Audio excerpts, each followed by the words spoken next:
Hey guys, welcome to a new video. Like, comment and subscribe if you enjoy. Without any further interruptions, enjoy the What If. Chapter 91. The Final Proposal. Kurenai bit her lip nervously. Currently standing at the doorstep of the Kaiser's quarters, she felt great sympathy for the man sleeping in the bed. There were neat piles of checked reports lying on a nearby desk, an empty bottle of whiskey, an ashtray which was completely full. And judging from the dark lines beneath Naruto's eyes, and how carelessly he was sprawled across the bed, was a clear indicator as to what had happened. Looking towards Kitamaru, who was standing guard outside the door, she only received a disappointed look. If he keeps working like this, he'll use up his entire life in just a few years, said Kurenai worriedly. I don't know for sure, but I think the Kaiser holds himself guilty for not being able to help us for a while. He's a person who always leads from the front. He never asks his subjects to do anything which he himself would never do. It's the reason why the people love him so much, but at this rate, said Kitamaru hesitantly. How long was he working? Asked Kurenai, already knowing the answer the royal guard was going to give. All night. Kurenai-sama, is it really necessary for you to wake him up right now? He needs rest, suggested the soldier. I understand, but I'm simply following the order the Kaiser himself gave me. The Kaiserin is in the hospital with Tsunade by her side, and Kakashi is busy with his own work. Sasuke is working with the army. That only leaves me and Naruto to represent the Reich in the negotiations with the rebels. I don't like this either, but I'll only increase his guilt if I don't remind him of the negotiations which start in just 1 hour from now, explained Kurenai regretfully. Kitamaru closed his eyes in defeat and gave a slight bow. Getting out of the way, he allowed her to enter the quarters and closed the door behind her. Walking forward, she came beside Naruto and sat inches away from him. She could see the fatigue had not left from his still recovering body. It would take a few more days before his body could function at full capacity after months of lying inactive in a hospital bed. Strongest warrior or not, Naruto was in the end still human and bound by the limitations of the human body. Observing closely, she noticed for the first time the minute signs that had previously evaded her. Despite his outward appearances and unending determination, Naruto had steadily lost considerable weight over the years. A few invisible strands of his bright blonde hair had slowly started to turn white. There were the concrete signs of the appearances of lines under his eyes. The occasional cough escaping from his mouth didn't leave any doubts about his internal health. The Reich had now entered the 4th year of its rule. Almost the entire humanity united under one banner. It was a phenomenon never seen except during the reign of the Hachiman. Just this fact was enough to show the accomplishment this nearly 20-year-old young boy had achieved. For one to get stronger, the other must be weakened. It was one of the most well-known universal laws. The Reich itself developed on the ashes of the dying ninja world. But the same applied to Naruto as well. The more the Reich grew strong, the weaker Naruto became. It was as if this kingdom was sucking every ounce of Naruto's energy, lifetime and will. Kurenai was sure that Naruto knew it, but he never complained and never let even the ones close to him realize that as the years passed, slowly but surely the Kaiser was crumbling. She doubted even Haku had an idea as to how grave the situation was, and the blame lied fairly in the confident way in which Naruto carried himself. Kurenai herself wouldn't have noticed these glaring facts, if she had not seen him in such a state. Unlike the impotent rulers, cages, daimyos of the past era, Naruto was hell-bent on giving his people a bright future. And for that he was sacrificing every bit of his own life. Her finger automatically caressed his gentle face, running through his smooth hair. He sighed contentedly, clearly welcoming the affectionate gesture. She didn't know what or rather whom he was dreaming about right now, but she wanted to believe that he needed her just as much as he needed his wife. Since his pillow had been tossed aside in his twisting during sleep, she gently lifted his head and placed it in her lap. Running her fingers through his hair, she laid a soft kiss on his forehead even as a silent tear escaped from her eyes. I'm so sorry, Naruto, said Kurenai sadly, nearly on the brink of tears. Before the Reich, Haku, Operation Ghost, Team 7, it had been just the two of them. If there was one thing which had remained constant in her life was the unending love she had for the man sleeping in her lap. She could care less if he was the Kaiser or not, or if the ninja world burned to the ground. As the years passed, she slowly realized what was the most important thing in life. From the very beginning of their lives, ninjas are made to believe that living and dying for their villages is the greatest honor any warrior could achieve. Above friends, family, above values, about humanity itself lied the oath every ninja made. Even if their nations were oppressors, their leaders corrupt, murderers, warmongering fools, revenge-seeking idiots, it didn't grant a shinobi the right to stage a revolt. For they had taken an oath. And then there are rebels like Naruto, brave hearts who fight against the unjust system, trying to change the world so that others don't suffer the misery which they had to go through, completely in violation to the oath taken as a ninja. People like him fight for friends, family, and humanity. They don't mind being called traitors as long as they get to fight for that one thing which kept them human. You've been fighting against the entire world, carrying the entire burden of saving humanity on your young shoulders. And I, said Kurenai hesitantly. If only she had not been blinded by patriotism, if only she could have looked beyond her oath to see how fucked up their world was. But then things wouldn't have turned out the way they had now. Both of us have lost the things most important to us. Kurenai was terrified when he said those words. Looking down, she saw that he was now awake and was looking at her sympathetically. The look in his eyes was the same one which she had right now. Realizing the position they were in, she quickly tried to move, but he stopped her with his firm grip on her hand. Nervous, she looked away only to hear him render comforting words. "Don't be afraid, Kurenai," said Naruto patiently. "How do you deal with it all? The loss, the pain. I feel my heart crushing around my chest. This agony is unbearable," replied Kurenai miserably. His own eyes became moist on seeing her in so much pain. Why could life never be simple and easy? Why did they have to turn out this way? It really hurts when the person you love is lost, or worse when they are with someone else. Both of us made choices, which while saved the people around us, but left us incomplete. You don't have to completely blame yourself. I should have tried hard. I should have pushed you more until you saw reason. Don't ever think that a single day passes in my life when I don't curse myself. I fought fiercely for everything else, but when it came to the most important part of my life I didn't try hard enough. You were so blinded by your patriotism towards the village, while I was blinded with my desire to protect your right to make choices, even if it meant the wrong ones. We both are equally responsible, confessed Naruto. For the first time in years, Kurenai wept openly for losing the only man she had ever loved. The one whom she still loved, and always will till the end. And he was right beside her, with his strong arms wrapped around her fragile self. Each of them taking comfort from the other and sharing the pain which only they could understand. Life was not a fairy tale or a dream movie. Things never turn out the way people want always. And nobody in the universe understood this better than Kurenai and Naruto. Whether it was sorrow, joy, happiness, or regret, they always had each other. Even while being separated, even when being enemies, even when hating the sheer guts of each other, they loved each other. It was in violation of all laws of universe. Both of them were sheer contradictions of each other. And there was only one phenomenon which could describe them. Love. She had her arms wrapped around his neck tightly, sobbing heavily by burying her head in his shoulder. The strong Kaiser himself was crying, unable to control his pain. Love could make even the strongest men vulnerable, and Naruto Uchiha was no exception. He wanted this moment to last, to truly feel alive in her arms. Soon reality would strike and this dream would end. Their familiar masks would arrive again. He'll be the strong Kaiser, faithful husband, loving father, fierce warrior.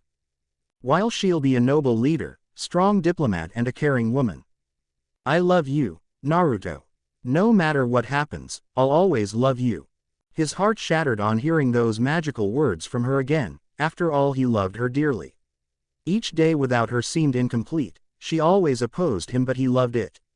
It showed him that there was someone equally stubborn as him, one who wouldn't bow down to him easily. A person who was equally strong in her beliefs. People say that I conquered the world, that I got everything I desired. If only they knew that I lost everything in the process. My parents, my childhood, my youth, my dear Gigi, my best friends, my daughter, and most of all, you. Kurenai looked up and saw the things Naruto truly desired. His entire fight had always been for this. Family. And then she saw his mask taking charge, trying to shore up his vulnerabilities. Everything he had mentioned was gone from his life, but he still had a responsibility to all those who were still alive. To each person who had supported him, to his wife, to his unborn son. But that didn't mean. Looking her straight in the eye, he came forward and left a soft kiss on her lips. It was just a moment, but it conveyed everything he felt for her. "I will always love you, Yuhi Kurenai," confessed Naruto. She felt happy and sad on hearing those words, and for a moment she saw how difficult this was for him. "I love my wife too, Kurenai. If not for her, I would have died long ago. She saved me, filled the emptiness in my heart. And for that I'll forever be grateful to her. In a way she's as much precious to me as you are. And I won't abandon her, regardless of what I feel for you. I will be a good husband, a good father, that's all there is left for me," explained Naruto seriously. She could clearly see each word he said was equally painful for him, just as listening to them was equally hard for her. "I understand. It's just," said Kurenai, getting a nod in return. "I know." Kurenai got back on her feet and wiped her tears away. He did the same as both of them prepared for the long day ahead of them. The fights to come again and again. Looking into each other's eyes they silently conveyed their desire to remain by each other's sides, no matter what. Wordlessly, the Kaiser walked towards the window and saw heavy rains falling from the sky.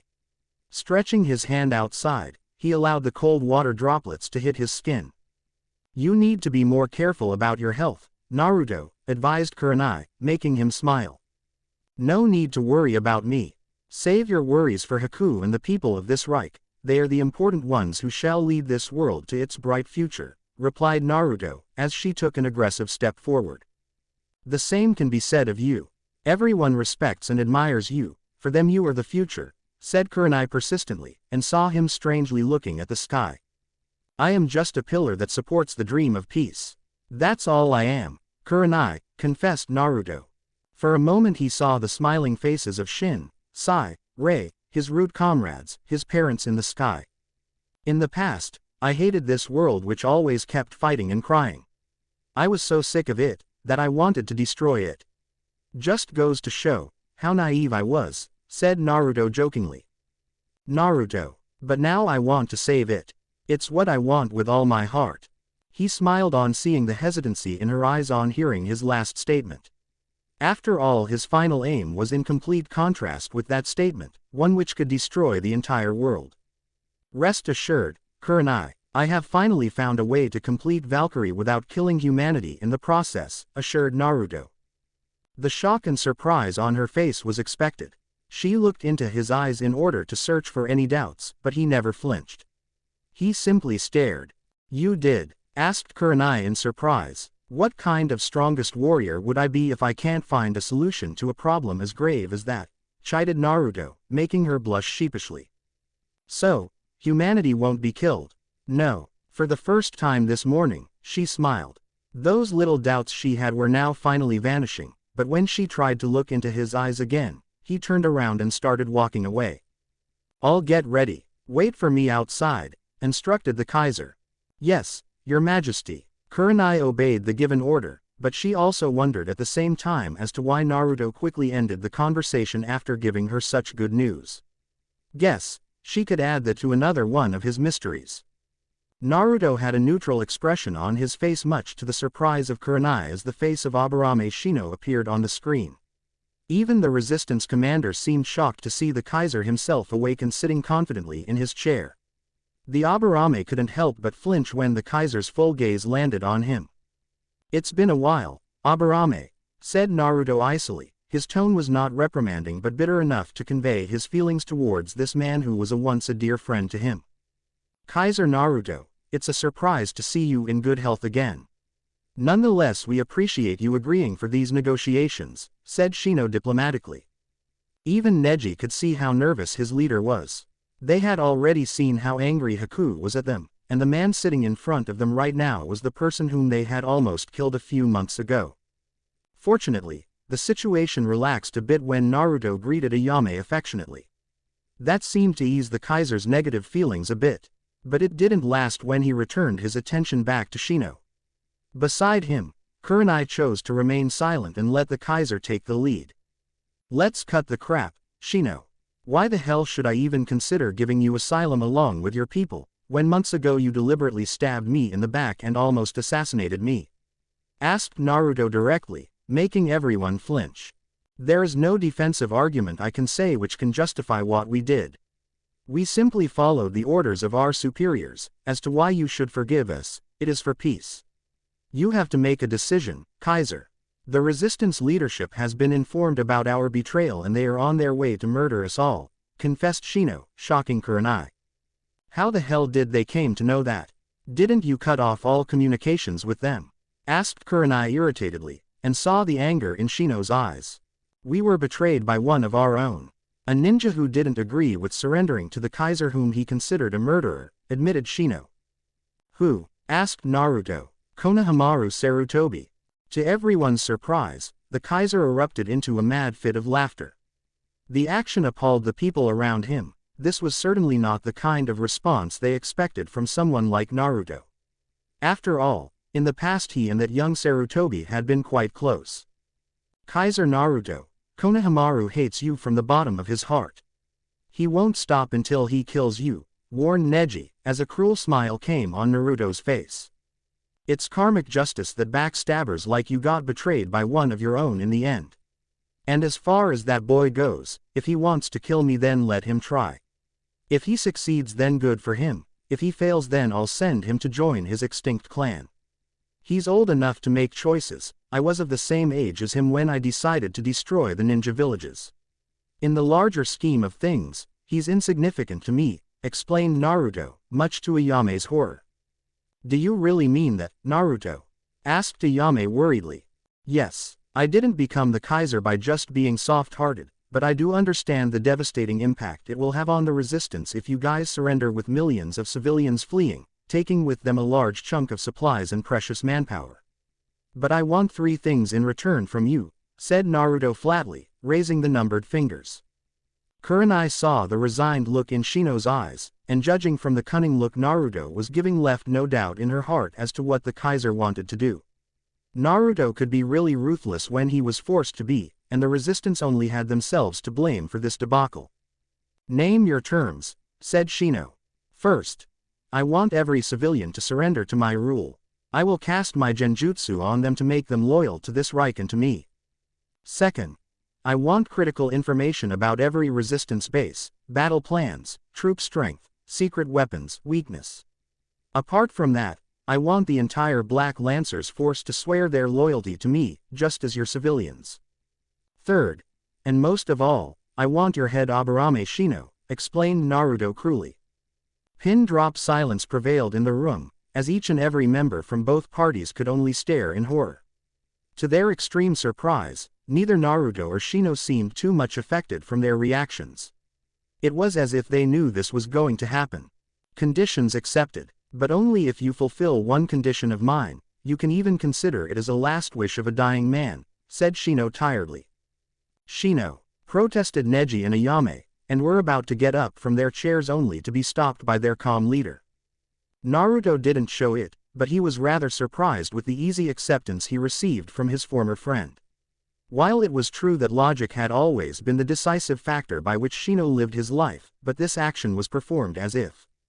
So you knew whomever you sided with, your death would be certain.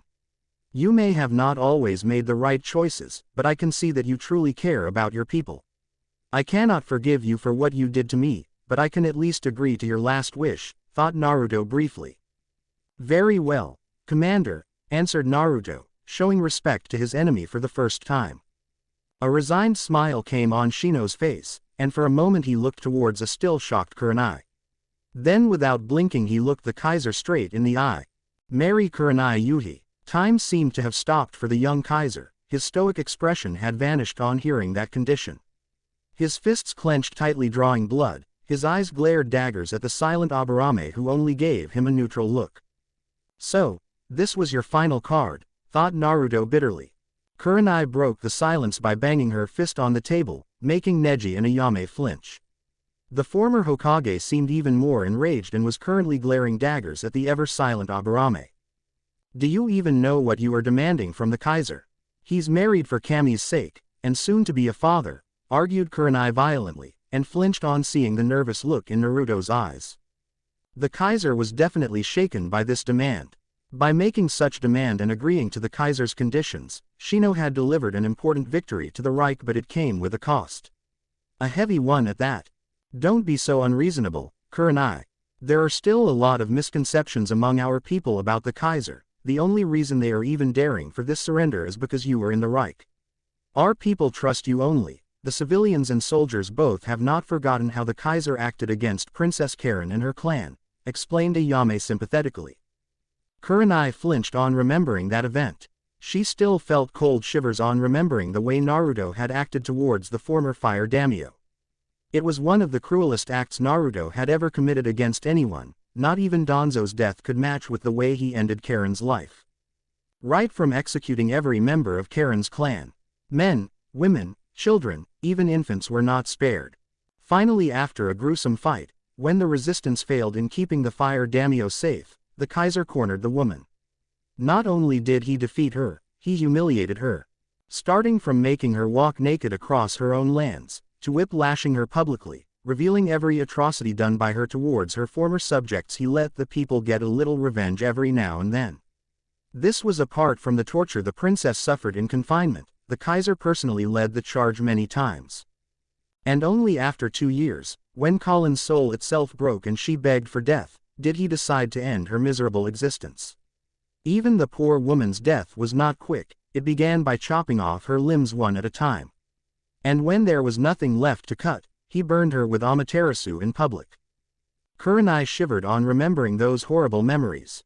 Looking into Naruto's cold eyes, she could clearly see he didn't regret what he did to that woman to this day. It was not as if the princess was a saint. She was also another monster who ruled with a strong hand. It was only later did Kurenai discover that Colin was responsible for the death of several of Naruto's root comrades, many of them young children. They were ruthlessly butchered so that Danzo and Karen could start a war against the Land of Woods a few years ago.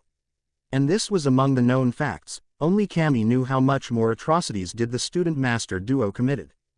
And Naruto never forgot. After eliminating Danzo and the village, he diverted all his resources to bring Karen to her end. It was the worst witch hunt Kurenai had ever seen. It had planted an unending fear in the people of the elemental nations. Thousands of noble families surrendered their wealth and themselves to the Reich, fearing the same treatment could be inflicted on them if they opposed the Kaiser.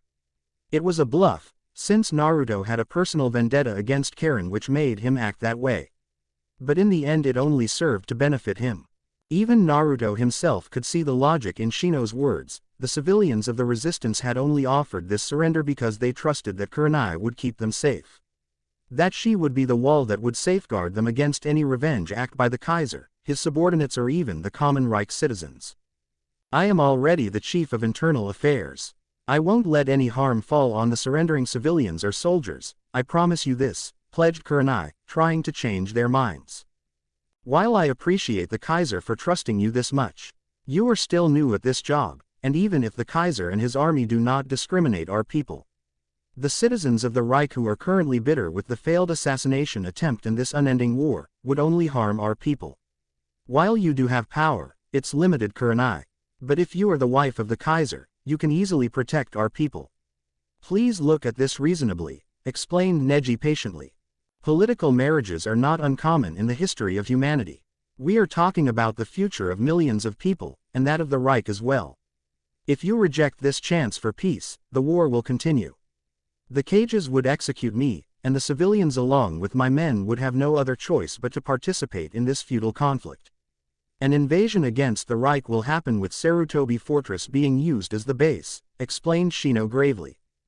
Looking Naruto straight in the eye, he decided to say his last words to the conflicted leader. For humans, there is an appropriate life and an appropriate death.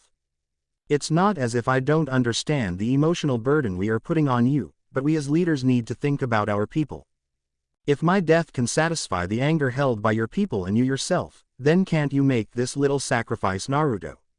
Let Neji lead the Black Lancers after my death. The men respect him and they will obey all commands. I refuse to die by execution, Instead I will confront the incoming resistance army with the few soldiers who wish to follow me to the end. Do I have your permission, mein Kaiser? Asked Shino sympathetically. For the first time Naruto's gaze softened. Looking into his friend's eye he could clearly see Shino was going to do what he said. He had shared his childhood with this boy, were good friends during their brief period at the academy. Shino, said Naruto hesitantly. You have my word that nobody will know about this condition between us. My death will be due to my decision to allow my soldiers and civilians time to escape to the Reich, while I hold off the resistance army. This way my people won't hate you, and I can go out to fulfill my last duties. For whatever it's worth, I'm truly sorry for things ending this way. If I were ever to be reborn a human again, I would like to serve you Kaiser.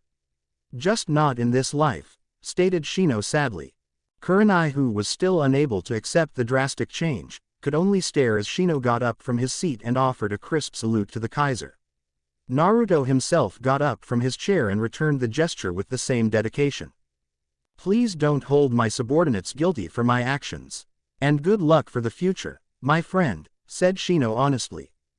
I, Kaiser Naruto Uchiha, pledge to give my best efforts in making the Kaiserin and my people understand the situation. Apart from that, I promise to protect all your people and give them a better life regardless of our shared past enmity. As for you, Aburame Shino, said Naruto firmly. Yes, your majesty, I confer the root cross on you for the actions you performed for your people's future and for peace. The Reich will always remember you as a worthy enemy, your name will not be forgotten, promised Naruto, surprising his friend. For the first time, the ever-calm Aburame was stunned. It was a known fact that history would be written by the Reich, only those delusional could not see that. By giving him one of the highest military medals, Naruto had saved his honor and prevented him from being remembered as a mere rebel, or a traitor of the resistance. Aburame Shino would be known as a capable general and be an example for the next generations. Even in the end, you thought of me as a friend, thought Shino happily. Thank you for everything, Naruto, said Shino gratefully, and gave one last salute. The screen went blank as the resistance ended the video conference. A faint tear slipped from Naruto's eyes. He had performed his duty as a Kaiser. Aburame Shino was a very controversial figure who simply couldn't be accepted into the Reich. And he doubted Shino wanted that at all, but still one more of his friends was going away. Naruto, I will personally persuade the resistance to rethink again. I won't let this happen, promised Kurenai, but he raised his hand silencing her. Kurenai, please leave me alone for a while. I need time, requested the Kaiser. But, she stopped from saying any more when she saw the grief in his eyes. Not only was he forced to command one of his friends to die, but now he would have to confront Haku and explain the situation.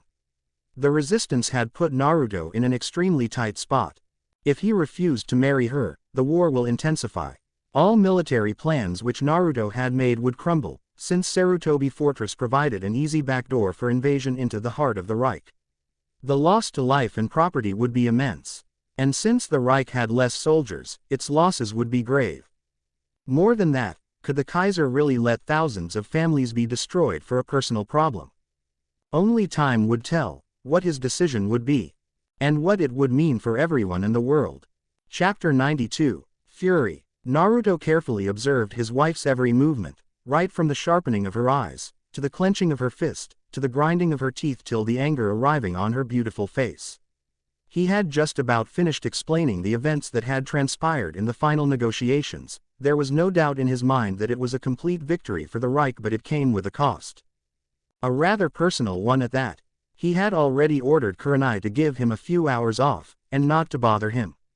Whatever decision he made would not only impact his own personal life, but the future of the Reich as well. They had to take the right decision, no matter what. So, what are you going to do? Asked Haku flatly, looking him straight in the eye. The Kaiser flinched on hearing her sharp, condescending tone. It was not unknown to him, about the rivalry existing between Kurenai and Haku.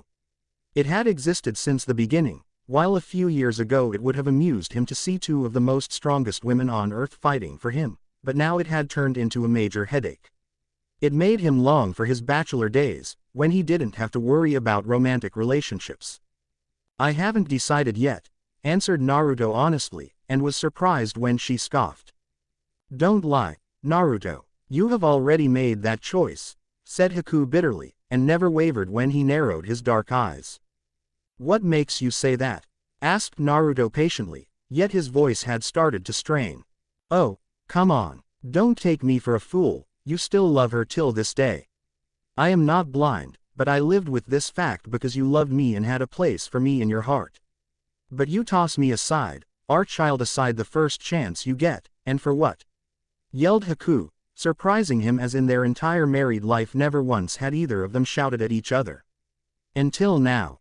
Haku, you're getting the wrong picture. Shut up. Pardoning Kurenai even when she was the supreme rebel commander responsible for opposing your rule and death of hundreds of soldiers, granting her asylum, making her the chief of internal affairs, and now the goddamn queen. Asked Haku incredulously. I did all of that for the sake of peace. And I never accepted her as my wife, clarified Naruto, maintaining his cool despite her blatant accusations. She was pissed, and with an understandable reason. The line between leniency and favoritism was extremely thin for the Kaiser when it came to Kurenai Yuhi. The logical people and those who thought about the future would agree with his choices. But unfortunately, they would be a minority. He doubted history would be kind to him when it came to his decisions with the women in his life. But you never denied it either, didn't you? Retorted Haku hotly. I think you're being unfair in your assessment, replied Naruto patiently, trying to make her see reason. When he tried to grasp her hand, she slapped his arm away. Naruto's teeth grinded against each other, but he kept quiet if only for the sake of his unborn son who was probably listening to their argument right now. You are the one who's being unfair. To me, to our child, we took vows to each other. She was shocked when an extremely ruthless gaze appeared in his dark eyes. He hadn't even lifted a finger towards her, yet she felt herself getting nervous by just looking into those eyes. And I also took a vow to defend this Reich. To protect those 30 million Reich citizens who have entrusted their lives to me, to make the right decisions for those 36,000 Reich soldiers who stay away from their homes, families ready to die for this nation and for me, declared Naruto confidently, his voice as strong as steel and matched by equally fierce determination in his eyes. You'll sacrifice. Our marriage. Our child. 2. Asked Haku in shock. I am the Kaiser of this Reich. Make no mistake, I will sacrifice each and every child of mine for this Reich. The Reich does not exist for the Uchiha dynasty, rather the dynasty exists for protecting this nation. Every leader of this nation will always put this nation, its people, its future above their own families, friends and interests. This I promise as the founder of this nation, pledged Naruto. Haku was completely stunned on hearing his promise. There were no words arriving on her lips to say to him. The only thing she could do was stare in those ruthless eyes that were hell-bent on protecting the Reich, no matter the costs. I have never looked at another woman the moment I entered into a relationship with you. Have I ever betrayed your trust? Give me one incident where I was disloyal to you or to our marriage. I gave my best efforts in this relationship. Yes, Kurenai was my past, but I never let her get in our way. And yet you sit here and accuse me of disloyalty right in front of my face. Asked Naruto sadly. Did I ever ask the doctors to confirm whether the child in your belly is mine or not? The Kaiserin felt the ground beneath her crumble. The blind rage disappeared from her eyes as for the first time she saw the impact of her own words. She could now see the hurt, disappointment and anger in Naruto's eyes. In her own insecurities, she had accused him of the biggest crime. Something he had never committed. Never once had Naruto doubted her in any aspects of their life, be it personal or professional. And now, something had broken today between them. Something fundamental. Take good care of your health and that of this child. Rest assured, nobody would usurp your right as the Kaiserin. Till then, said Naruto stoically, and without a word he got up and started walking away. Naruto, I'm sore. She flinched when he abruptly turned around and glared at her. Don't ever apologize for your thoughts. I'm glad that you said the truth as to how you feel about me. I can live with the tag of an unfaithful husband, but I will not allow thousands of families to die and jeopardize the future of this Reich.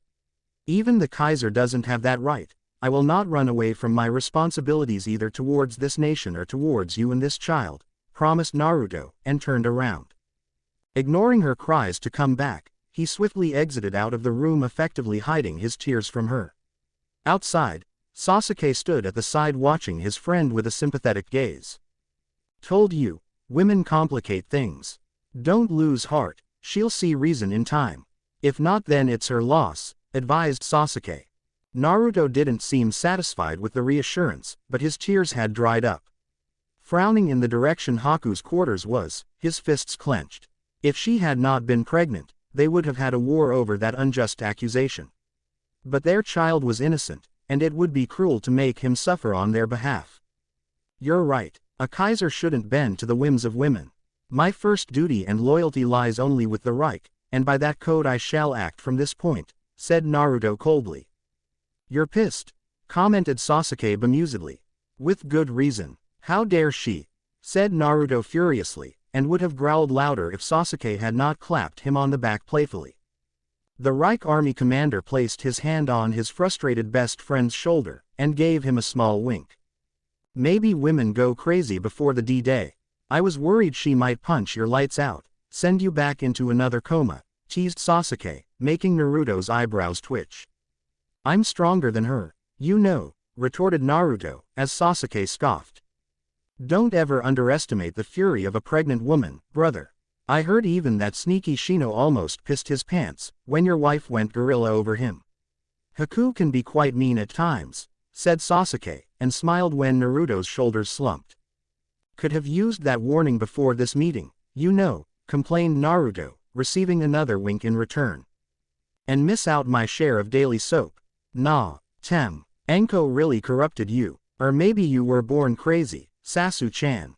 TCH. Naruto massaged his forehead tiredly. Looking back now, he could finally understand the headaches Hiruzen Sarutobi must have suffered over the years as the Hokage. He had summoned his most trusted subordinates to assist him in analyzing all angles, and make the right choice for the Reich and him as well. Instead of doing that, all of them had been divided and were continuously arguing among each other. What a mess, thought Naruto tiredly. We absolutely cannot accept this marriage. The Kaiser is already married, and has an empress who is loved by the people. Think about the impact it will have on the Kaiser's reputation, warned Tsunade fiercely. So, for the sake of reputation, you will be willing to sacrifice millions of refugees. Intensify the war. How many of our own Reich citizens will die if that happens? Asked Kakashi flatly. The Reich will prevail through sheer courage and strength. As long as the Kaiser is with us, we cannot lose, said Tsunade confidently, and was surprised on seeing the anger in Kakashi's eyes. Tell that to the hundreds of young boys who will die due to your decision. Tell those same words to their parents, siblings, friends and lovers. Look them in the eye, and try to claim that you made their sons and daughters die for the greater good. Don't preach patriotism when you are not the one who has to risk their life on the line at the battlefield, scolded Kakashi. How dare you, said Tsunade furiously. The conflict would have extended further if not for the mass of sand that distanced the two senior advisors, who were this close to hitting each other. It was a well-known fact that Tsunade considered Haku as her own daughter, while Kakashi, being the rational man, had advocated for all those people whose lives would be affected by their decision. They were surprised when a relieved smile came on the Kaiser's face, as Gaara entered into the court. Quickly getting up from his throne, Naruto strode towards the young commander and enveloped him in a tight hug. I'm glad to see you in good health, Gaara, said Naruto happily. He was surprised when his foster little brother gently broke the hug and kneeled before him. There was shame and pain evident in Gaara's eyes as he bowed his head before the Kaiser. I have failed you, mine Kaiser. I could not protect the fortress. I want to take full responsibility for that failure. I am ready to serve any sentence you have for me, but please spare my subordinates. They fought valiantly for the Reich. This failure lies solely on my shoulders alone, said Gaara sincerely, eliciting a soft smile from the blonde ruler. There are times when you have to fight, and times when you can't. The sole responsibility of a commander is safeguarding his nation and protecting the soldiers under his command. Get up, Gaara, ordered Naruto. The redhead obeyed the command and hesitantly looked his leader in the eye. That famed Shino Aburame had my respect because he always fought battles where he could win. The enemy had you outnumbered and surrounded. You did the right thing by surrendering. I will not let thousands of soldiers die in the name of pride. And in the end, we did regain that fortress, so you're off the hook, explained Naruto, as a relieved smile came on Gaara's face. Thank you for your kindness. Ah, enough of the formalities. I need your help right now, said Naruto sheepishly, wrapping his arms around Gaara's shoulders. Naruto used the next few minutes to quickly explain the entire situation to Gaara. The redhead merely gave a blank look to both Tsunade and Kakashi, who looked quite surprised on receiving the stare from the former Jinchuriki. I see, said Gaara calmly. Yeah, I expected answers from these two, but they are rather interested in fighting each other. Sasuke has flatly refused to entangle himself in political matters. I don't know what to do, confessed Naruto, getting a nod from the redhead. Gaara simply sat on the seat offered to him as Naruto returned to his throne. For the next few minutes, silence followed in the royal court as all eyes were rested on the thinking redhead. Gaara didn't even mind the stares he was receiving, and was completely busy in his thoughts. All the while, Naruto seemed extremely nervous. And after a few minutes his foster brother finally spoke. As it stands, there can only be one Kaiserin in the Reich. Haku's position must stay. There should not be any replacement or another who shares that title, advised Gaara, making Tsunade smile triumphantly. Kakashi frowned and was about to argue, when Gaara raised his hand, making the smile disappear from the Senju's face. But at the same time, we cannot avoid this request of marriage. Shino definitely put us in quite a spot. Even in the end he continues to give us more problems to deal with, said Gaara irritatedly. What do you have in mind? Asked Naruto seriously. Induct Kurenai into the Uchiha clan and appoint her as the female head. Apart from the Kaiser, Sasuke, Haku and the unborn prince, there are practically no more Uchiha left. Sasuke has no heir, and this Reich is founded by the Uchiha dynasty. If anything were to happen to this already small family, the Reich would involve itself in different power struggles with various factions fighting each other. For the sake of unity of the Reich, it is imperative that the Uchihas remain in command, explained Gaara seriously. But wouldn't that be called favoritism? Asked Naruto, concern evident in his eyes. Either way, people are going to blame us no matter the choice we make. By making Kurenai the female representative of the Uchiha, we give her enough power since she is a part of the royal family. At the same time, Haku remains the Kaiserin, retaining the highest authority. But it still does not change the fact that you will have to marry Kurenai, stated Gaara seriously. And why is there a need for such an action? Asked Tsunade sharply. Because only appointing Kurenai as a partner clan head would make her look like a puppet. The refugees and surrendering resistance soldiers will clearly see through it, but I can present a valid reason that can make the Reich accept this marriage. And at the same time, protect Haku and the prince, explained Gaara. Nobody said it, but all of them were clearly more interested in hearing what this boy had to say. Despite being the youngest among them, Gaara was displaying extreme leadership abilities even off the battlefield. It was one of the reasons the Kaiser treasured the redhead, and valued his advice on several occasions. What do you suggest, Gaara? Asked Kakashi diplomatically. 2 kings. Naruto's eyes widened in surprise on hearing Gaara say that. No more words were necessary, as the Kaiser easily understood what the redhead was hinting at. It actually solved one of Naruto's biggest problems as a ruler.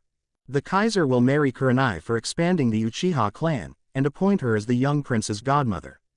That way, it will resolve any doubts about Kurenai trying to harm the prince. A few years later, the Kaiser will have a child with Kurenai. That family will be the branch family, while Haku and her son will be the main family, said Gaara. Just like the Hyuga, but, argued Kakashi, as Gaara again raised his hand. I know what you are going to say.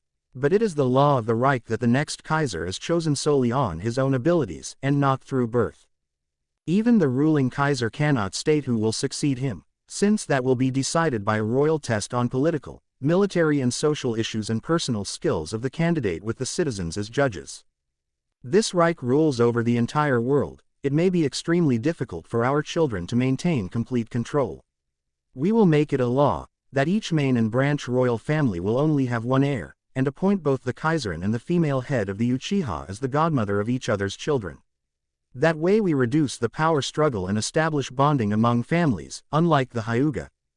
In case if the heirs of either family get killed, assassinated, or are incompetent, the other can take his place. That way we will fill the gap, and ensure that rulership stays with the Uchiha. This solution is not without its own risks, but it is far better than entrusting the fate of this right to one man. It may happen that not all of the Kaiser's descendants are as capable as him. In that case, there must be other better options available. At some point of time, we must stop being so paranoid about the future. We must have faith that our children will protect this Reich and make it flourish. We have already given them a solid foundation. Let them decide how they want their lives to be, and that's all I wanted to say, finished Gaara. Silence prevailed in the room, as each member exchanged affirmative nods among each other. With consensus established among them, they turned towards the Kaiser for the final decision. Seeing this, Naruto got up on his feet and looked them straight in the eye. Royal servants walked into the room and handed over a glass of champagne to everyone, as the Kaiser raised his own toast. Prosit. Kurenai seemed extremely nervous as she entered the personal quarters of the Kaiserin. It was actually quite a surprise for her that Haku wished to speak to her personally. If rumors were to be believed within the palace, only a few hours ago a big fight had occurred between the royal pair, and the Kaiser seemed actually furious when he came out. As she entered inside, she saw Haku seated in the bed drinking a glass of water. There were dark marks under her eyes along with her puffy cheeks, which were clear indicators that this woman had recently cried, and her appearance was far from the beautiful Kaiserin who ruled over the Reich. Kaiserin, said Kurenai hesitantly, making the other woman sigh. Come, have a seat, replied Haku calmly. Kurenai did as told, and took a seat on Haku's right side of the bed. It was not too close to invade the Kaiserin's personal space, but not too far away either.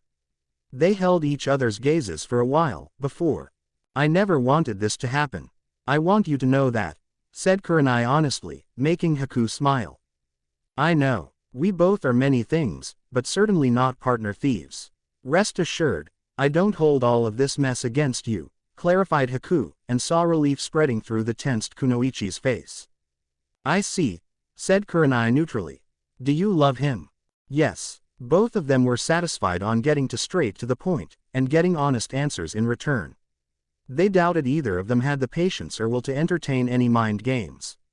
Honesty would be the best possible course if they wanted to survive the storm that was coming in their lives. Kurenai hesitantly took out a sheet of paper given to her by Naruto himself. She could still remember his harsh words and the cold look in his eyes in that moment. Make sure the Kaiserin gets this. The decision's been made. Reading over the royal decree signed by the Kaiser, a bittersweet smile came over Haku's face. She sighed tiredly, and placed the letter aside. I really pissed him off this time. No, that would be an understatement, said Haku sadly, truly ashamed for lashing out at him that way. Looking back, she could see that he had actually came to her for finding a way out. And in her rage and insecurity, she had pushed him into a corner, leaving him no choice.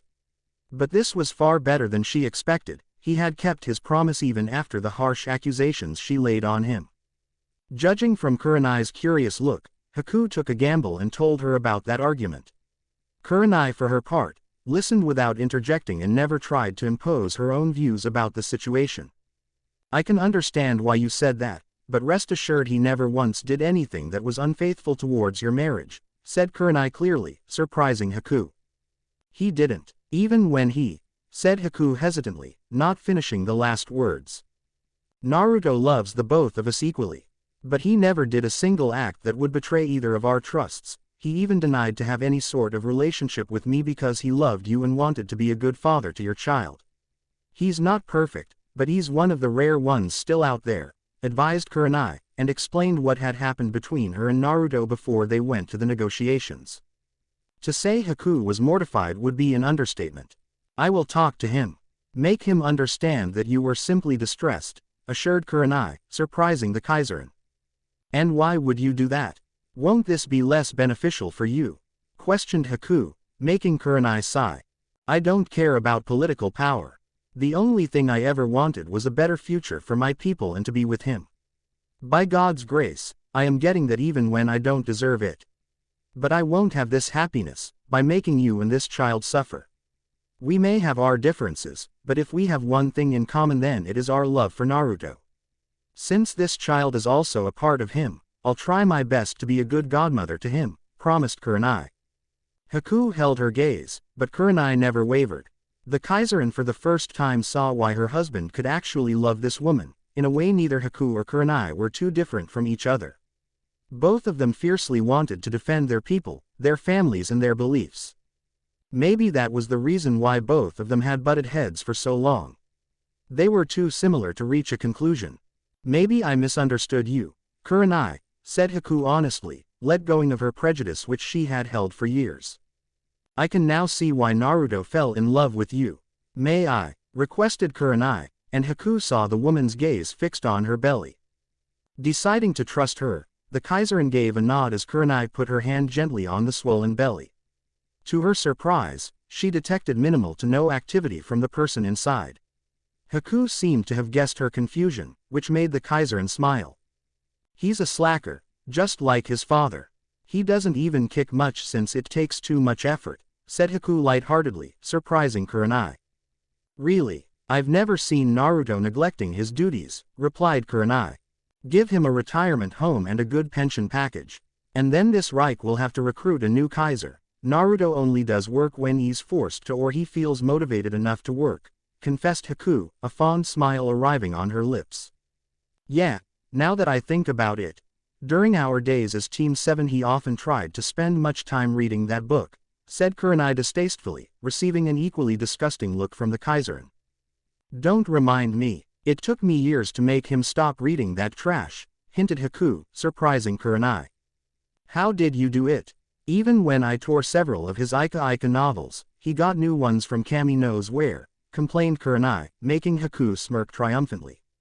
Oh, well, a few nights on the couch, no sex for a few weeks, and the threat of cutting off his balls along with a few more tricks. Men are actually easy to control if you know their weakness, even the Kaiser is no exception to that, confessed Haku. Kurenai blinked in surprise, but a moment later the same sly smile came on her face as Haku's because she had just discovered one of the Kaiser's little weaknesses. I'll remember that, said Kurenai confidently. Haku laughed boisterously on hearing that promise. She could only pity Naruto for getting himself involved with the two of them. He was certainly going to have his hands full. I think maybe we'll get along just fine, said Haku with a smile. Before Kurenai could return the gesture, the color drained from the Kaiserin's face as she looked below and then back at a surprised Kurenai who knew what had just happened.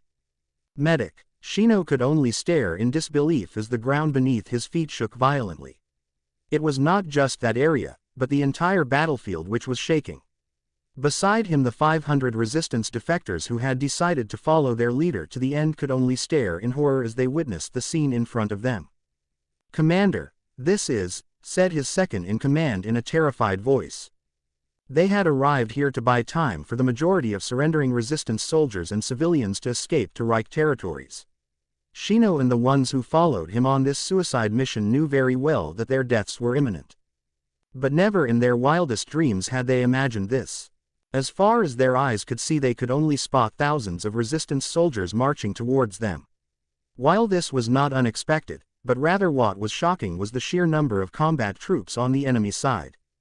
Something's not right. The resistance never had this size of an army, and these men don't look like civilian recruits who have just been given a weapon to fight, thought Shino worriedly. Looking into the eyes of his nervous men, he could easily see their fear. And Shino couldn't blame them. Compared to the enemy force, their small group of volunteers were not even worthy of being called an ant. Sound a general order of retreat. Set up the decoys and traps. They'll buy us time to run, said Shino quickly. But, Commander, this will only slow them down barely, argued his subordinate. Can't help it. We'll simply be massacred without even harming the enemy. What we're going to do is link up with our retreating soldiers and civilians, make them reach to safety. And send out our fastest messenger bird to the Reich capital, commanded Shino. What should we tell the Kaiser? Asked a nervous officer. The Anbu commander gulped nervously. He didn't know how this happened or who orchestrated this. Whatever the case may be, for the first time in his life Shino Aburame was scared. His tactical mind was going blank on seeing the monstrous army in front of him. How the hell were they supposed to deal with this? Tell him an entire force of 150,000 resistance fighters is marching towards him. Sitting atop one of the rooftops of the Reich capital, a contented smile appeared on a man's lips. His dark red eyes keenly observing the shining moon in the sky. The atmosphere in the center of the Reich was extremely relaxing. He sighed when another person emerged from beneath the rooftop and appeared beside him. "Report," said Toby seriously. "Our armies have joined the resistance. As per your orders they shall attack and crush the outnumbered Reich army," informed White Zetsu. "We outnumber them 3-1. Plus the element of surprise is on our side," said Black Zetsu, a sick grin visible on his dark face. "I'm more interested in our special force inside the capital. Are they in position?" "You know, I don't trust that man," said Toby bitterly, getting a nod from his partner. "He's doing his job. The fact that he managed to sneak himself and several of his monsters in the disguise of refugees is an impressive feat. I have placed a few of my brothers to keep an eye on him, but Toby, do you really think he can keep the Kaiser busy and eliminate him in time?" asked White Zetsu worriedly. "Yes." Getting up on his feet, the Akatsuki leader observed the peaceful capital one last time as his Mangekyo Sharingan came to life. The communication device on his ear activated, connecting him to his men inside the capital. All forces, charge. Chapter 93, Revenge of the Shinobi. We've got invaders in Ward 24. District Mao has been rocked by multiple explosions. Enemy forces fighting across the entire capital. Civilian and military casualties rising. The highest military leaders of the Reich and heads of government could only grimly listen to the deteriorating reports. Their grave eyes fixed on their Kaiser, who was standing near the window, observing his burning capital. There was a sheet of paper in his hand, an emergency message from the frontier. "So it begins," stated Naruto. He could see the fear, anxiousness, anger, pain in the eyes of his people. The news were indeed grave, even he couldn't deny that. Before he could even implement his plans for victory, his enemies had united and had struck at his nation. "Your Highness, the Kaiserin has gone into labor." Everyone was surprised on hearing the news, and saw a bittersweet smile arriving on the Kaiser's face. For Tsunade and Kakashi, it was an extremely emotional sight when an already armed Naruto went towards a stand. Placing his hand on the hook, the Kaiser took his coat having the swastika mark on the front and the symbol of eagle on its back. "Mein Kaiser, what are you doing?" asked Kakashi worriedly, as Naruto turned around to face them. "I'm doing what every Kaiser must do in the event of an attack on his nation," answered Naruto. "But, don't compare this event to the one in the past. The stakes are too high this time. It's not just the fate of one village but that of entire humanity itself. The future of our race, the rise and fall of our Reich is at stake now," declared Naruto. Placing his traditional face mask, the young leader looked like an exact copy of his father, which only served to increase the worries of Kakashi and Tsunade. Sasuke stepped beside his best friend, as both of them observed the raging capital together.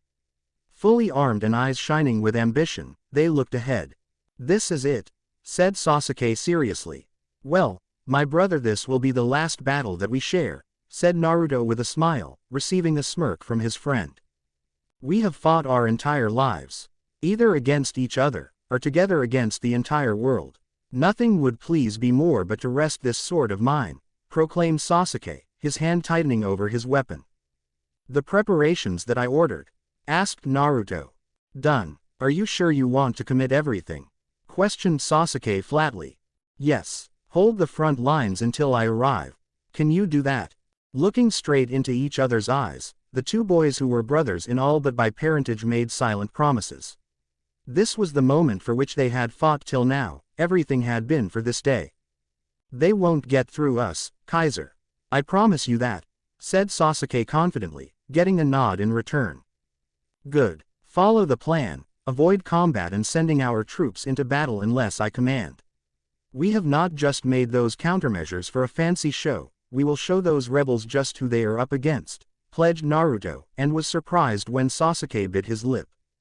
"I have two requests which I want you to grant," requested Sasuke. No dancing around the subject was the way the Reich army commander worked. "Speak." "Sakura's pregnant," Naruto's eyes widened in surprise on hearing that. This was certainly not what he had expected. But then again, Sasuke was not one to share too much of his personal life. But if Sasuke was acting this serious, then the news must be true. I would say congratulations, but now's not the time. Let me guess, you don't want me to place her directly in the heat of the battle, suggested Naruto. Yes, then I'll make sure she takes command over the medical stations. Treat our war wounded, she's the best medic we have after Tsunade. I can't let her talents go to waste at such a crucial time. Do you understand? I do. And I have one more request. Since your own son will be born tonight, I am hereby forfeiting the Uchiha name, declared Sasuke. He was not surprised on seeing the brief shock in the Kaiser's eyes, and he quickly raised his hand before his friend could protest any further. I represent the violent past of the Uchihas. With your dynasty, they will get a good name in history. Besides, there can't be two important people bearing the same surname. It'll only confuse the citizens and put their loyalties in jeopardy. I want to start a new fresh family that is devoid of the dark past of the Uchiha clan, explained Sasuke honestly. Sasuke, are you really sure about this? Asked Naruto in a concerned voice. I've made my decision, replied Sasuke flatly, making Naruto sigh. If his friend was this determined, then who was he to deny Sasuke his right? Very well, I grant both requests of yours. Anything else, brother? Asked Naruto calmly. Sasuke remained silent for a moment as he observed the vast empire which he had built with the help of his best friend. Looking back now, he could finally see that he lived a life without regrets. If I don't make it back, I want you to look after my family. Silence. I, Kaiser Naruto Uchiha, command you to fight and survive. Wars are not won by dying in battle, they are won by making the other son of bitch die, scolded Naruto. Sasuke saw a strange fire burning in his friend's eyes. It brought a relaxed smile on his face as he gave an affirmative nod. As long as they had the Kaiser, they could win. Even in these grim conditions, Naruto believed that not only could their Reich survive but it could emerge victorious. And as a faithful comrade, he would believe in his leader.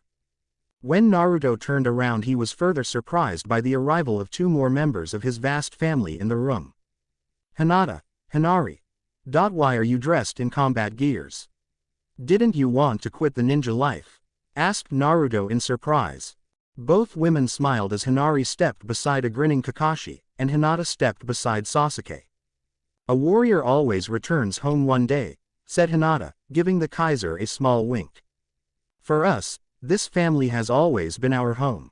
No matter what, we want to fight beside our loved ones, said Hinari happily, grasping her husband's hand.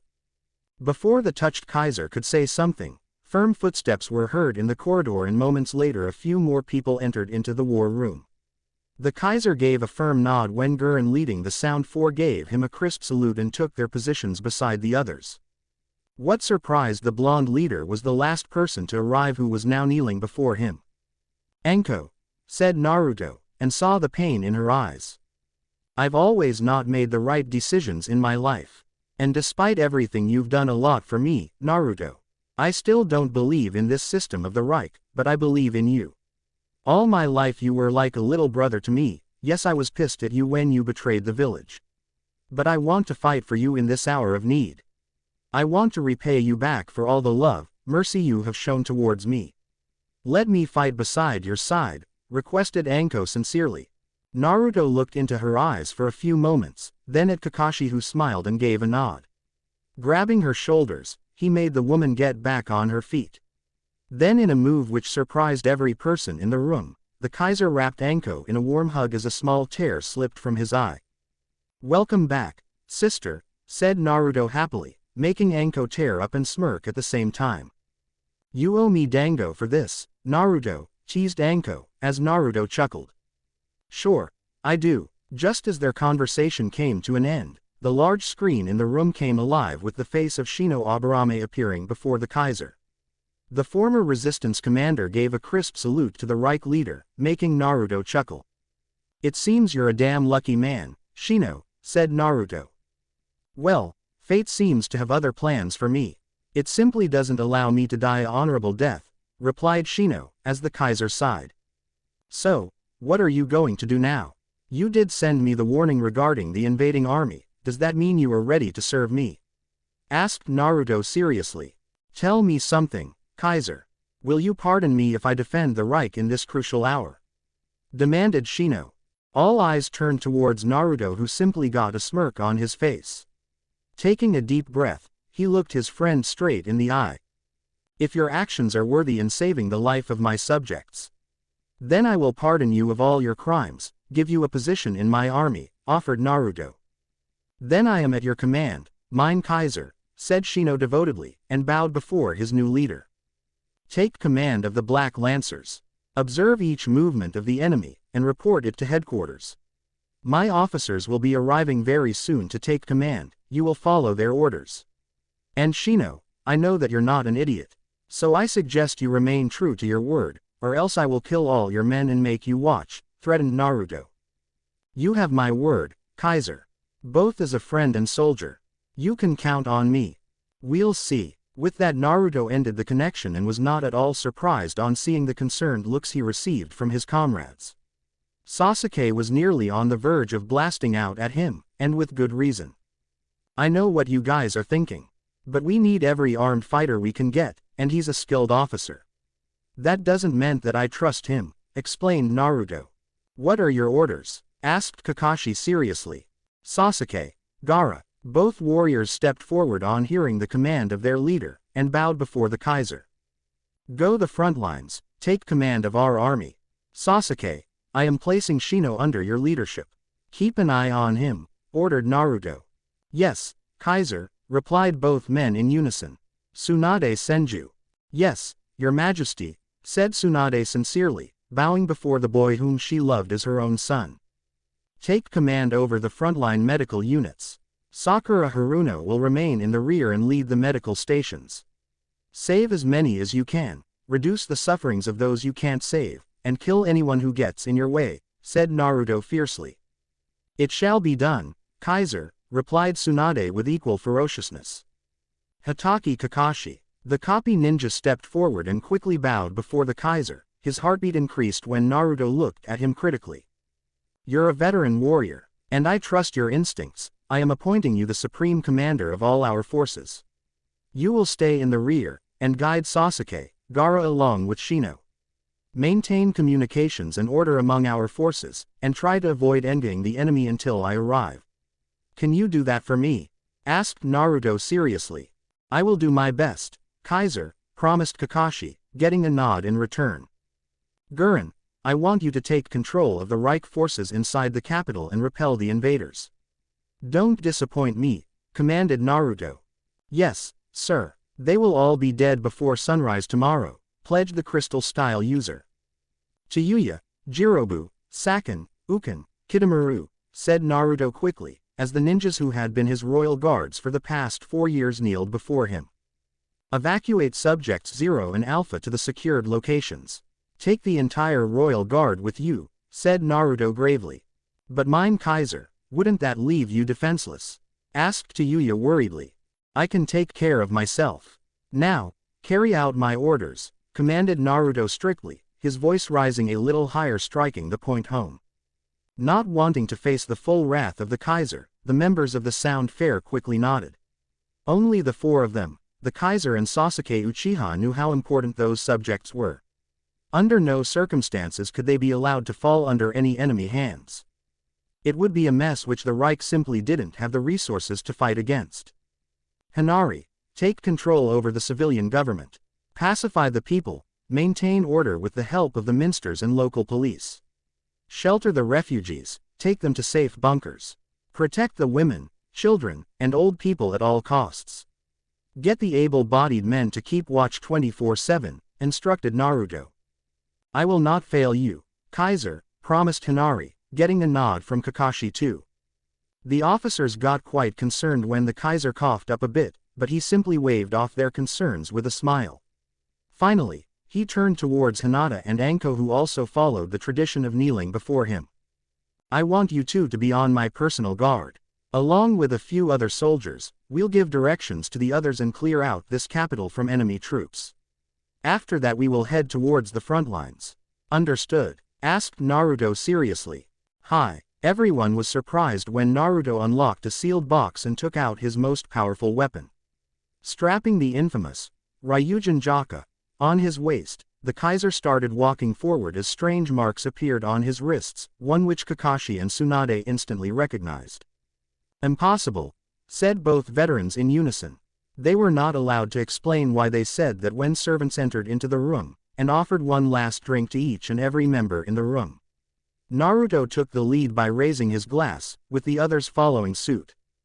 Prosit. An exhausted Kurenai had just finished transferring the Kaiserin to the hospital, where the surgery to bring the young prince into their world had instantly began. She had seen how much pain and distress Haku was in, and wanted to stay by the woman's side. But the doctors had flatly refused to entertain any intruders and risk their work. Even the Kaiser would not be allowed to attend. This was after all the first royal child and the heir to the Reich throne. They were taking every precaution as humanely possible. And to add further to their worries, the Reich had just been attacked both from inside and outside. She wondered what Naruto was doing right now. Her question was answered quite soon when she found him nervously sitting in the empty corridor. Hinata and Anko, along with several other soldiers, were standing at the exits preventing anyone from disturbing their leader. On seeing her walking towards him, the nervous Kaiser quickly got up and approached towards her. How is she? Asked Naruto worriedly. She's as fine as any woman undergoing labor could be.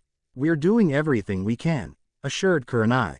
But, she placed a firm hand on his shoulder and wrapped him in a warm hug. He quickly buried himself into her arms, even as he tried to hide the tension and worry he felt both for his family and the Reich in this moment. I am heading out soon enough, said Naruto seriously, stopping her breath abruptly. Quickly breaking the hug, she looked at his face worriedly. Even a civilian could foresee how dangerous things were out there, and despite her opposition to this decision she knew he would not stop. He was not the kind of leader who abandoned his people in the face of disaster. I will join you as soon as possible. But first, I need to make sure the Kaiserin and the prince get to safety, said Kurenai, making him smile. Thank you for everything, Kurenai, said Naruto mysteriously. Before she could ask why he was saying that, he quickly kneeled in front of her. Without a word, he took her hand in his. Their eyes connected, and she gasped in shock when he took out a ring from his pocket. Despite what I told the others, the situation is quite grim out there. I have to be strong and show a positive side to them, but it is possible that I may not return, said Naruto hesitantly. No, replied Kurenai stubbornly. Yuhi Kurenai, would you marry me? Asked Naruto sincerely. One look in his eyes could show how nervous he was.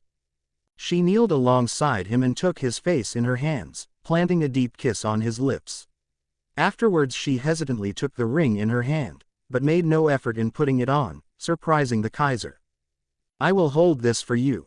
Marry me and be a father to our child when you return, said Kurenai proudly, and deep down he fell in deeper love with this woman on hearing her accept Haku and his son, as her own as well. Try to, argued Naruto, but she raised her hand while shaking her head in denial. This ring will be our promise. I've lost you too many times, and I can't go through that again. No matter what, you must survive. Not just for me, or Haku, or our son, but for all our comrades, all the soldiers and citizens, this Reich. For their sake, you must live, explained Kurenai, as he smiled. Yeah, said Naruto hesitantly, and blinked when she grabbed him by his collar. There was a dangerous fire in her eyes, daring him to say something that would inflict her wrath on him. Never in their entire lives had he seen something like this in her beautiful ruby-colored eyes.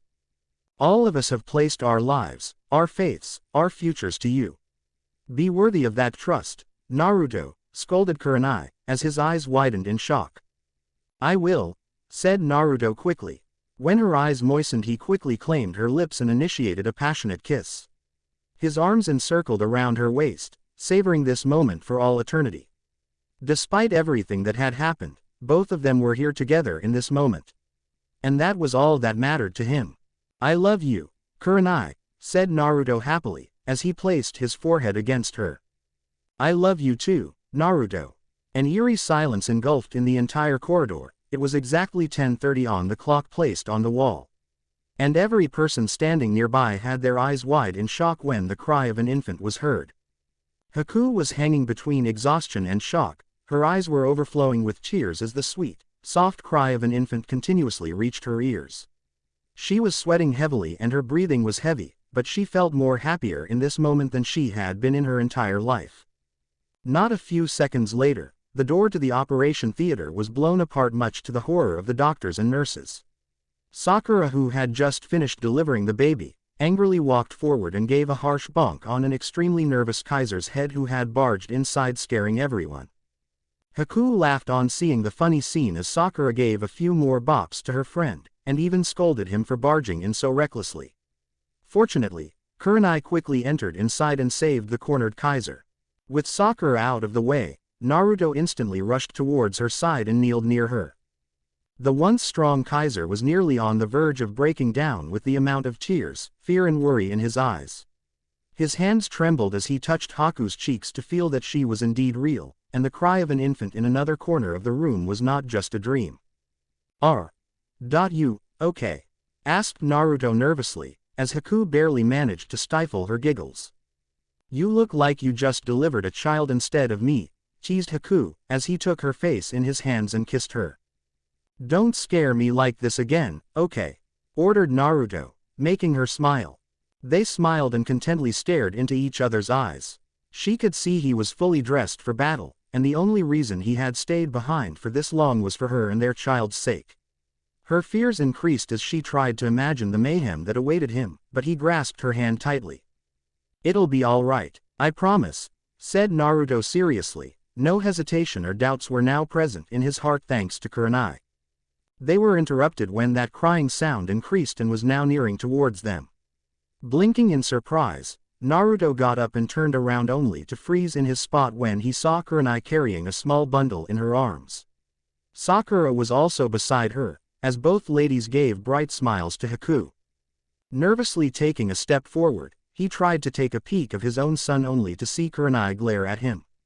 He didn't falter despite his trembling legs, and forcefully tried again only to be stopped when Sakura placed her hand firmly on his face, almost smashing his nose and blocking his vision.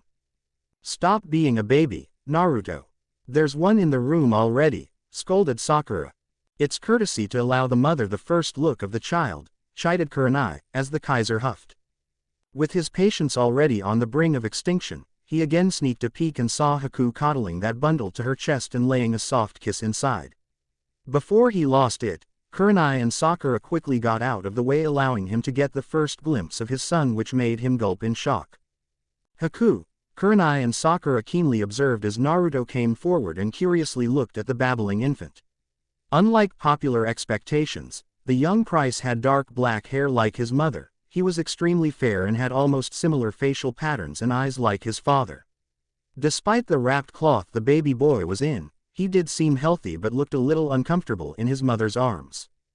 Then, in a move which surprised all the females, Naruto simply poked his finger on the infant's forehead. Much to their surprise, the boy stopped crying instantly. Opening his dark eyes as fully as he could, the baby tried to wriggle his small arms towards his father but was failing miserably. "He's so tiny," said Naruto innocently, eliciting smiles from the women in the room. "Is this the first time you are seeing a just-born infant?" asked Sakura kindly, as Naruto poked his son again on the forehead, making the baby smile. "Yes." Haku was actually quite surprised as the little baby's attempts to get out of her arms increased.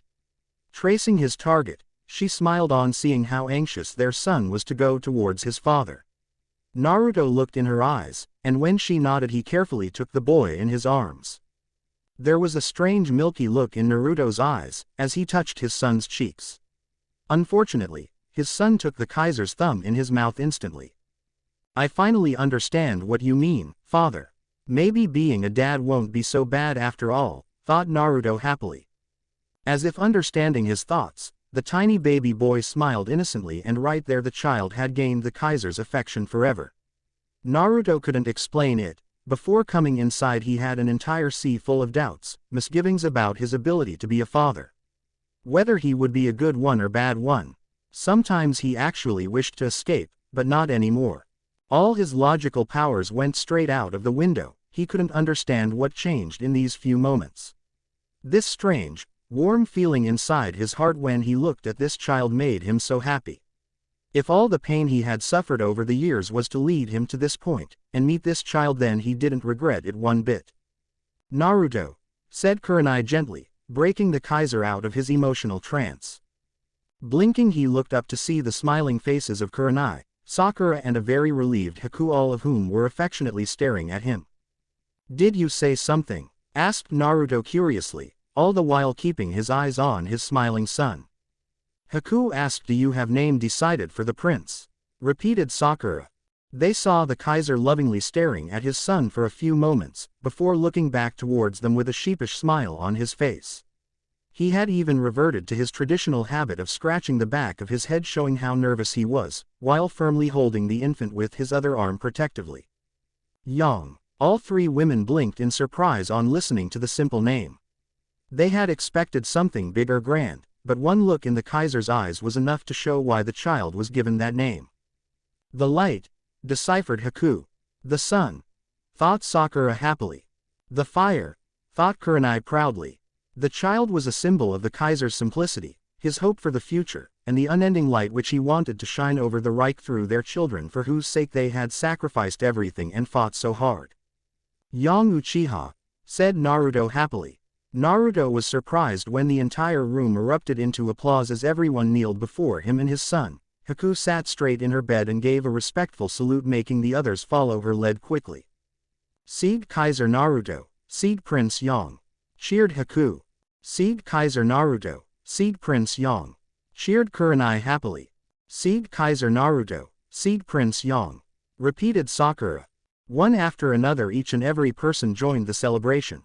It went to show, even in the midst of darkness, there existed light. Now that the Reich was facing its darkest hour, Kami had gracefully delivered light into their lives, instilling hope and the desire to survive in their hearts. On seeing so much respect, recognition, love for him and his son made the Kaiser tear up. He felt happier than ever as he affectionately cradled his son in his arms, receiving a bright smile in return. The boy was definitely living up to his name after all. "Your father loves you very much," whispered Naruto secretly, and gave a thankful nod to everyone. Naruto was just wiping away the happy tears from his eyes as he finished saying goodbye to his wife and son. Despite his desire to stay with them, there was still a war on and his people needed him. Now more than ever. Coming out of the operation theater, Kurenai had tightly grasped his hand, offering support and a bright smile. "You did good today," congratulated Kurenai. "I don't know why, but I love that child. How can I feel such an emotion when I've known him for just an hour?" asked Naruto curiously, receiving a knowing smile in return. "One day you'll understand. You chose a good name," said Kurenai happily.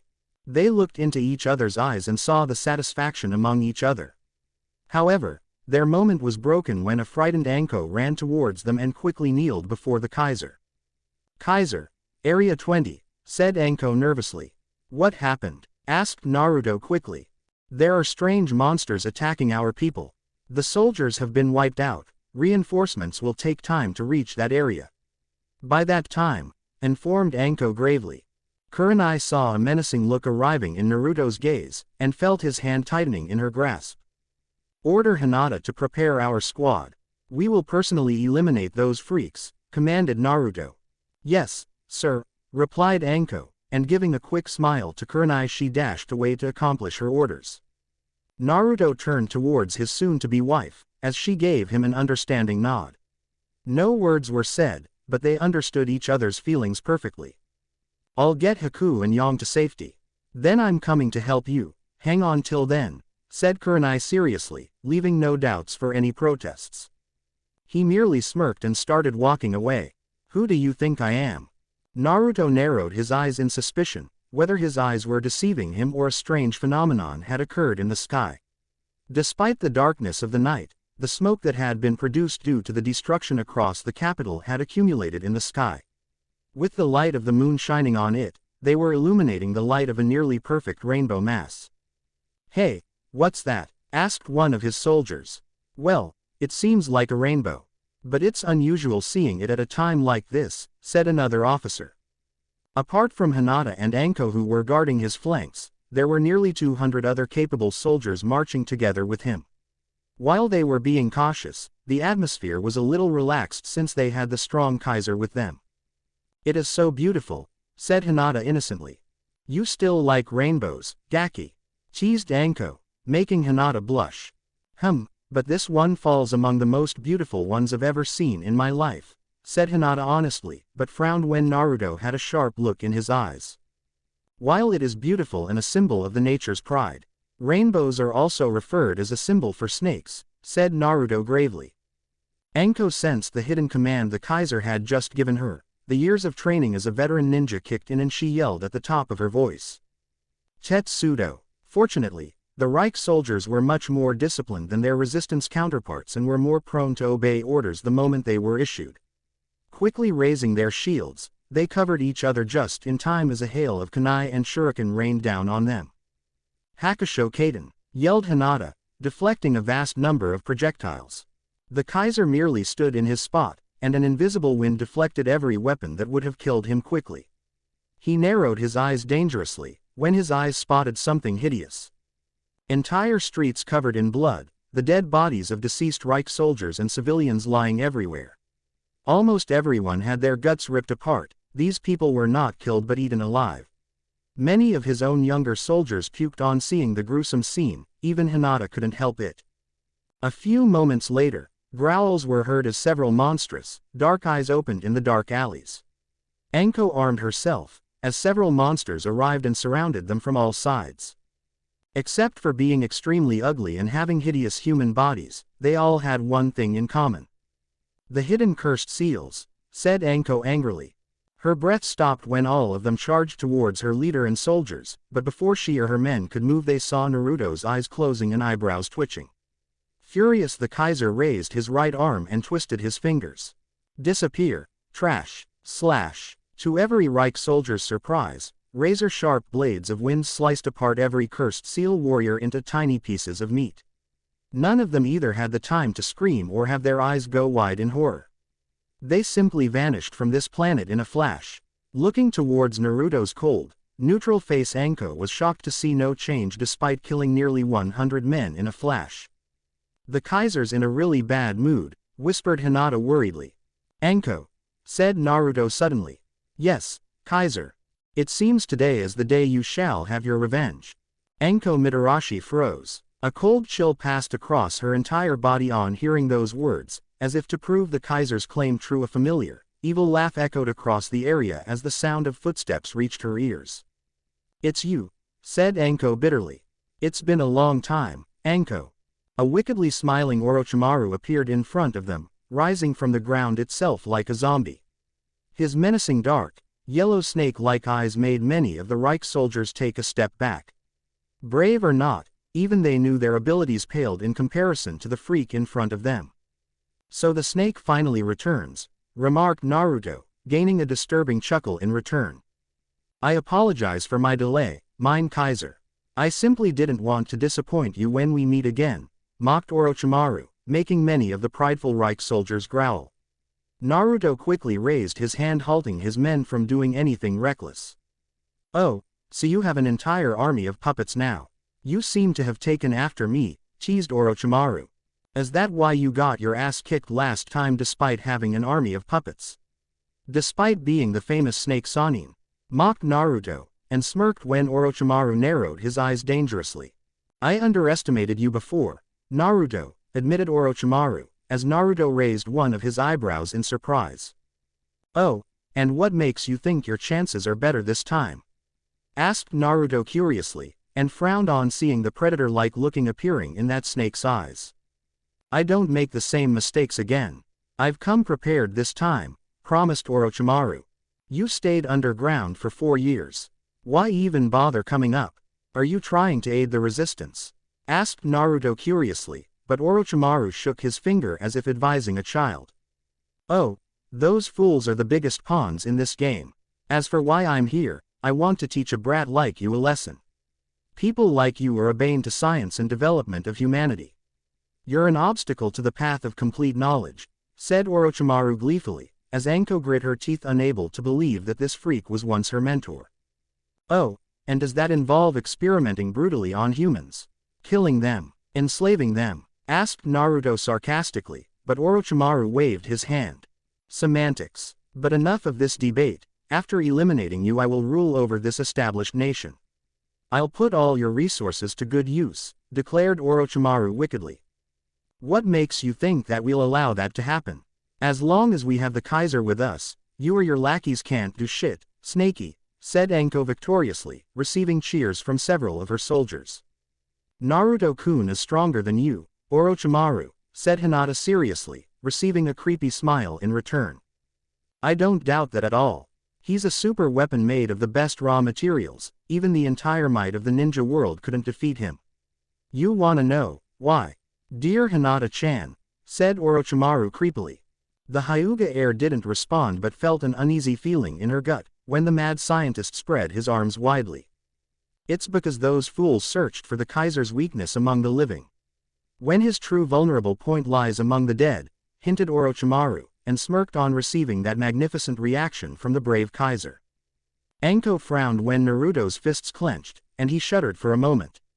Orochimaru got a crazy look in his eyes, when he clasped his hands together and 5 coffins rose from the ground.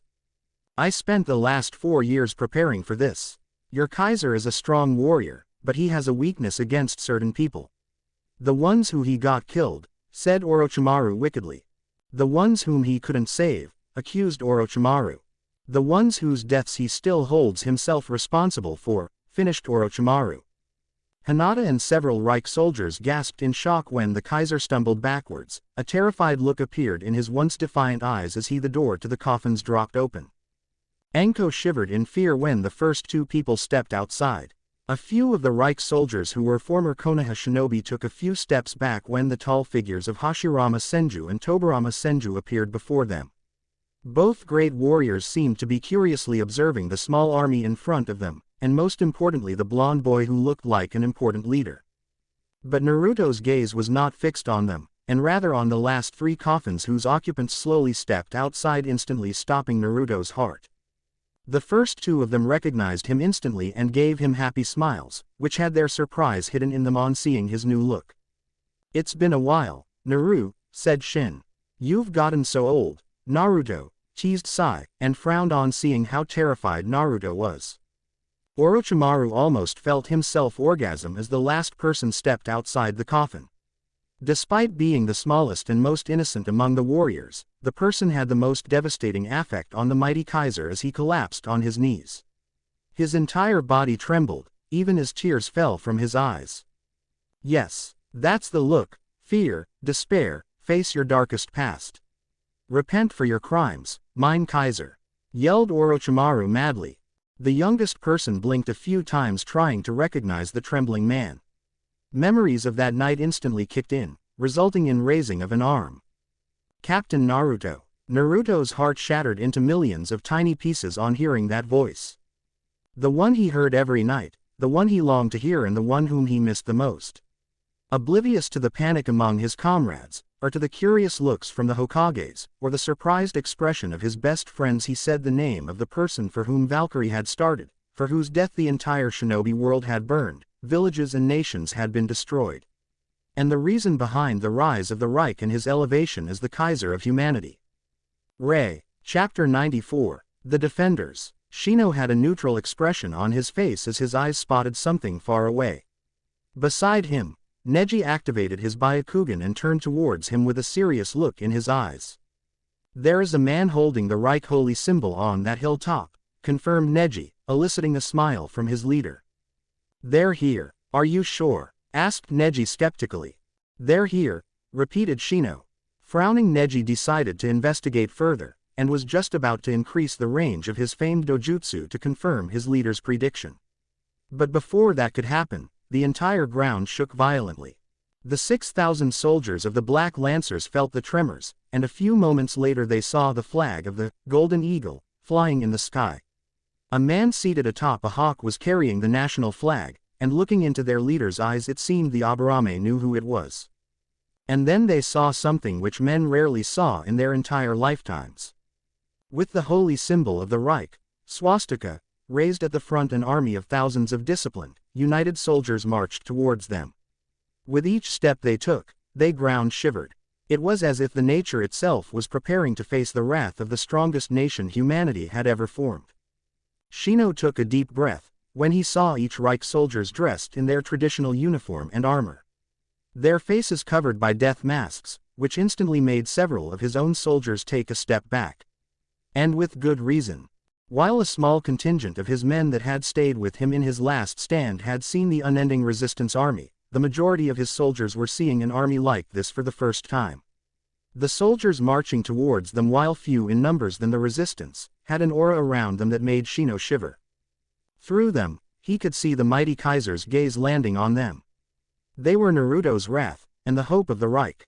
He couldn't help but smirk when the man who was carrying the Reich national flag in the air jumped down. To the horror of the Black Lancers, that lone soldier fell quickly and crashed with a resounding thud, sending dust and debris everywhere. When their vision cleared, most of them took a step back when they saw the Gale Wolf standing in front of them. Tall and strong. The warrior who was said to be the fastest man in the current world, the one whose blitzkrieg attacks could tear apart even the mightiest armies, the only other person other than the Kaiser who slayed a cage in battle. With a firm stab, the national flag of the Reich was marked on the ground, as the cold, ferocious eyes of Sasuke Uchiha glared at each and every Black Lancer. Following their army commander, the Reich army soon appeared behind him. And in them Shino could see the strong figures of Sabuka no Gaara, Tsunade Senju, Sakura Haruno and Kakashi Hatake. The appearance of his former sensei did surprise Shino, as both men gave each other nods. With firm footsteps, both Kakashi and Shino approached each other, and after a brief pause the former student kneeled before his master. 45,678. Kakashi was not offended even when Shino looked at all of them in shock. He couldn't blame the boy for that as well, since it would be hard for anyone to believe that the kingdom that had united humanity under one banner had only this much strength to defend herself. "Are these all the men you have for this war?" asked Neji worriedly. "Yes. There are a few thousand men in the capital, but they are dealing with a problem of their own. We do have a strong military police force, but they are not combat-trained soldiers. Besides, we need them to maintain order within the Reich in this crucial hour," said Kakashi frankly.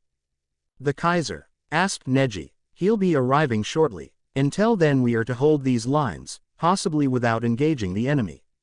"These are the clear orders from the Kaiser," stated Kakashi. "The enemy has nearly 150,000 strong force. From our latest reports, they are being personally led by the Hokage, Raikage, Jiraiya and the entire resistance leadership. They have committed everything, even if we add my 6,000 soldiers to your army. The Reich will only have 51,000 soldiers to defend. We will be outnumbered 3-1, warned Shino, making Sasuke frown. "Don't compare my warriors to those weak thugs of the resistance. We can hold the line," said Sasuke confidently. "I don't doubt your confidence or the ability of your soldiers. I have faced them myself and I cannot dispute the fact that they are better fighters. But the fact is, this will turn out into a war of attrition, and sooner or later our troops will get tired, wounded, low on morale, and that will be the moment of our fall. While courage is necessary for winning a war, we cannot abandon hard facts," argued Shino. "And Shikamaru may not look much of a fighter, but he's one of the best tacticians in the resistance. With him guiding the army, it won't be so easy to stop them or even defeat them," warned Neji. All eyes turned towards Kakashi, who was currently staring at an old photograph of the graduating Konoha 12 along with their senseis. Just who could have thought that just a few years later, these children will be fighting each other on opposite sides despite being born and raised under the same flag? "Why did you not raise a larger army? Recruit more young men and women. You could have drafted thousands for the cause by the Kaiser's order. The Reich certainly has the resources and power to do all of that," argued Shino, and was surprised when Tsunade, who had silently observed the conversation, stepped forward. Kakashi's gaze was still lingering over that photograph, so the second-in-command decided to step up to answer that question. "The lives of our children are far too precious to be callously wasted like that. Haven't you learned anything from history, Shino? The true power of a nation does not lie in the military, but rather in its culture, its economy, its unity. The resistance is fighting for a long gone past, but every Reich soldier that has arrived today has a future to fight for. All of them are volunteers who willingly fight for their nation till the end. When the Reich was formed, the Kaiser's first objective was to give a new future to its people. We invested majority of our resources in organizing our territories, developing trade, industry, transportation, commerce, reducing poverty, generating employments, increasing education opportunities to everyone. With such goals, we were able to improve the lives of our people much better than the combined powers of the ninja villages.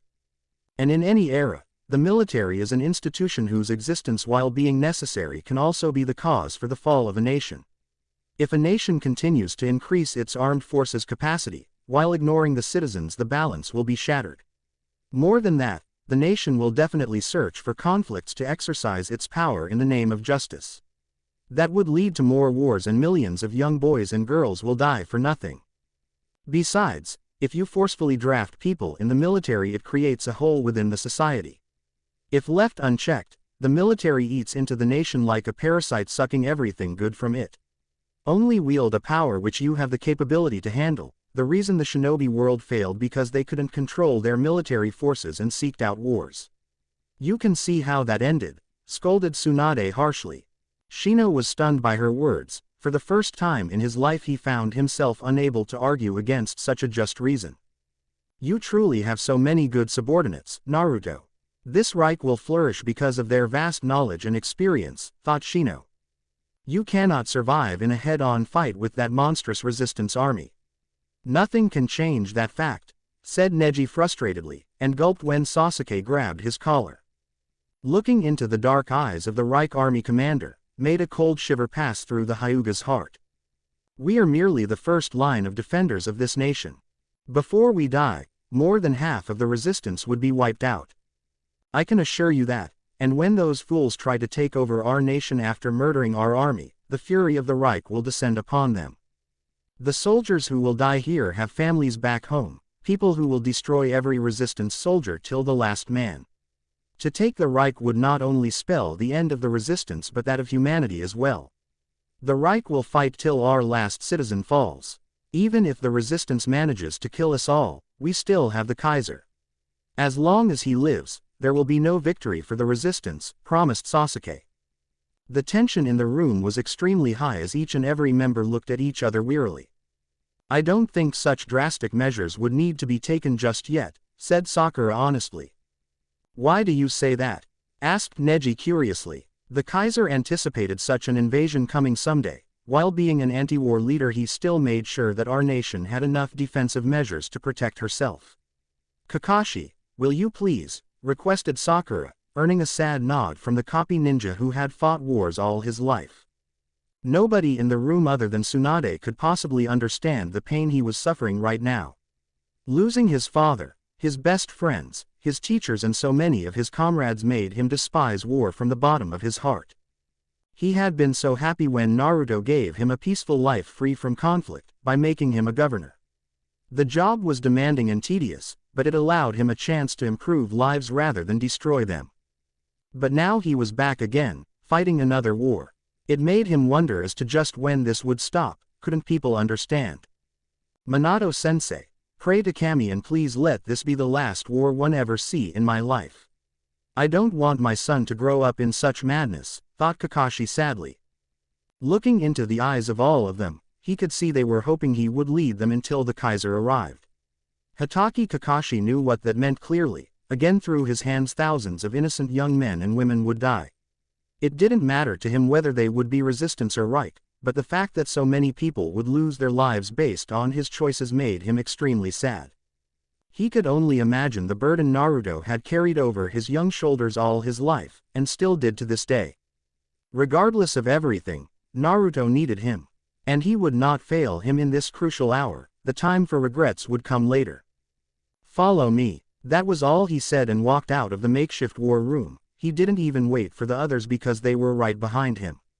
Sasuke, Sakura and Tsunade already knew what he was going to do, but the others needed to see it for themselves. The Shiva Fields. The chosen battlefield was the place the universe would witness the biggest war humanity had ever waged among itself. Lying behind the Sarutobi fortress, the entire area was nothing more than grassy fields and rocks. It provided a straight road deep into the heart of the Reich, and all of them were here to prevent that from happening. May I ask why you didn't keep Sarutobi fortress as your base of operations? Why give it to the enemy and try to fight in such open lands when you are clearly outnumbered? Asked Shino skeptically, making Kakashi smile. You're a good warrior, Shino. But you still have a lot left to learn. Where you see open lands, I see an impregnable defense line that will defend this Reich, said Kakashi sagely. I don't understand. No more words came out of Shino's mouth, when Kakashi raised his hand receiving nods from Karen and Suigetsu in return. The Reich leaders smirked when behind them the ground trembled violently as Karen performed a hand seal. Biting her thumb, the redhead slammed her palm on the ground. Her powerful chakra coursed through the lands, as an unending wall started rising from the ground. Covering each and every boundary of the Shiva fields, it completely separated the Reich territories from the Sarutobi fortress. And it continued to rise higher and higher. 30 feet, 50 feet, 80 feet, 100 feet, 120 feet. Neji could only marvel at the magnificent structure in front of him. His Byakugan couldn't even look past this monstrous wall. There was something inside this thing that even prevented his all-seeing eyes from looking beyond. A wall. That's your answer. It may be high, but we're dealing with ninjas, said Shino disappointedly. Then try crossing this wall, you dumb fool, scolded Karen, clearly offended by the sheer disrespect this man had showed towards her work of the past 4 years. Shino frowned, but decided to test her claim regardless. Quickly charging towards the wall, he simply channeled chakra towards his feet hoping to scale the structure with quick speed. The moment he made first contact with the wall, he instantly realized his blunder. Instead of his feet sticking to the wall, a violent shock passed through his entire body flinging him several feet away where he crashed roughly. Blood trickled down his face, as Karen adjusted her glasses with a smirk adorning on her lips. He could see the respectful looks and praises the Reich leaders were showering on this girl. He knew that no ordinary human could build such a thing, even the most powerful Uchiha and Senju clans didn't have the capability of building such defenses. But there was one clan. A small group of fighters who held their own against the power of 3 powerful hidden villages. A clan who nearly wiped out Kumo, Iwa and Kiri's armies before their fall. If they had received just a little help from their allies, today that clan could have been the most powerful force in the world. The Uzumaki still alive, thought Shino in shock. Now that he thought about it, Naruto's birth records also listed his surname as Uzumaki long before he became a Hitaki, then an Uchiha. It was karmic justice at its best, that the ninja world who destroyed the most knowledgeable clan was on its deathbed today due to survivors of the same clan. No ninja will be able to scale this wall. The chakra which they are so proud of will become their curse. This wall is made up of special chakra-absorbing stones which we unearthed on capturing Iron Country. The samurai were more than happy to give them to us in return for mercy and a chance to live within the Reich. When a ninja touches this wall, it will absorb a portion of his chakra and forcefully return it back to him through a violent shock. No human can scale this wall, either with or without chakra. I promise you that, said Karen proudly. Shino saw hundreds of sharp Reich archers taking positions on top of the walls. If that were not enough, he also saw new machines being mounted upwards. Only Kami knew what those things were. A few toys I devised over the years. They're quite deadly, boasted Karen, the former student of Orochimaru. Sensing the doubts vanishing from Shino and Neji's hearts, Kakashi stepped forward and looked them straight in the eye. If gods forbid, the ninjas do manage to get behind these walls, they will have to face the entire Reich army. That won't happen anytime soon, and certainly not without substantial losses. Till then the Kaiser would have arrived. Do I need to tell you how destructive Naruto is when he gets pissed? Asked Kakashi, a smirk adoring his lips. Shino shivered on remembering that day of the assassination. Naruto had brutally murdered the Raikage along with Yugito and Killer Bee, 2 of the strongest Jinchuriki ever known. He would have nearly killed every resistance fighter that day, if Shino hadn't stabbed him in the back. If there was ever a man whom Shino Aburame never wanted to face again in combat, then it was the Kaiser. And no force in the world was more dangerous than a furious Naruto Uchiha. God save the fool who does make that stupid mistake. An eerie silence prevailed in Area 20 of the Reich capital, except for the laugh of a mad Sannin. Orochimaru had a satisfied smile on his face as he saw the raw fear, panic spreading among the Reich forces. The soldiers of the once strong nation were on the verge of disarray on seeing their leader and strongest fighter down on his knees. Tears trickled down Naruto's cheeks, further confusing the newly revived people. Sai curiously looked towards the person who had made Naruto cry, and gasped in shock on recognizing that little girl from all those years ago. Except for being Konoha shinobi, he, Shin and the Senju brothers had one thing in common. They were all dead, and if Rei was standing beside them, it meant that she was deceased too. Was Naruto not able to save her that night? "Oh Kami," said Sai in shock. "What's wrong, Sai? Why is Naruto crying and dressed in that strange outfit?" asked Shin curiously.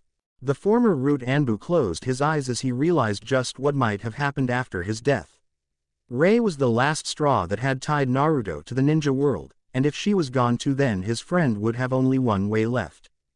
A world of victors, a world of peace, a world of love. I will create that world, Sai. For Shin, you, all of us. The promise which Naruto made all those years ago had finally been fulfilled. Although, Sai really didn't want Naruto to go through that pain again. And thus, despite Shin's questions, he wordlessly walked towards the trembling Kaiser. Orochimaru frowned and made a hand seal, making Sai stop instantly. However, the smirk disappeared from the Sannin's face when, after a rough struggle, the former Root Anbu started walking again at a much slower pace. What? Thought Orochimaru in shock. Why the hell was this boy not obeying his commands? Beside him, Tobirama also marveled at this rare sight. Never before in his life had he seen someone overcome his invincible jutsu. He could see Sai's movements were getting slower and slower. The boy was losing control. Looking towards Orochimaru, the snake Sannin had clasped both his hands together and was clearly giving it his all to stop the boy. Enko quickly got in front of her Kaiser, hell-bent on protecting the shaken man. However, her fears turned out to be unwarranted when Sai collapsed on his knees and had a strained expression in his eyes which were fluctuating rapidly. The boy was definitely fighting even as he crawled towards his friend. Naruto's eyes widened on seeing this, and he quickly dashed towards his friend. Cradling Sai's trembling form in his lap, he grasped the boy's hand. "Sai, said Naruto hesitantly, receiving a strained smile in return. "Protect your dream." Hinata was surprised when her Kaiser stopped trembling. The fear and guilt vanished from Naruto's eyes as both friends exchanged happy smiles. "Whatever happens, I will free you. I promise you this," said Naruto seriously, making Sai smile. "Wake me up when this is over." With those words, the light disappeared from Sai's eyes. His body went still as a cruel smile appeared on Orochimaru's lips. His happiness didn't last when Naruto made a hand seal encasing Sai's body in a wooden coffin, much to the Senju brothers' shock. Slapping a seal on the coffin, Naruto got back on his feet. In a rare move which surprised everyone, Naruto took out his own royal coat bearing the symbol of the golden eagle on the back. Gently placing it on the surface of the coffin, he gave a full salute to his best friend. Except for Shin, nobody could understand what had happened. The elder Root Anbu smiled and followed Naruto by giving a firm salute, as Naruto gave him a tearful smile and an acknowledging nod. No words were necessary to be said between them, since the unsaid message had been already delivered. Even the confused Reich soldiers followed their leader, by giving salutes to the boy who probably saved the Reich just now. Naruto's gaze lingered over Rei for a few moments. Suppressing his troubled emotions, he channeled all his feelings into one thing: rage. Orochimaru took a step back, when Naruto glared at him murderously. The Kaiser's Mangekyo came to life, as he gave the Sannin the most furious glare anyone had ever seen. "You're dead." Chapter 95, Cascades of Blood. Orochimaru had a baffled expression on his pale face on watching one of his most important Edo Tensei being sealed just like that. This jutsu was said to be invincible, and he had spent years trying to make sure that there were no loopholes that could be used against him. While Sai may not have been strong enough to fight with the Kaiser, that boy could have been used as a shield because Naruto wouldn't lay a hand on his friend. He could have easily used the Senju brothers to end the Kaiser. And looking into those cold, furious eyes made him remember Minato Namikaze.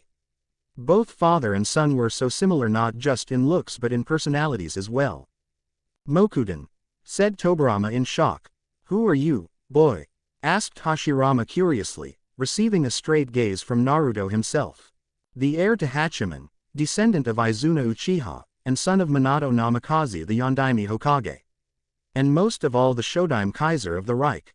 The invaders had varied shocked expressions on their faces, each dealing with a surprising revelation of their own.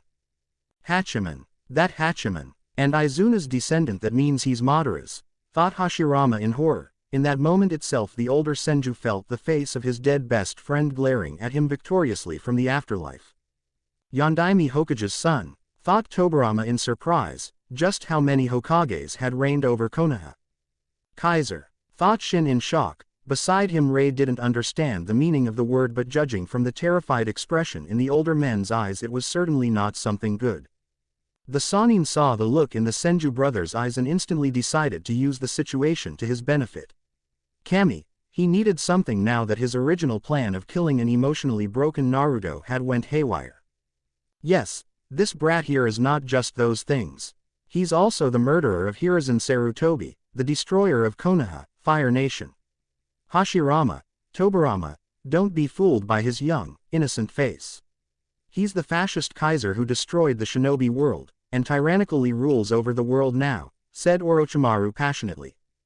Enko nearly pissed her pants when Hashirama's gentle smile disappeared only to be replaced by an ice-cold glare. "You killed Suru?" asked Hashirama in despair. "Destroyed my Konoha, you Uchiha brat, I will end you right here," yelled Tobirama murderously. Shin and Rei were sent crashing away by a violent shockwave as the Nadaime's Hokage's body got covered in fierce chakra waves. The murderous look in his eyes promised an unending mass murder, and a second later he charged. This time Enko and every Reich soldier were sent sailing away as Naruto raised his chakra, instantly stopping the bloodthirsty Nadaime Hokage and flinging him back to where he charged from. An equally cold look was visible in Naruto's eyes as he glared at Tobirama. "Shut the fuck up, you racist thug," yelled Naruto furiously. The Nadaime was stunned for a moment on being pushed back so fiercely. Only two people in the world had ever managed that feat.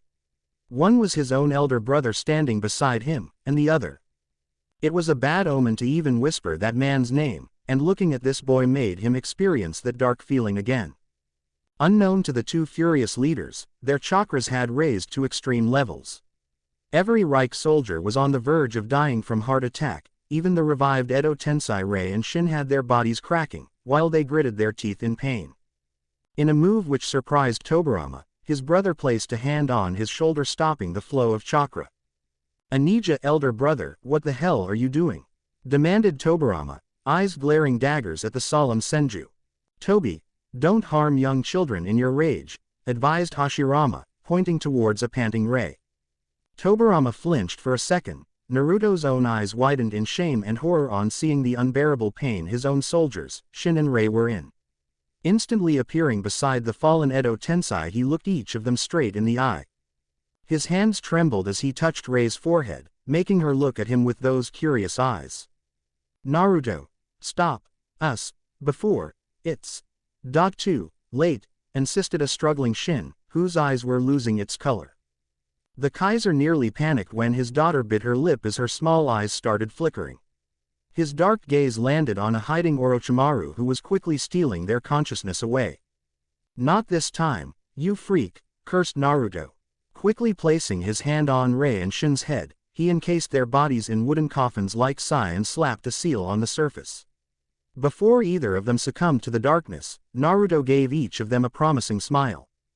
"Rest for now. I will save you this time," said Naruto seriously, a hopeful smile arriving on his lips. Hashirama relaxed on seeing their enemy saving those two young children. The man calling himself Kaiser definitely had a connection to the revived young children. More than that, Hashirama saw a clear reflection of Madara in Naruto when the boy looked at the little girl. The Kaiser definitely had the same love for her, just as Madara had for Izuna. Probably even more. Tobirama snorted in disgust when Orochimaru cursed at the top of his lungs, much to Anko's pleasure. The Nadaime saw the Kaiser summon a few of his soldiers who quickly carried away the coffins to safety, rejoining them with the one Sai was placed in. "Protect them at all costs. They mean everything to me," said Naruto fiercely, receiving a firm nod from Anko. "We'll protect them with our lives. But mine Kaiser, wouldn't that leave you alone against those three?" said Anko worriedly, as Naruto placed a comforting hand on her shoulder. "This is a battle I must fight on my own. But before that," said Naruto mysteriously. Anko quickly understood the end of their discussion as Naruto turned to face Hashirama, as she quickly made a hasty retreat with Reich soldiers taking with them the three precious coffins which held the Kaiser's only weaknesses. She had nearly seen the fall of Naruto, and would rather die than watching something like that again. Revenge could wait for now. These three coffins were the most precious thing in the world for her and the soldiers around her. "I wish to speak with you," said Hashirama flatly. "Anija," protested Tobirama, only to be silenced by a dark glare in return. "Enough of this. Attack him now," commanded Orochimaru, and made a hand seal. Tobirama's eyes went blank and he moved forward to attack Naruto, only to be stopped as vines erupted from the ground, wrapping themselves around his body. The Nadaime was instantly immobilized for good. Hashirama instantly appeared in front of a terrified Orochimaru with blinding speed, and in that moment the Sannin realized why this man was called a kami. Naruto openly gawked in shock when a tight slap landed on the Sannin's cheek, courtesy of a pissed-off Hashirama. The impact was horrible, as Orochimaru's entire neck twisted round and round at unnatural angles. It was a rare sight even for the Kaiser to watch Orochimaru fly away into several walls like a fly, making him gulp. "Nobody messes with my brother, but me," said Hashirama sharply. If Orochimaru had been a normal human he would dead by now, but the man was a walking experimental shop who had tweaked his body more than any time a person could count. So for now Naruto had to settle for watching stars dancing in the man's eyes. "Naruto, be careful. This guy may look like a goofy idiot, but he kicked both mine and Madara's asses together. Even when we were using all our powers," warned Kurama, honestly quite nervous on facing this tree hugger again after so many decades. The Kaiser did not miss the hidden fear in his Biju's voice. If something scared the mighty Kyuubi, then it was a great concern to him. And just watching a Sannin like Orochimaru being swapped away like a common fly made him acknowledge the power of this man standing before him. The tension in the air was extremely high, only to be broken down as Hashirama laughed while staring at his right hand. "Ma, I went a little overboard. What do you say?" asked Hashirama jovially, and laughed more when Naruto face-palmed on the ground. "What the hell are you, old man?" asked Naruto in disbelief. Till this day he had believed that Minato and he himself were the goofy, silly ones. But apparently the strongest Hokage was even a bigger fool than them. "You're the Kyuubi's Jinchuriki, and an Uzumaki too," said Hashirama flatly, surprising Naruto further. "How do you?" "Well, I am the Shodaime," boasted Hashirama harmlessly, eliciting a faint smile from the Kaiser. "Then why are you not attacking me like your brother?" "Everything Orochimaru said was true, except for me being a tyrant," clarified Naruto, and saw the smile vanishing from Hashirama's face. An immense pain was visible in the old man's eyes as he looked towards the Kaiser. "Konoha is truly gone. Tsuru too?" asked Hashirama sadly. "Yes. Why?" Hashirama never flinched even when Naruto looked him straight in the eye, a feat which only a few people could manage when facing the mighty Kaiser. "Will knowing the reason change anything? I know a loyal ninja when I see one. You're an honorable man, Hashirama. But you're too naive, just like my past self," said Naruto bitterly, making the Hokage smile. "You're so much like him, it's quite scary," replied Hashirama kindly. "Huh?" asked Naruto in confusion. "You remind me of Madara." Naruto's gaze softened on hearing that, and judging from the genuine look in the man's eyes the Kaiser could clearly see those emotions were real. Sighing, he massaged his forehead. "You're annoying, Hashirama. You know that right?" asked Naruto irritatedly, but there was no hostility or bitterness in his voice. "Madara once told me that a day would come when Konoha would fall along with the shinobi world. I didn't believe him back then, but looking at this changed world and at you makes me rethink about my past decisions. I want to know why you did what you did, insisted Hashirama, and surprisingly received a hateful glare in return. Why? Just so you can pass on your divine judgment on me like your racist brother. Your village and your shinobi system destroyed my Uzumaki and Uchiha clans, killed my parents, my friends, my comrades, my daughter, said Naruto bitterly. Hashirama lowered his head on hearing so many sad news. He could easily feel the pain and anger in Naruto's voice. The Uchiha and Uzumaki were gone. That was something Hashirama never wanted to hear. He couldn't even fathom the devastating effect the remaining tragedies would have had on this boy. And somewhere deep down, he felt a little guilty since the ninja world was his creation. I am not like Tobirama. I may not be able to accept what you did, but before I make my decision I want to hear your story. Maybe it will change things, maybe it won't. But as a leader yourself, please grant me a favor by telling me the unbiased truth. I built the ninja world, Konoha, on the bones of my friends and families. Just like you, I had a dream and had to suffer a lot for it. So, Hashirama didn't have to say anything else as Naruto closed his eyes. Taking a deep breath, he looked the man straight in the eye. Very well, what do you want to know? Asked Naruto patiently. Everything. Kakashi remained calm as ice even as his eyes bore witness to the largest invasion force he had ever seen in his entire life.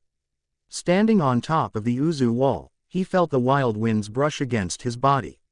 He was actually surprised that Naruto named this wall after the village of his deceased clan, and as a tribute to his mother. From a personal point of view, Naruto had surprised him again since the Kaiser had never known the Uzumaki clan as they had died before he was even born. He didn't even know his mother as a person, and resented her for a good half of his life. And then he goes and names the greatest creation in the Reich after the clan and a mother whom he barely had a formidable connection with. But from a strategic point of view, he could see the significance of this name. The Uzumaki clan defended their village against the combined armies of three great villages. Their fight was considered one of the best defensive struggles in the history of the shinobi world. Perhaps the Kaiser had anticipated such a situation, and had named this wall Uzu to give strength to his people in the need of hour. Although, Kakashi dearly hoped the final outcome was completely opposite from that of the past. He had received information from his scouts that the first wave was being led by the Raikage himself. Darui was the leader's name, and he was the right-hand man of the former Raikage. He was a skilled fighter and leader, and had participated in that assassination attempt on the Kaiser. Seems like Kumo brutes are really overconfident about their victory, said Sasuke distastefully. Well, we did give them the Sarutobi fortress on a silver platter without any fight. They outnumber us, and probably know that our capital is under attack. Their morale would be high assuming that we would be disarrayed and not offer a good resistance, explained Gaara tactfully. But still, attacking a defensive wall as high as this with just 25,000 ninjas is rather reckless.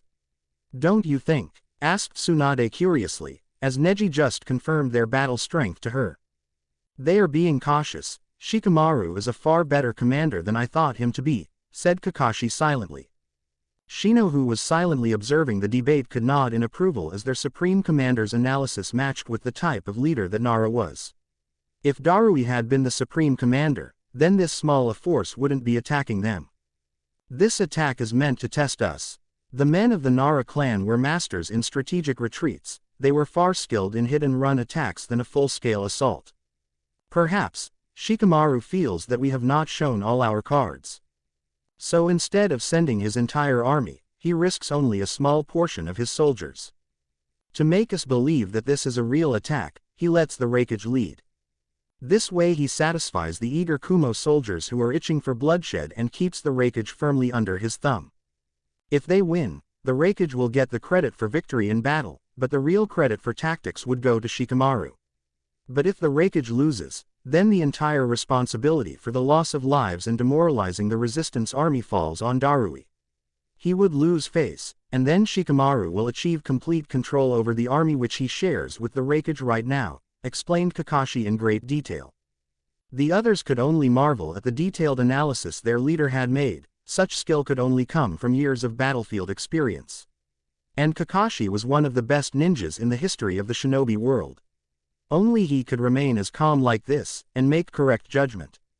The Kaiser had definitely chosen a good leader for his entire army. Sasuke was too emotional, Tsunade was a good medic but not a great battle commander, Gaara was a good fighter but had lost confidence since his last defeat, Shino was not trustworthy for obvious reasons.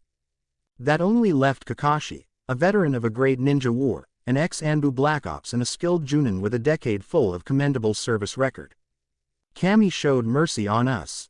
If we had attacked right after capturing Sarutobi Fortress, this battlefield would have been the final grave of mine and the Black Lancers. The Reich wouldn't even have needed Kakashi to command, the Uzu Wall itself would have slaughtered us. My gamble to side with the Reich saved my life and those of the surrendering resistance civilians and the Black Lancers, thought Shino in relief. Kakashi remained silent for a few moments, his eyes steadily observing the resistance force that had started appearing on the faraway horizon. Within an hour or less, they would be at his doorstep. One of the greatest advantages of the Uzu Wall was the fact that there was only one gate of entry, and it was secretly camouflaged within the wall stones. Even the Byakugan couldn't detect it, so it was completely invisible to the naked human eye. Kakashi intended to use this advantage to the fullest.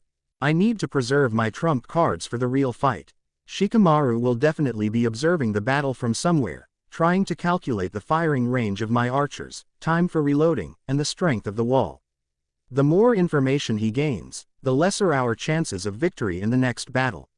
I need to hold long enough for Naruto to arrive, thought Kakashi seriously. The strategy that came to his mind was extremely risky, borderline suicidal. But if executed successfully, it could accomplish his goals. The burden of command weighed heavy on him, but for the sake of the Reich he had to take the risk. Here's the plan. Shikamaru Nara, dressed in his Hokage robes, could be seen crudely observing his marching army that was approaching the rather high wall formed by the Reich. He had to admit, the tactic was strange. This was certainly a new kind of warfare, which he was unfamiliar with.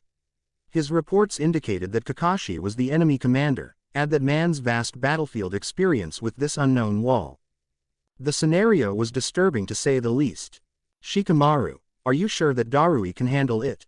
Asked Ino hesitantly, who was serving as his adjutant and communication officer. Perhaps, we must wait and observe, replied the Supreme Resistance Commander. He didn't know why, but an uneasy feeling had started forming in his gut since the past few minutes, while it could be attributed to battle anxiety since any minute now his soldiers would start their first assault on Reich mainlands. But there was something else. His fears turned out to be true, when Ino's face went pale as a ghost. Her lips quivered several times trying to say something but failed miserably. What is it? Asked Shikamaru impatiently. The base camp is being attacked, said Ino hesitantly. What? How the hell did they get behind us? Didn't we clear every area of Reich soldiers? Every one of them should be hiding behind that wall, said Shikamaru in surprise. I don't know, Shikamaru. But the Gale Wolf is leading the attack, informed Ino. Even she found it hard to believe that the Reich Army's battlefield commander was himself leading the attack. Enemy strength? Asked Shikamaru worriedly. Sasuke is a cage-level ninja. Kakashi would definitely send a mad dog like him to destroy our supplies and weapons cache. It would severely cripple our fighting chances, or he could kill our medical ninja, thereby increasing our casualties rates due to lack of doctors. Or, thought Shikamaru in quick succession, his logical mind coming up with even worse scenario moment after moment. Reports are still coming in. But so far, hundreds of enemy soldiers are attacking us, said Ino gravely, making Shikamaru grit his teeth. Even if he has few soldiers to fight, none of my warriors except Jiraiya could match Sasuke in a one-on-one battle. Since Jiraiya is on a scouting mission, the junior commanders would panic on seeing Sasuke's blitzkrieg attacks. I cannot let that happen, thought Shikamaru quickly. He cursed himself for letting Jiraiya go on a scouting mission trying to find a secret passage that could let them infiltrate the Reich without winning the wall. The Toad Sage was skilled in infiltration, and Shikamaru really hoped that man came back with something for him. Ino, order our forces to reorganize their formation. Attack the enemy together. Cage-level shinobi or not even Sasuke cannot battle thousands of ninjas in a straight-up fight. Hold the line, till I arrive and take command. If we get Sasuke, it will be a severe blow to the enemy, ordered Shikamaru. Yes, Hokage-sama, replied Ino, and instantly started working to convey his orders. Shikamaru gave one last glance towards the resistance force that was about to battle against Kakashi, and made a silent prayer for their success. Darui, be careful, don't be reckless, thought Shikamaru. Kakashi had his eyes closed, silently feeling the cool breeze hit his skin. He could feel the tremors across the battlefield as the enemy was inching closer and closer. He smiled when Matsuri came running towards him. The communications officer quickly relayed her report to him. I hope this gamble pays off. Sasuke will be all right, said Kakashi seriously. Kakashi, the enemy has started charging towards us. They'll reach the wall in 2 minutes, informed Tsunade urgently. They're in the range of our archers. Should we start our counterattack? Asked Gaara seriously. Wait. The officers were tensed, but the relaxed tone in which Kakashi gave his command made them obey him instantly. This was a man with a plan, and they had to believe in him. Sir, enemy forces 800 meters and closing in. Kakashi narrowed his eyes as thousands of Kumo ninja bravely charged towards the wall. A few seconds later he received another report stating the accomplishment of the next phase of the operation. 600 meters, 500 meters, 400 meters. Hundreds of archers raised their bows, as Kakashi raised his hand while the enemy continued their quick charge. Gaara had his hand placed on a button, waiting to press it the moment given the command to do so. Release the trap, now, yelled Kakashi, thrusting his right hand towards the enemy. Gaara didn't waste any time and pressed the button in his hand. The very next second the entire backward area of the battlefield crumbled. The fake surface collapsed, as a deadly trench came alive. Hundreds of resistance fighters in the rear fell straight into the trap, where hundreds of spikes awaited to meet them. Cries erupted everywhere, showers of blood, flesh and guts blasted instantly, ending the lives of hundreds of humans. The entire rearguard of the resistance collapsed since the trench continued expanding for hundreds of meters. The artificial pillars that had held the hollow ground were blown away by a set of explosives attached to them, which went off when Gaara pressed the button. The effect was deadly as the charging enemy instantly halted their advance abruptly. The Raikage could only stare in horror as the trench became wider and wider. His army could not retreat now since the escape was cut off by a monstrous trench full of spikes ready to impale them. Even for ninjas, jumping across a trench which was hundreds of meters long was an impossible feat. That only left. Darui angrily stared at the Reich soldiers, and furiously raised his hands, gathering the attention of his remaining soldiers. Charge! By the time the order was given to the shaken resistance soldiers, several smoke bombs had already been fired all over the battlefield. Even then the resistance didn't waver and madly dashed to scale the wall, with the intent of making the enemy pay in blood. Not on my watch, thought Gaara seriously, as he raised his hand. Doden. Yomi Numa, swamp of the underworld. The area nearby the walls turned into a muddy swamp. Several front-line units of the resistance fell right into the trap. The remaining stopped instantly, clearly not willing to get themselves trapped. Big mistake. Let it be known that taking out a target from high altitude in the midst of battle can be extremely difficult. A moving target only decreases the chances of scoring a hit. Even the wind could displace the aim of archers by a slight margin. But since the resistance forces had to abruptly stop, they were nothing more than sitting ducks. Tsunade quickly stepped forward, eyes shining with fierce feminine fury as she narrowed her gaze on the trapped enemy who could neither advance or retreat since both ways had been cut off. Mine archers, short bursts of 3. Fire! Roared Tsunade. A rain of arrows were released in the sky, and with great speed they quickly started descending towards the ground, delivering a critical strike to the disarrayed enemy forces. The smoke had already increased the chaos, and since the enemy was large in numbers their coordination was not up to mark. But in a great move of leadership, the Raikage stepped forward and clasped both his hands forward. Raiden. Jaibashi lightning style, earth flash. An entire arc of lightning sprawled from his hands and destroyed a large portion of the arrows that would have decimated his men. He followed this up by jumping high in the air, with one hand holding his sword and the other holding several shuriken which he fired instantly.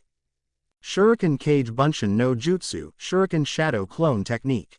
Hundreds of shuriken came into existence countering the remaining arrows one by one. The few that did manage to get through were being personally blocked by Darui with the help of his sword. His soldiers stared in awe as their leader waged a brave battle. "Hurry! Defensive measures! Reorganize the lines!" yelled Darui. Slash! A sharp arrow struck the Raikage straight in the chest, making him fall back on the ground. Quickly taking out the weapon from his chest, coughing blood in the process, the injured Raikage leapt back among his troops as several of them had slammed their hands on the ground. Doden Doryuheki, Earth Release, Mud Wall Jutsu. The resistance forces quickly formed a large wall of their own, shielding them from the continuous barrage of arrows. Kakashi shrewdly saw through the enemy's attempt to turn the tide in their favor. The Raikage was indeed a good fighter. Quickly turning towards Tsunade, he looked her straight in the eye. "Fire explosive arrows quickly. Don't let them shore up their defenses," commanded Kakashi urgently, as the archers readied the special explosive arrows. "Fire!" yelled Tsunade. Boom! Kakashi nodded as the explosive arrows started blowing up the small walls formed by the resistance, but more were being formed in a continuous, valiant effort by the resistance. "Gaara, when the next barrage hits their walls, slam through with your full power," ordered Kakashi quickly. Hi! Soon enough the next round of explosive arrows blew away a large number of erected defensive walls. More walls were in the process of being raised when Gaara concentrated and pressed both his hands forward.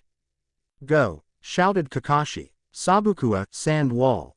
A tidal wave of raging sand rose from the ground and brutally slammed into the defensive walls of the resistance. As a testament to Gaara's power, wave after wave of walls crumbled, burying with them hundreds of resistance soldiers alive. With a large amount of sand enveloped in all directions of the surrounded resistance forces, Gaara clenched his fists. "Sabuka Q, sand binding coffin." Darui yelled in horror as he, along with a few thousand soldiers, got entangled in a large sand coffin. So massive was the attack that nobody got the time to move. They felt their bones crumbling from the sheer crushing pressure. A harshly panting Gaara looked towards Kakashi for determining the final fate of the captured enemy leader. The Supreme Right Commander lowered his gaze, even as he raised his hand in the air. After a moment of trepidation, the decisive signal was given. "Ah!" Kakashi closed his eyes on hearing the soul-terrifying cries as thousands of soldiers were crushed brutally in that giant sand coffin. Among them were the top resistance battle commanders and the Raikage himself. Enemy frontline and rear line units decimated. Resistance casualties crossing 20,000. Raikage Darui died in battle, reported Tsunade silently. The Senju heir saw Kakashi's sad gaze fixed on the remaining few thousand terrified resistance soldiers that were caught in the middle of the battlefield. Neither could they advance or retreat. Their leaders were dead and there was no one coming to help them, since the Reich had already jammed communications within the area to prevent the resistance from calling for reinforcements. "Mercy?" asked Tsunade hesitantly. "I cannot. All archers, eliminate remaining stragglers." "Kill them all," said Kakashi coldly, much to Tsunade's despair. The next few minutes passed in silent horror as one by one the remaining resistance soldiers were slaughtered. Their painful cries resonated across the entire field, but Kakashi remained firm on his decision.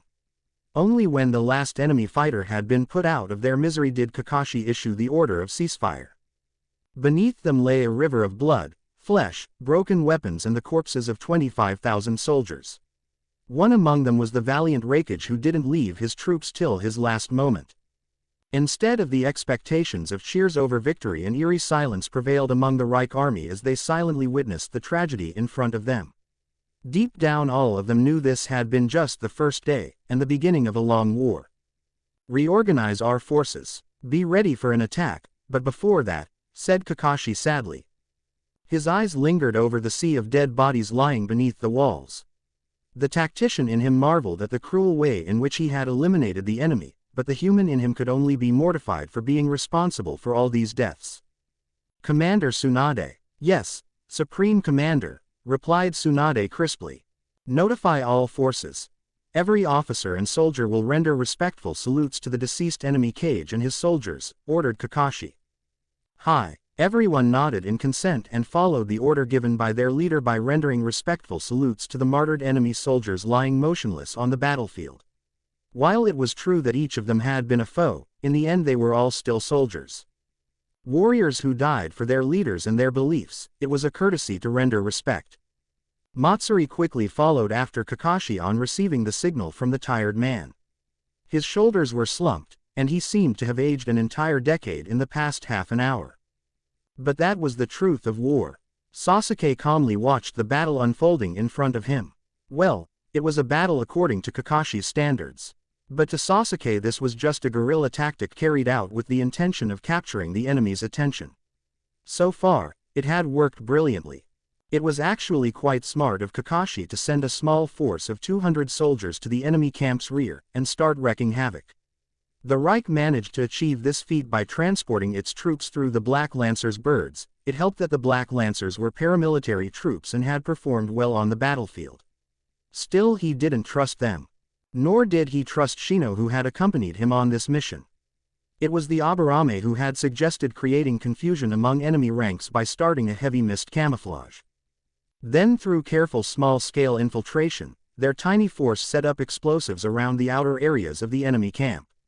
The resistance simply assumed that the mist was natural since the enemy had already been cleared from the areas they captured, making it a big mistake on its part. When the explosives went off, panic spread among the enemy soldiers. Combine that fear with witnessing Sasuke Uchiha leading a full-scale charge on several outer posts along with nearly 100 Reich soldiers sent alarm bells across entire camp. With Darui and Shikamaru absent, the less experienced junior officers found it quite difficult to regain control. Sasuke actually wondered why Jiraiya had now showed up till now, but then again he was thankful for that. Strong or not, he didn't wish to face Jiraiya along with the entire resistance army with so few men. But it seemed the tide was finally turning in the enemy's favor. They had finally reorganized their formations and were initiating heavy counterattacks. Sasuke, come in. He was relieved when Kakashi's voice rang over the communication device. He had actually started to worry about the fate of the real battle being fought near the wall. Go ahead, Kakashi, replied Sasuke. Mission accomplished. What's your status? Asked Kakashi seriously. For a moment, the Uchiha could not believe what he just heard.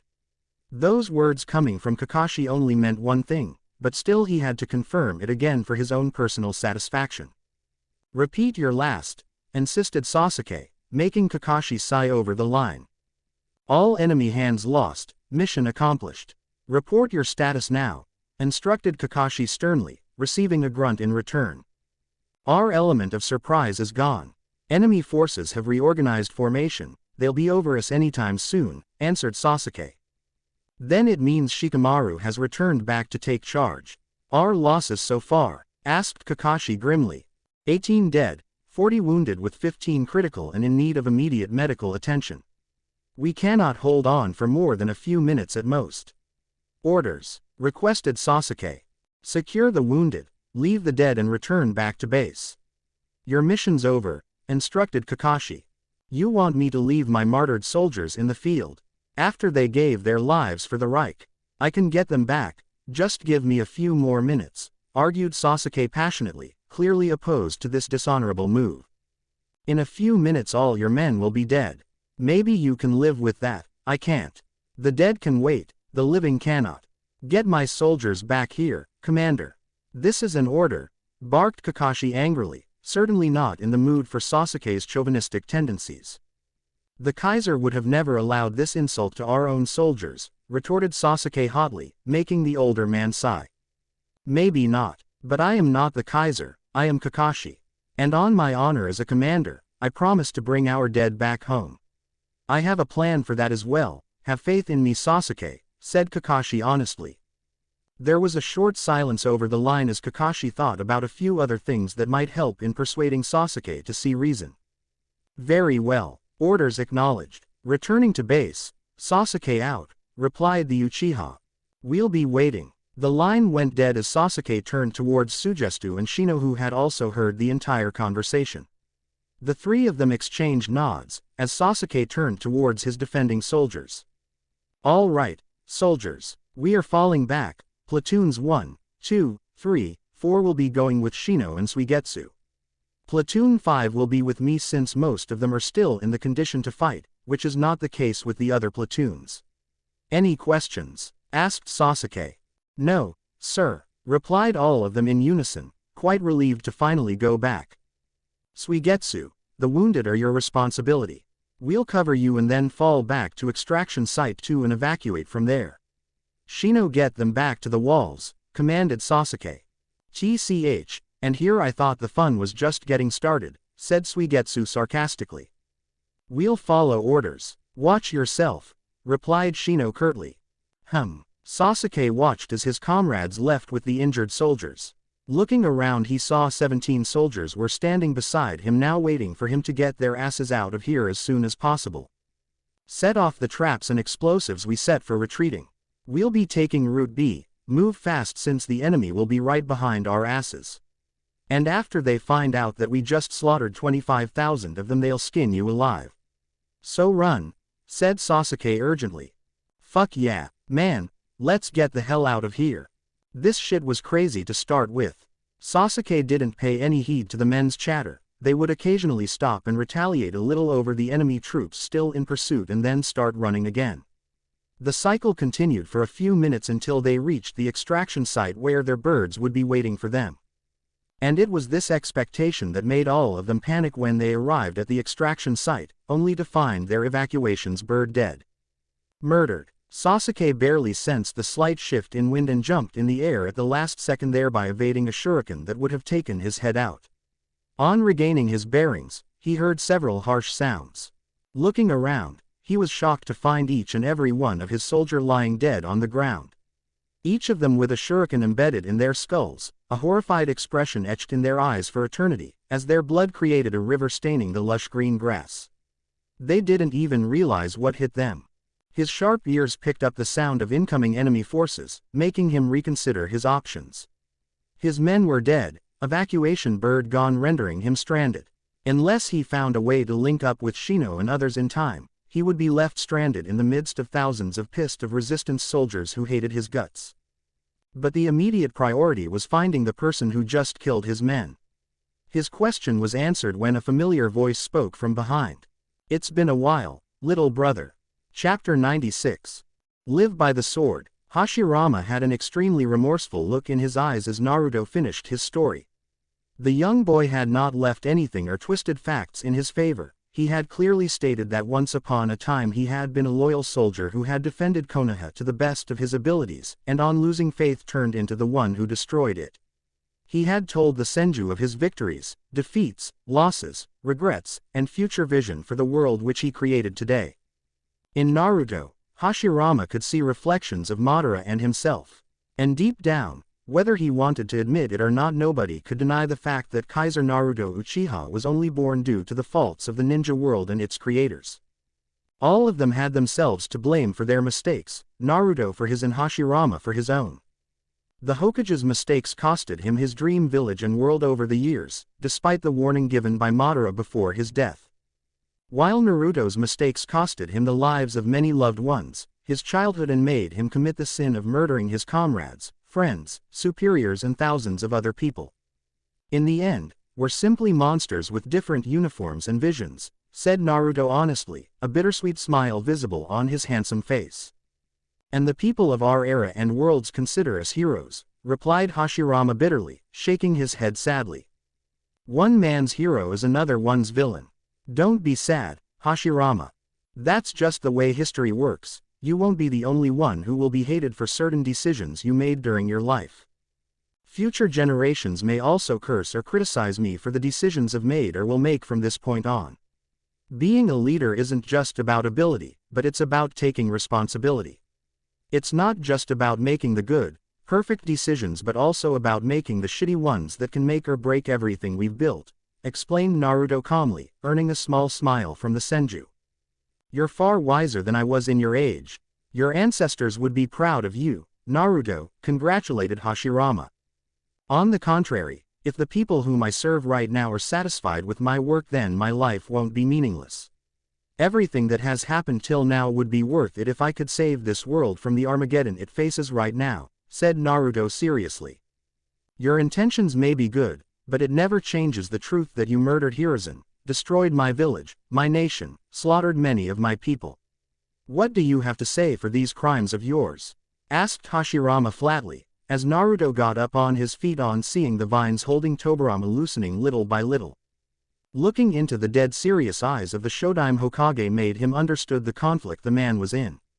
Smiling he stood firm, and stared straight into Hashirama's eyes. "My conscience is free," answered Naruto honestly, making Hashirama sigh sadly. Kurama was left speechless when Hashirama got back on his feet and gave a crisp, respectful salute to Naruto. The Kaiser closed his eyes but gave an acknowledging nod regardless.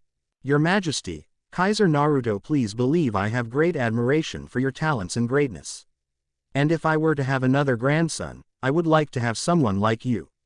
But I can't be your subordinate or accept this world of yours," said Hashirama honestly. Naruto didn't say a word, even as Tobirama was freed. "Tobirama and I feel sorry and apologize for the pain our decisions might have caused you, but we can never side with you. It may be his business in saying his opinion, but I can guarantee he will agree with what I just said. That is to say, if I'm allowed to say important sounding things, then it will be the truth that I built the ninja world on the philosophy of making friends on equal terms, regardless of pasts, clan, and not on creating master-servant relationships." The wild winds flowing across the area slowed down. "I want to have good friends, and I want to be a good friend to other people. But I don't want a good master or to be a good servant. The same goes for Tobirama and perhaps the ninjas who still oppose you. This is why we will never be able to uphold the same flag as you. Although I appreciate your kindness towards me, I doubt you have any need for old men like me and my brother," said Hashirama respectfully, with a small smile. The Hokage twisted his fingers as a giant wooden replica of a ninja was slowly formed. It was one of the largest statues the Kaiser had ever seen, with its vast figure towering over the entire Reich capital. A tribute to the shinobi world. Time stopped as the Kaiser spared a nostalgic glance towards the historical monument that would always remind him and everyone as to where all of them came from. And what was the past world that made them who they were today, and who they would be in the future. The young Kaiser sighed on seeing the two Senju brothers taking battle positions, and Orochimaru slowly sneaking up behind them to participate in the battle. "Naruto, what will you do?" asked Kurama hesitantly. "Their intentions are clear. They were the founders of the shinobi world, as such they're throwing down the gauntlet themselves. This is Hashirama's attempt to immortalize the spirit of ninjas in a positive light by fighting this one last battle," explained Naruto, clearly touched by the old Senju's resolve. "A man who truly maintains his mettle despite old age and life full of pain deserves admiration," said Kurama frankly, earning a nod from his container. "This is a challenge from one of the most battle-tested warriors and respectful leaders who is staking everything for the sake of his civilization. Hashirama was the father of shinobi, as such he is trying to protect his children till the end. As a leader myself, and in my authority as Kaiser, I cannot disregard this challenge. We shall fulfill his last wish," said Naruto seriously, determination shining in his eyes. "Victory or death, mine Kaiser?" asked Kurama curiously, an eager smirk arriving on his face. "No, it's not that. But victory or a more complete victory," answered Naruto confidently, making his partner smile widely. Orochimaru grinned when the Kaiser stepped forward to face the godly Senju brothers in a battle that would determine the fate of their worlds. Tsunade and Gaara could only marvel at the sight from afar as they watched their supreme commander walking across the blood-stained battlefield with a few of his soldiers. As the sun slowly started to vanish in the midst of rising darkness, it marked not only the end of the first day of humanity's greatest war but also the end of the lives of 25,000 soldiers currently lying dead across the battlefield. They were quite astonished and left speechless when Kakashi bent down and picked up a blood-stained resistance flag. Without a word to even his own surprised escort soldiers, the Reich Supreme Commander placed the flag straight in the hands of the Raikage's deceased corpse, making it stand firm and proud. "I can see from where the Kaiser got his sense of honor," said Gaara silently, getting a begrudging nod from Tsunade herself. "Giving respect to dead enemies, even when they don't deserve it. They are the traits of noble leader," said Tsunade. "Would the resistance do the same for our soldiers and officers?" asked Gaara bitterly, making Tsunade sigh. "That is the difference between them and us. A difference Kakashi and Naruto intend to keep. The Reich and the resistance have their own differences. We will even kill each other for our ideologies, but all of us bleed the same colored blood, die the same death. Life may have divided us, but death equals us all. We must strive to be human at the very end towards each other at the very least, explained Tsunade patiently, as Gaara stared at the sky. I wonder, what shall become of our kingdom after we play our parts, said Gaara mysteriously, as Tsunade smiled. Gaara saw a sagely look arriving on the older Senju's face, as she pointed her finger on her head and heart in proper succession. Our kingdom lies in our minds and our souls. That kingdom can never be surrendered or destroyed, said Tsunade devotedly, showing absolute faith in her beliefs. Gaara nodded as he carefully observed the setting sun in the sky, and his thoughts lingered over the uncertain future that awaited them all. If this Reich is the chosen kingdom of humanity, then let God do with it as he wills. Kakashi had been aimlessly staring at the endless sea of corpses. While there were no survivors left among the once strong enemy invasion force, he still wanted to make sure there were no stragglers left, while also searching the corpses for any information that might just help him in the defense the next day. Watching the frozen, unmoving faces of Darui and thousands of young men and women made him remember the Third Great Ninja War, and a saying he had heard from one war veteran long ago.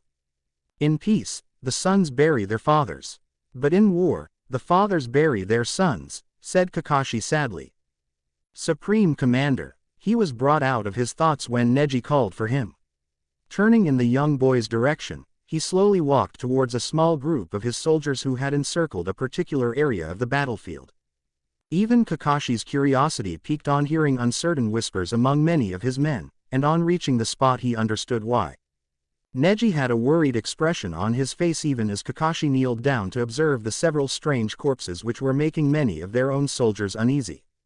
It's just as the Kaiser feared, thought Kakashi gravely, as right in front of him lay several thousand strange corpses. These dead bodies, while having a human figure, were neither men or women. Hell, they appeared to be zombie-like creatures in manly forms. Their entire bodies were white in color. No sign of clothes or genital organs. If one could guess correctly, they were males, but nothing was certain. There are more across the battlefield. Our soldiers found them reverting to this state. It seems they were previously taking the forms of resistance fighters, but they were really, said Neji hesitantly, not finding the right words to speak. I see. Gather a few of these bodies as samples and send them to Sakura. I want a full autopsy in 12 hours. We need to know as much as possible about them, instructed Kakashi. Yes, sir, replied Matsuri quickly, even as many Reich soldiers started picking up a few zombie corpses. Neji saw Kakashi was not too surprised with this discovery, which only fueled his doubts that the man knew that something like this could happen.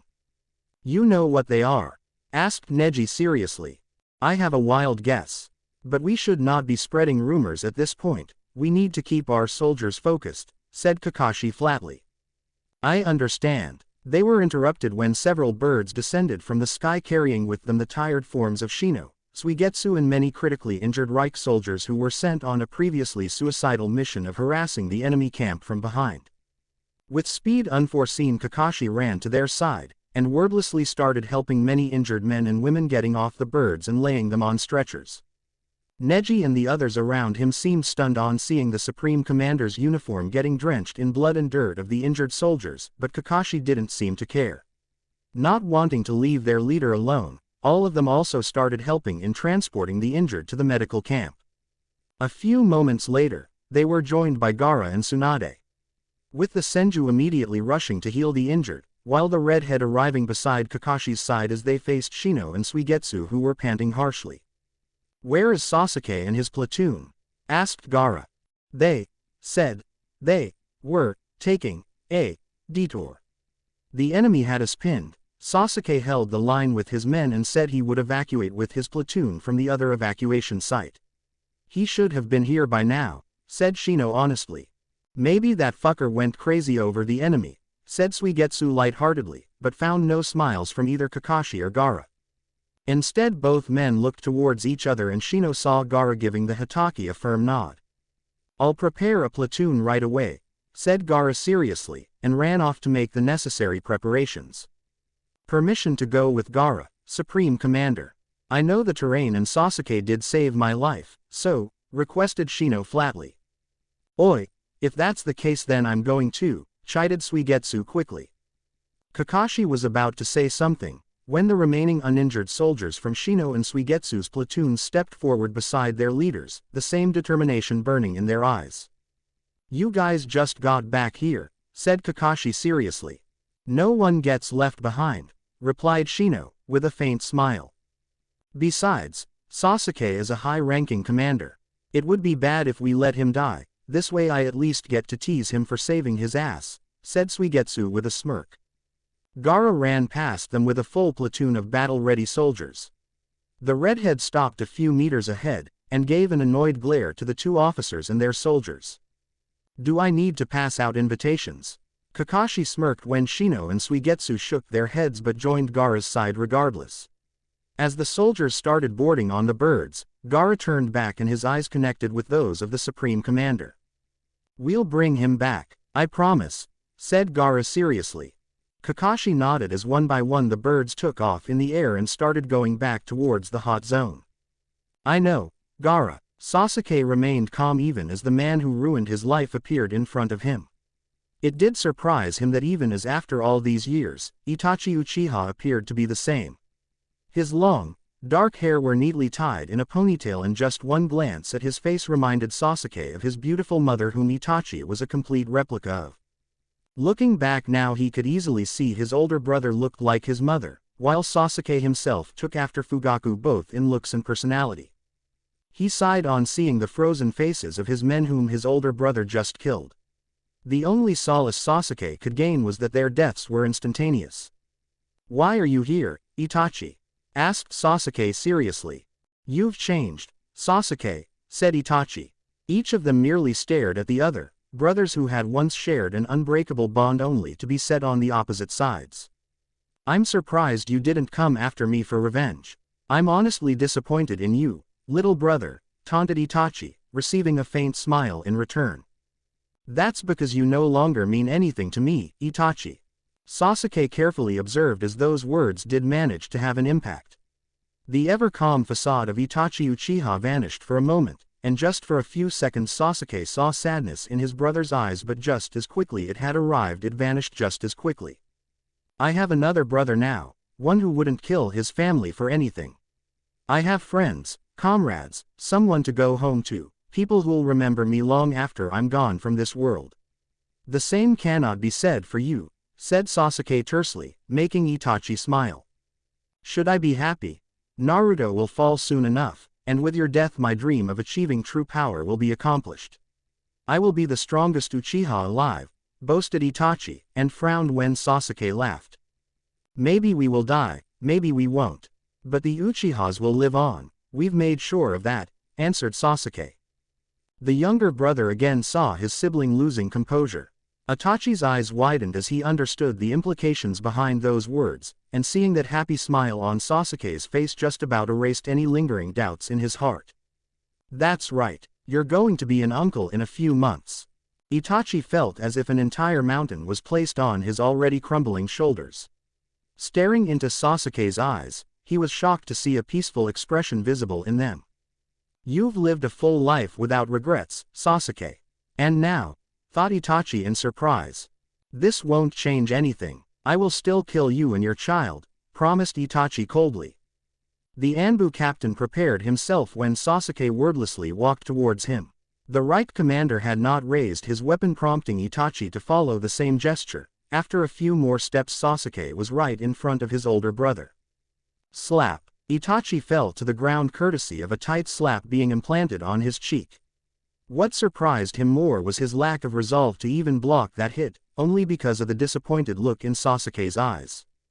"Enough, Itachi. Stop lying and performing your miserable acting," scolded Sasuke. "I want the truth," demanded Sasuke. "You already know why," replied Itachi flatly, making Sasuke grit his teeth. "I want to hear the real truth from your mouth. Even when I already know about the coup." Time stopped for Itachi as he heard those words, and one look in Sasuke's sad eyes made him realize his brother already knew about his ugly life, and why he did what he did. The only question left was how did Sasuke know, even when? "I ransacked Naruto's mind when he was in coma. I always knew he was hiding something from me, and through my Sharingan I accessed his memories while he was asleep. While it was dishonorable, Naruto was stealing my right to know, so I had no choice. I know about the root-ku, Uchiha-ku, what you were. I know everything, said Sasuke sadly. Sasuke saw his brother closing his eyes and taking a deep breath. A few moments later, the fake expressions disappeared from Itachi's eyes as he looked straight at him. If that's the case, then there's no use denying it. It's true, confessed Itachi, as Sasuke closed his eyes while clenching his fists. I didn't want to believe it back then, and now, said Sasuke bitterly, a painful look visible in his eyes. Itachi remained silent, his head facing towards the ground, unable to meet his younger brother's eyes. He could face the strongest warriors of the world, but didn't have the courage to witness the unending pain that was visible in Sasuke's eyes and heart. The silence helped him in picking up the sounds of incoming resistance fighters, and after what Sasuke did to them, Itachi knew what would happen if they caught the right commander right now. We need to leave. Sasuke looked in the direction from where he also heard angry voices, and sensed several chakra signatures rapidly approaching towards him. Itachi got back on his feet, and wordlessly both brothers started running together. Neither of them said a word or showed any hostile intentions, as each of them was busy in dealing with their volatile emotions. Half an hour later, they had managed to shake off their pursuers and were now standing in front of a vast lake. There were several trees nearby, and the setting sun in the sky provided a beautiful image to their troubled souls. While Sasuke was staring at the sky, Itachi was busy observing the changed man that was his younger brother. Father and mother would have been proud of you, Sasuke, said Itachi compassionately. The right commander closed his eyes in a last effort to hide the tears swelling up in his eyes, as he felt a strong fist encircling around his heart on remembering his deceased parents and a happy family he had once been a part of. They were proud of you too, Ni-san. Itachi choked back a sob on hearing that word after so many years, and what broke his heart was the fact that Sasuke said it without any hatred or sarcasm behind it. What do you want to do? Asked Itachi quietly. He carefully observed as Sasuke unsheathed his sword, and stared at it for a few moments. Taking a deep breath, Itachi prepared himself for battle, only to be shocked when Sasuke stabbed the sword in the ground. Get out of here, Itachi, said Sasuke bitterly, and saw the shock clearly visible on his brother's face. What? I can never forgive you for what you did. But I understand why you did it, however there's no gain in killing each other, admitted Sasuke. I don't want your pity, replied Itachi flatly, and flinched on receiving a sharp glare in return. You don't deserve it either. Konoha and Danzo may have manipulated you, but in the end it was still your decision to kill our entire clan. It was your sword that killed my mother and father. Every one of us makes choices, you made yours. And right now I'm making mine, said Sasuke seriously. Letting me go is your choice? Asked Itachi in disbelief. Killing you would be showing mercy, and it's exactly what you want, isn't it? I won't give you that because I want you to repent for your crimes by living with your guilt for the rest of your life. If I kill you, it would only make the sacrifice of our parents meaningless. You may have placed the village over them, I can't, said Sasuke furiously. It seems Naruto's attitude is rubbing off on you, taunted Itachi, with a faint smile. He couldn't say it out loud, but he felt immensely proud of the man standing in front of him. Sasuke grunted even as a smile of his own arrived on his lips. That bastard, he's a pain in the ass most of the time, but is also someone for whom I wouldn't mind dying. If not for him, I would have turned out to be a useless avenger. Maybe I would have wasted my entire life running after you, even sacrificed my life in killing you. But he didn't let me go down that dark path, said Sasuke proudly. He has a strange sense of honor, and I've never seen anyone like him, admitted Itachi. Naruto is the light that illuminated my dark life, he filled the hole which you created. With him, I built this Reich and used my powers for development instead of destruction. It was a bumpy ride, but I wouldn't trade any of it for the world, said Sasuke happily. It's been a good ride for us all, replied Itachi, receiving a rare full smile from his younger brother. The best. In that moment the brothers felt themselves being transported back to a time where their world was still normal, where they had a family to come home to, where they always had each other no matter what. Itachi hesitantly took a step forward, and Sasuke repeated the action albeit a little less slowly. Their eyes teared up as they neared each other, and before they knew it they had their arms wrapped around each other. "I missed you, Sasuke," said Itachi sadly, a lone tear falling from his eye. "Did you ever love me, Itachi? Or was all of those moments just fake?" asked Sasuke hesitantly. "I've always loved you, little brother." "Then, please stop right now. We've already lost too much in our lives, don't be a blind patriot till the end. Why the hell are you even supporting the resistance right now? It was these ninja villages that killed our clan, manipulated you to do their dirty jobs. They must pay for their crimes," argued Sasuke passionately. Itachi gently broke the hug and placed a hand over his young brother's shoulder. "I know they are wrong," said Itachi honestly. "Then why?" yelled Sasuke frustratedly. "The things we do for our best friends. I couldn't protect Konoha. I failed in keeping the promise I made to my best friend. Sasuke, seeing you become such a great man fills my heart with pride. But you must understand, for me there is only one way. I have contradicted my beliefs many times, at least this way," said Itachi frankly, never finishing the last sentence. "You're still doing all of this for the sake of your best friend. And a promise made years ago?" asked Sasuke in surprise. "You and I are different yet the same in many aspects. We both made our own choices but they were heavily influenced and made for the sake of our friends. I cannot change the past, and I have no desire to live like this after what I did. At the very least, I will give it my all by destroying the Reich and the Kaiser," promised Itachi. Sasuke's gaze hardened on hearing that as he stepped away from his brother who remained impassive. "Do you really mean that?" "Yes." Itachi saw Sasuke's hands trembling as he picked up his sword. The boy's lips were trembling as he tried to muster the courage to do what needed to be done. It made the Anbu captain smile as he was reminded of a memory from years ago. "Do not fear. This is the path you have chosen," said Itachi flatly. Compared to the pain I caused you, mine would be much smaller. Our philosophies may have been different, but I am proud of you, Sasuke," complimented Itachi, repeating the words said by his father all those years ago with minute changes added.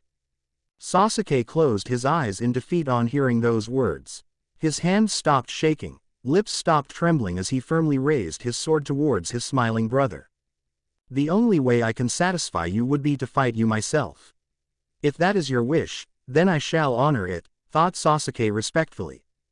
Itachi activated his Mangekyo Sharingan as Sasuke activated his own. The tension in the air increased as Sasuke pointed his sword at his older brother. "Live by the sword," stated Sasuke, receiving a proud smile from Itachi who raised his own weapon towards his brother and said 4 words. Die by the sword. Chapter 97, Die by the sword. Naruto stepped forward, eyes set on 3 of the most powerful shinobi the world had ever seen. With the exception of Madara Uchiha, Hachiman or the Rakuto Sennin, he doubted any warrior could match up with the combined prowess of the great Senju brothers and Orochimaru. And now he was facing all 3 of them alone in combat. Wordlessly, 4 shadow clones of him were created instantly. Never waiting for any verbal command from their original, the clones quickly performed an identical series of hand signs before slamming their hands on the ground. Shishienjin 4 Violet Flames Formation. A large square-shaped barrier of purple-colored flames was formed all around the warriors, confining them to a limited area. The clones who had formed the barrier quickly knelt down and took their positions as another protective barrier covered them.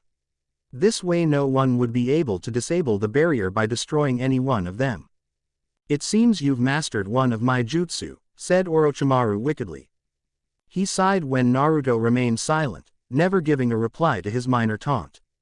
"Kurama, now we can go all out," said Naruto seriously. "Is that wise, Naruto? Your true power, I know. We will be careful not to overuse my powers or risk destroying the right capital and the people in it. This barrier is strong, so the damage will be confined to this area. Mostly," reassured Naruto, as the fox gave him a feral grin. "Then let's do this." Orochimaru quickly tossed 2 sharp swords to the Senju brothers, who accepted the weapons without a word.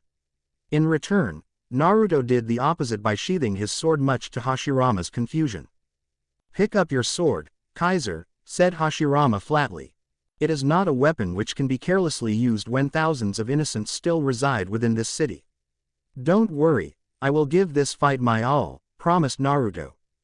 Very well, then. Orochimaru made a hand seal, and the next second Tobirama vanished. Naruto, having sensed the danger, quickly ducked just in time for the Nadaime Hokage to appear above him. The sword missing the Kaiser's neck by just a minute second. He's fast, but, thought Naruto, as he raised his hand. The Kaiser's right arm instantly transformed into a lengthy wooden spear, which was now an inch away from stabbing Tobirama through the chest. Instead, Hashirama leapt inside the battlefield, his sword making a long slicing arc towards Naruto's chest. The Kaiser simply shifted his weight, evading the blow, and formed a wooden shield in his other hand just in time to block the hail of exploding tags Orochimaru had launched towards him. Naruto, close quarters, warned Kurama urgently. Acting on the sensible advice given by his partner, Naruto was able to capture a fierce roundhouse kick from Hashirama by stabbing the man in the foot with his spear-transformed wooden hand. Tobirama twisted quickly in the air, and aimed a powerful punch for the Kaiser's spine. What the Nadaime Hokage hadn't expected was a sudden chakra tail to abruptly emerge from his opponent's back and impale him straight through the chest. Instead of being shocked, the younger Senju simply smirked, alarming Naruto. Shit, cursed the Kaiser.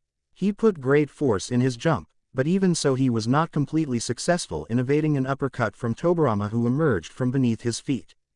The attack connected with Naruto's left portion of the chest barely, but the impact made the Kaiser cough blood.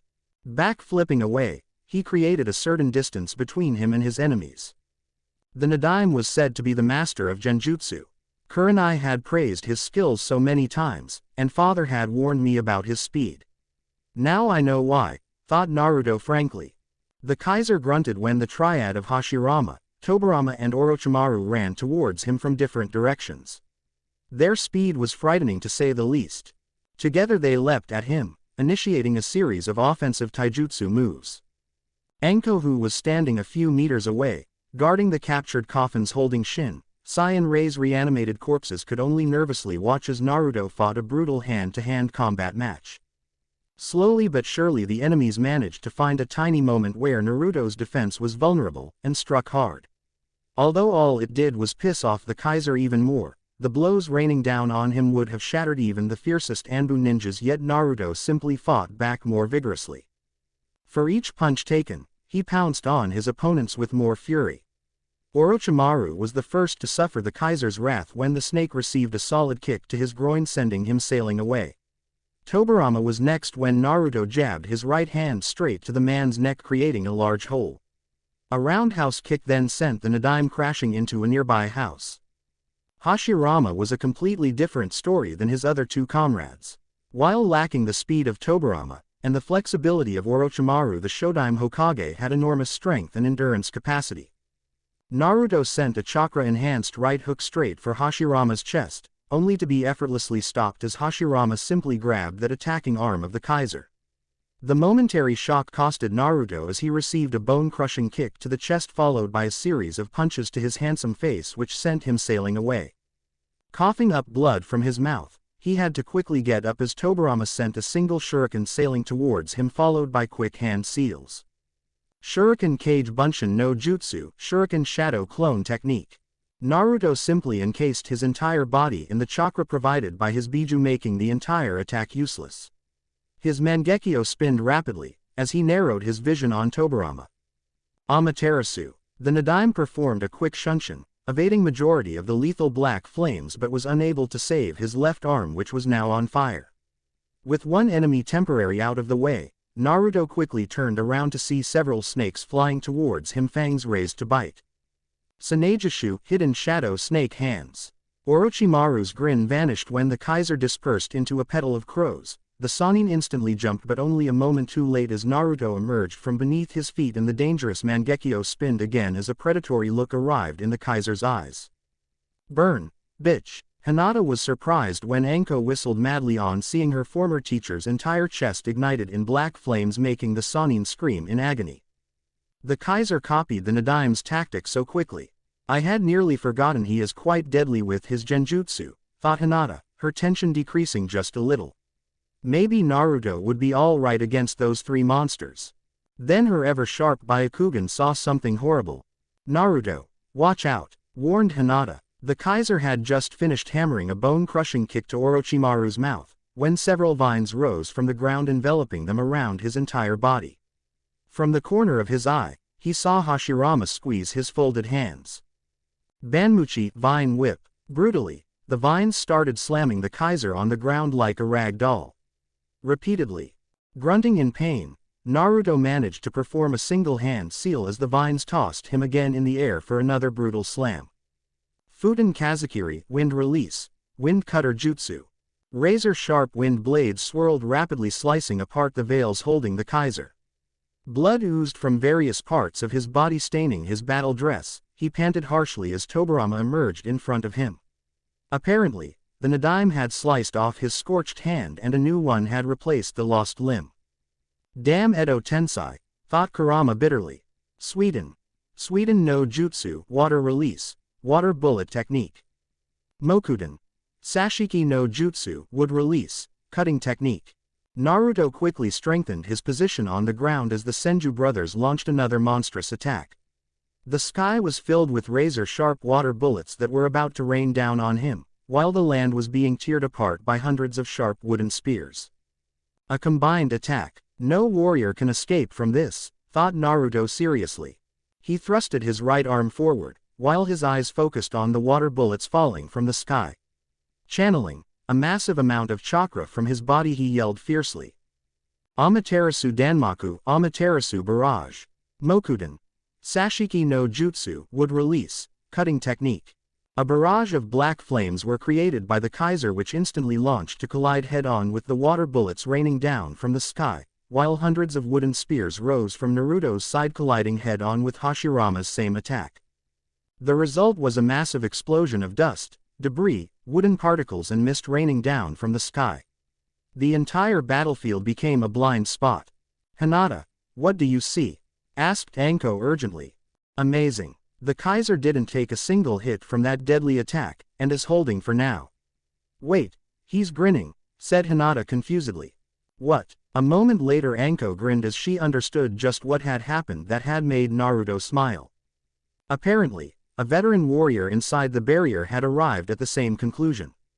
Scatter. Now, he's going to use the mist against us, warned Hashirama. The Hokage heard several footsteps rapidly moving around him, and not a second later he saw several clones of Naruto leap towards him with their swords. Slam. In a sheer display of monstrous power, Hashirama punched his right hand on the ground, breaking it into several parts, sending debris flying everywhere. Unfortunately, the Naruto clones were in too close proximity and couldn't evade the sudden unexpected attack.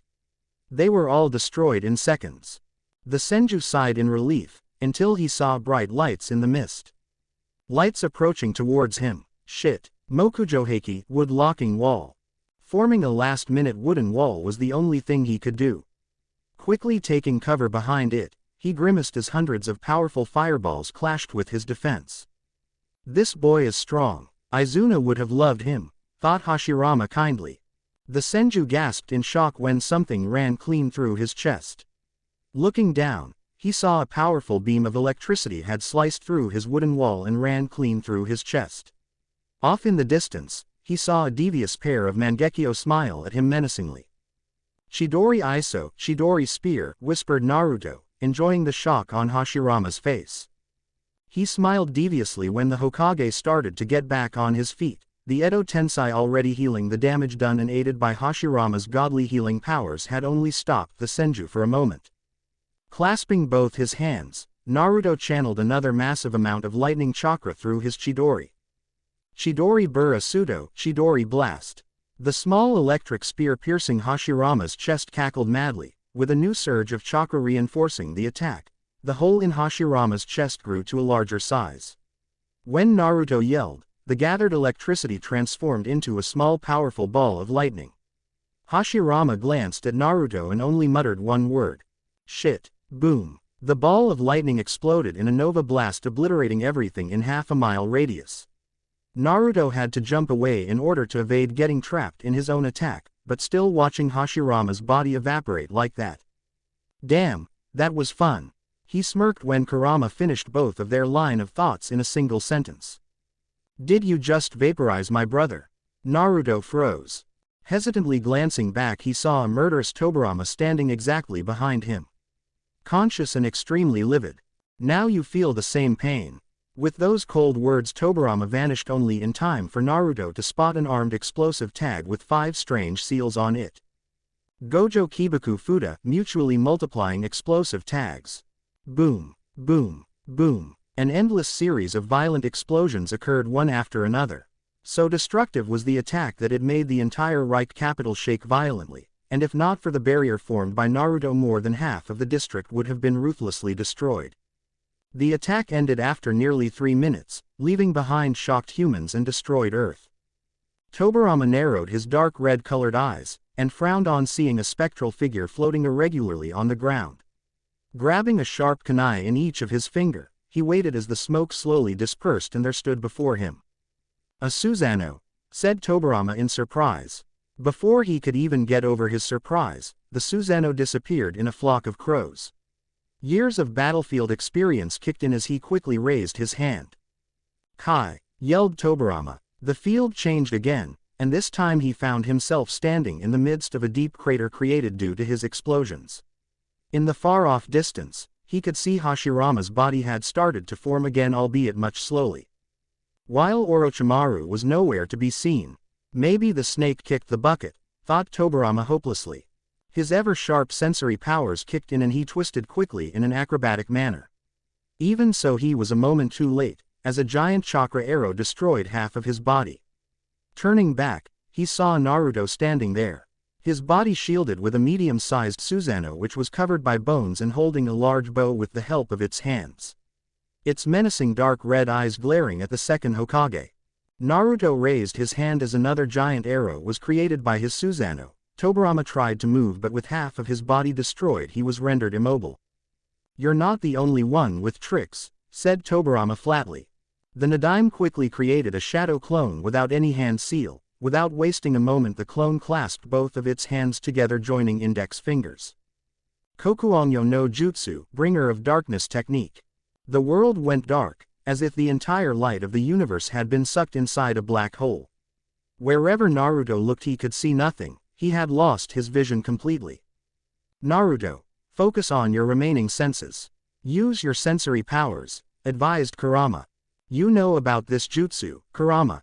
Asked Naruto curiously.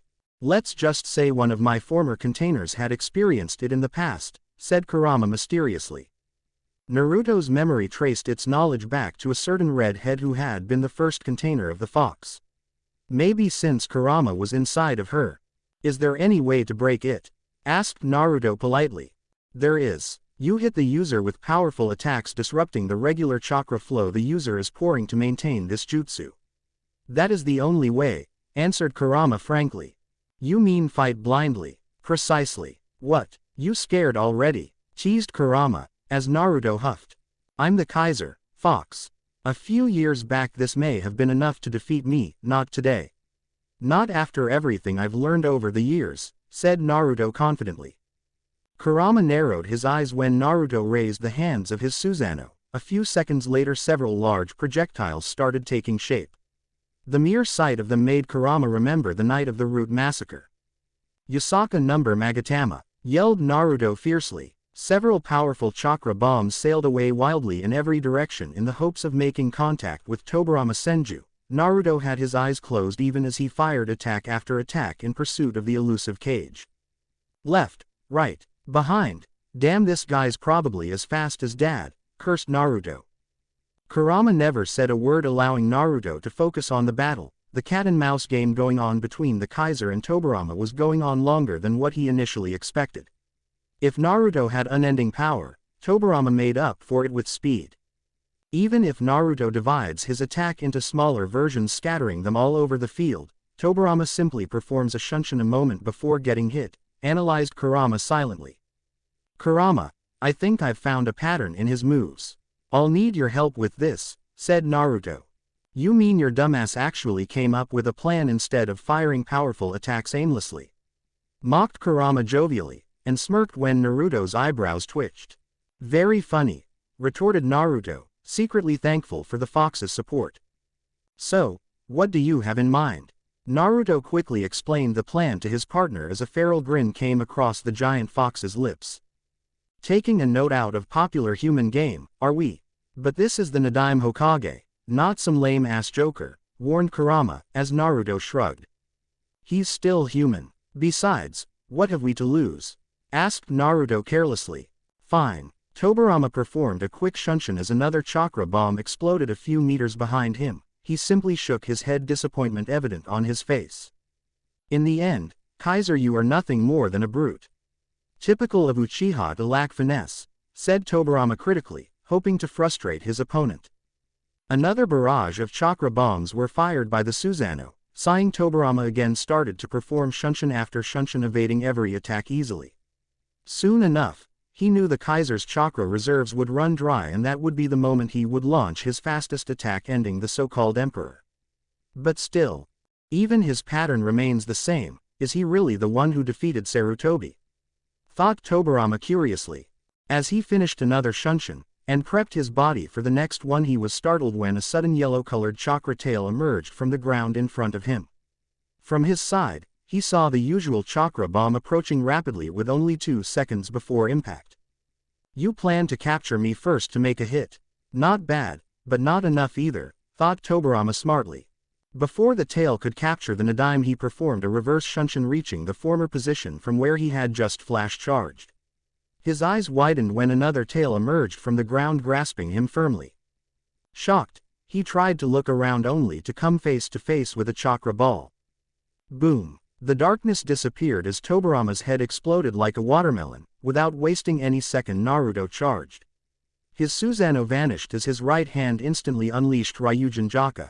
Kurama gasped when Naruto stabbed the sword clean through the reforming Kage's corpse. Tobirama's head had barely started forming when his entire body froze. Zanka no Tachi, Higashi, Kyokujutsugen, Longsword of the Remnant Flame, Void. Embrace eternity, Tobirama, said Naruto sagely.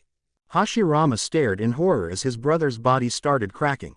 Within seconds, Tobirama crumbled to pieces on the ground.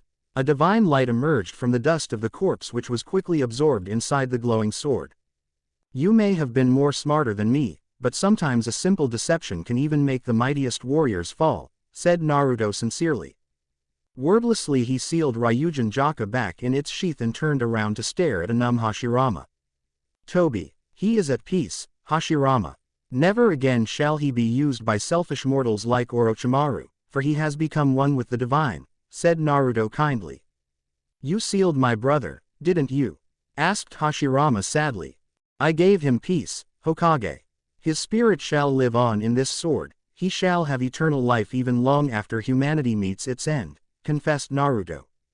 He won't be tortured, would he?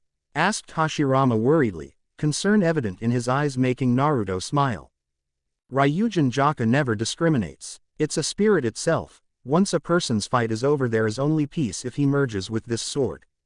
Whatever sins committed by man are left behind in this life to begin a new experience with this entity.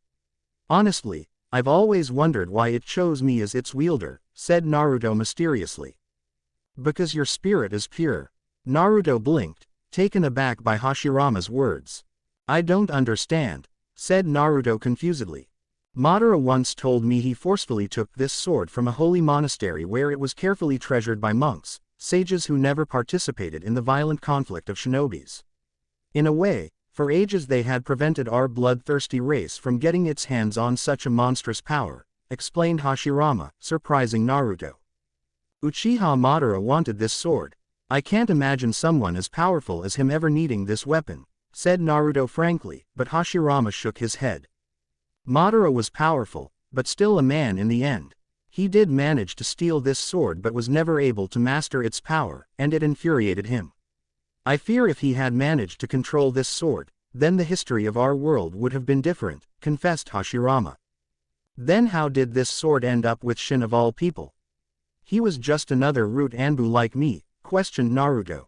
When I created Konoha, the Uchihas became a part of the village. And when Madara left, the clan was more than willing to part away with all his belongings. In a way they were trying to distance themselves from Madara in every possible way, with no one to claim Madara's belongings. They landed directly into the village's treasury. The Uchihas never knew just what this sword was, didn't they? And you never told them too, said Naruto crudely, making Hashirama lower his head. No clan was fit to wield such a power. I sealed this sword in a hidden vault never to be opened again, except by another Hokage, replied Hashirama honestly. Then your brother came along. I guess in his relentless desire to protect Konoha, he experimented with it. Tried to harness its power, but failed too. When Tobirama died, his students took over. At that time, the Third Great Ninja War started and the village again needed such a power. So I guess, Hiruzen allowed Danzo to continue to find a way, along with finding a person who could actually wield it.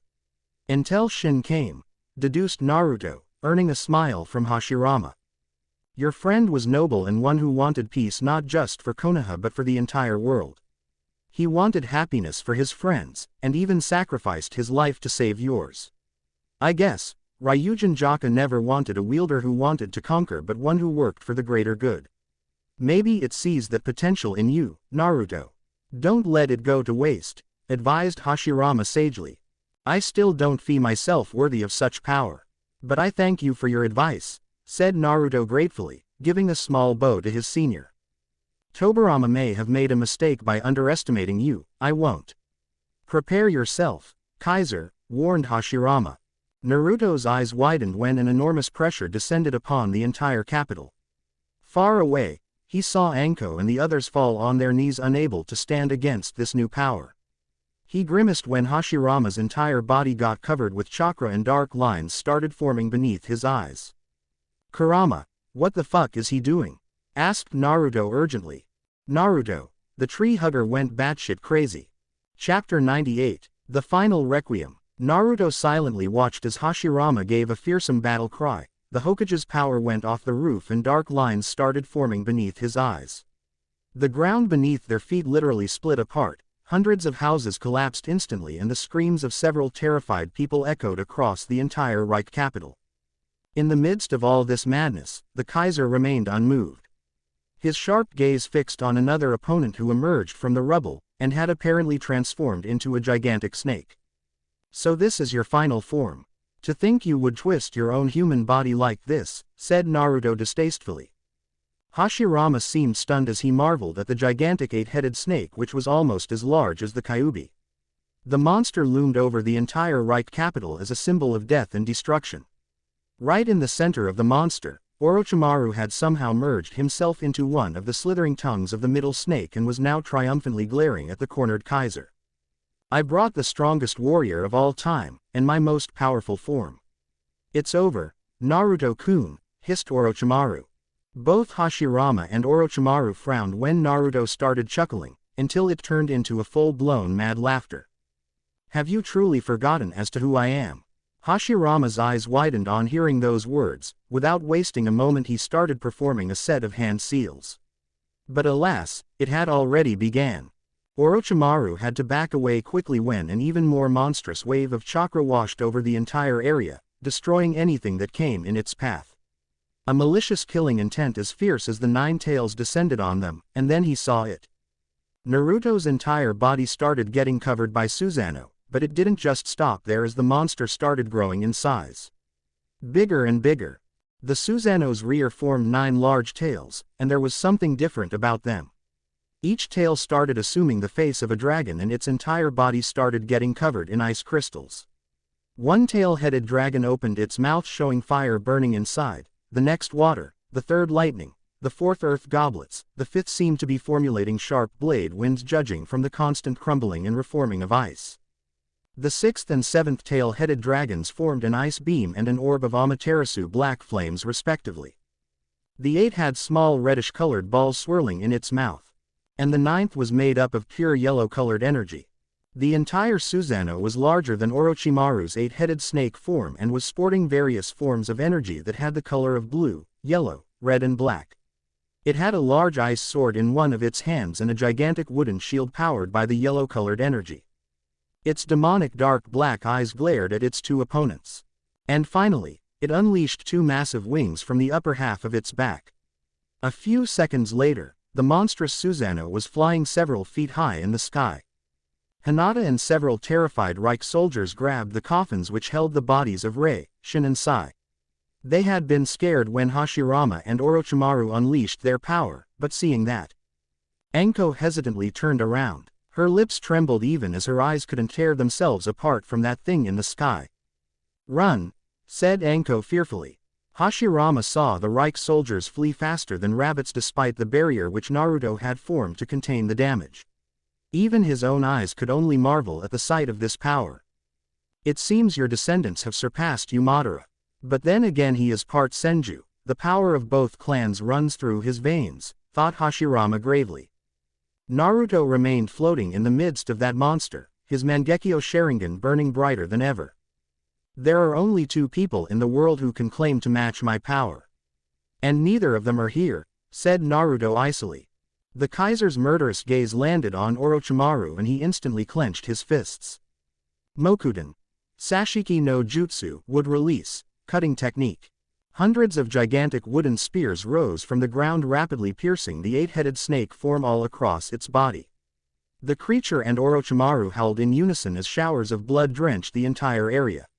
The snake Sannin yelled in agony when his damaged body started getting frozen in ice.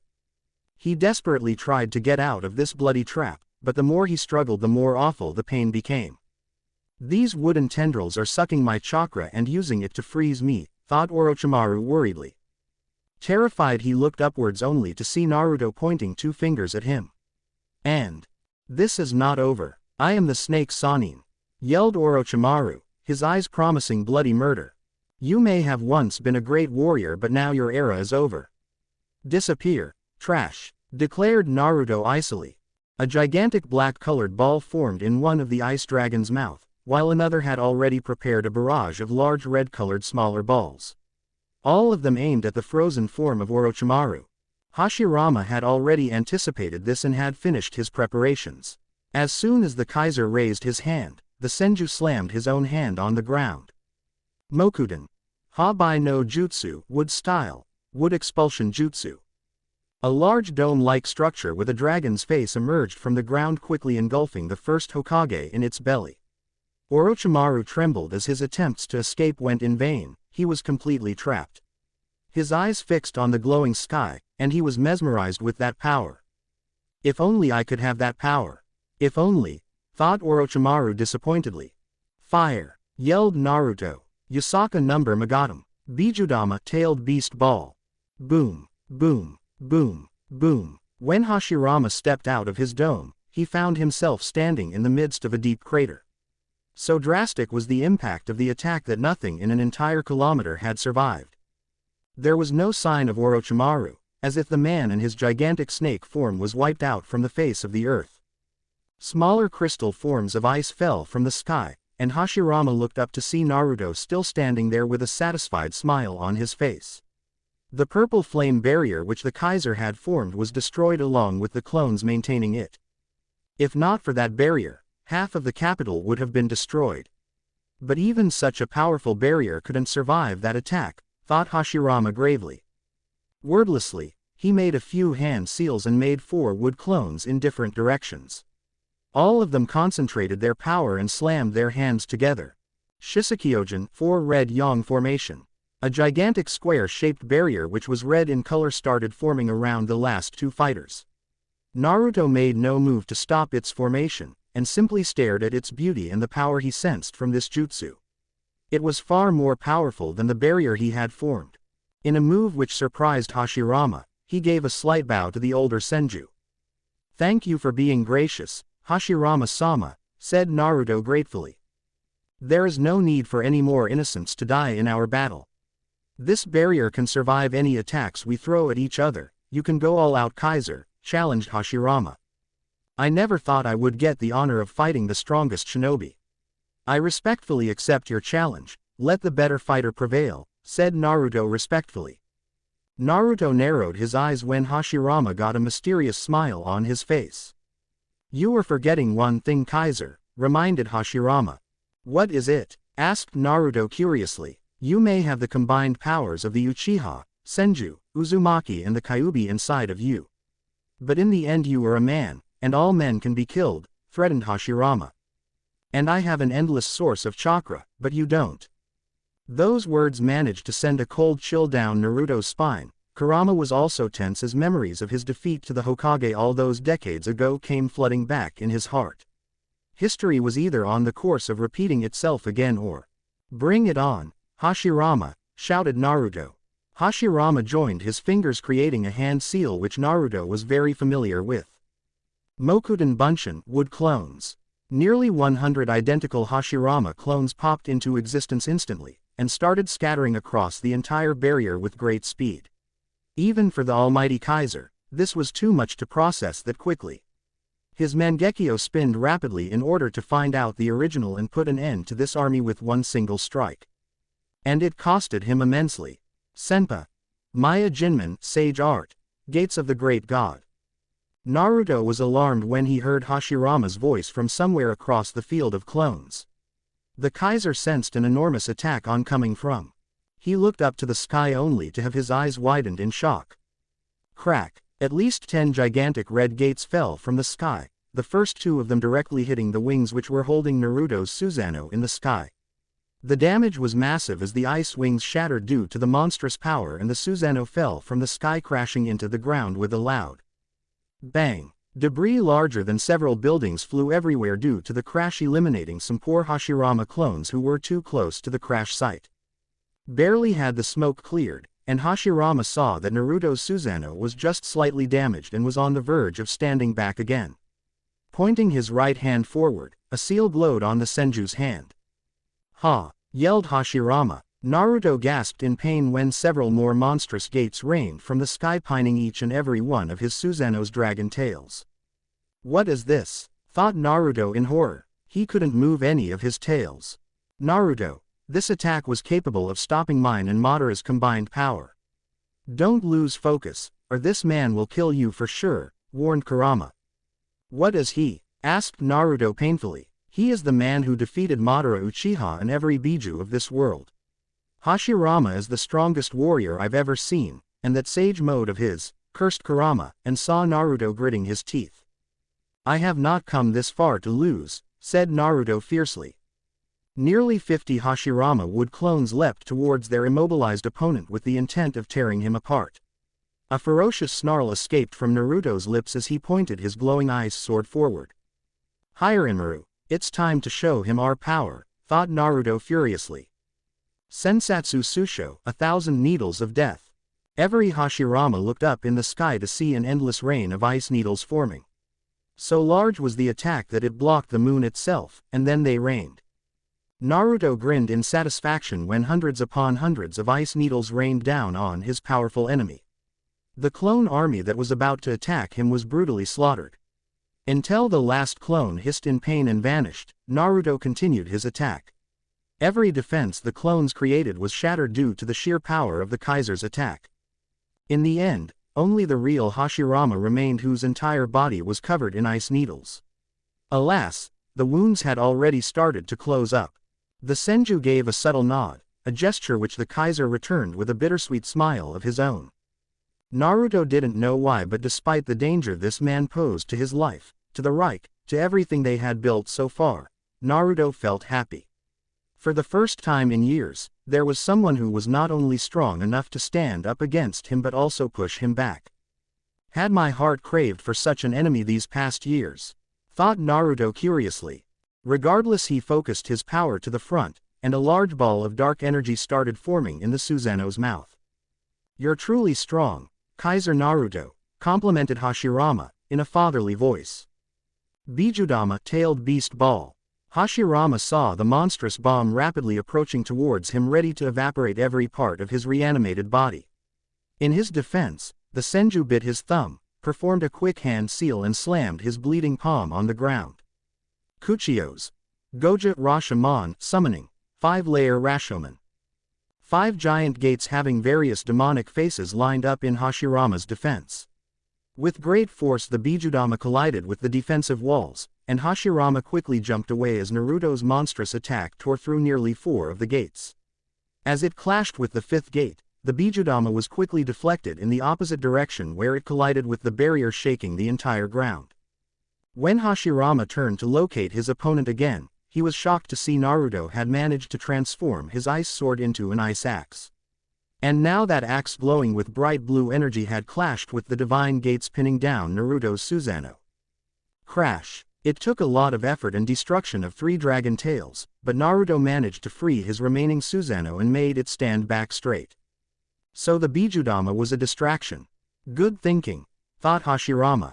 The Hokage prepared himself as Naruto raised his hand again, and this time all remaining 6 dragon-headed tails, and the divine sword of his Susanoo targeted Hashirama. Fire! Yelled the Kaiser. Kaden. Goka Mekyaku, fire release. Great fire annihilation. Sweden no Jutsu, water release. Water bullet technique. Futen Kazakiri, wind release. Wind cutter jutsu. Doden Ishihasha, earth release. Stone catapult jutsu.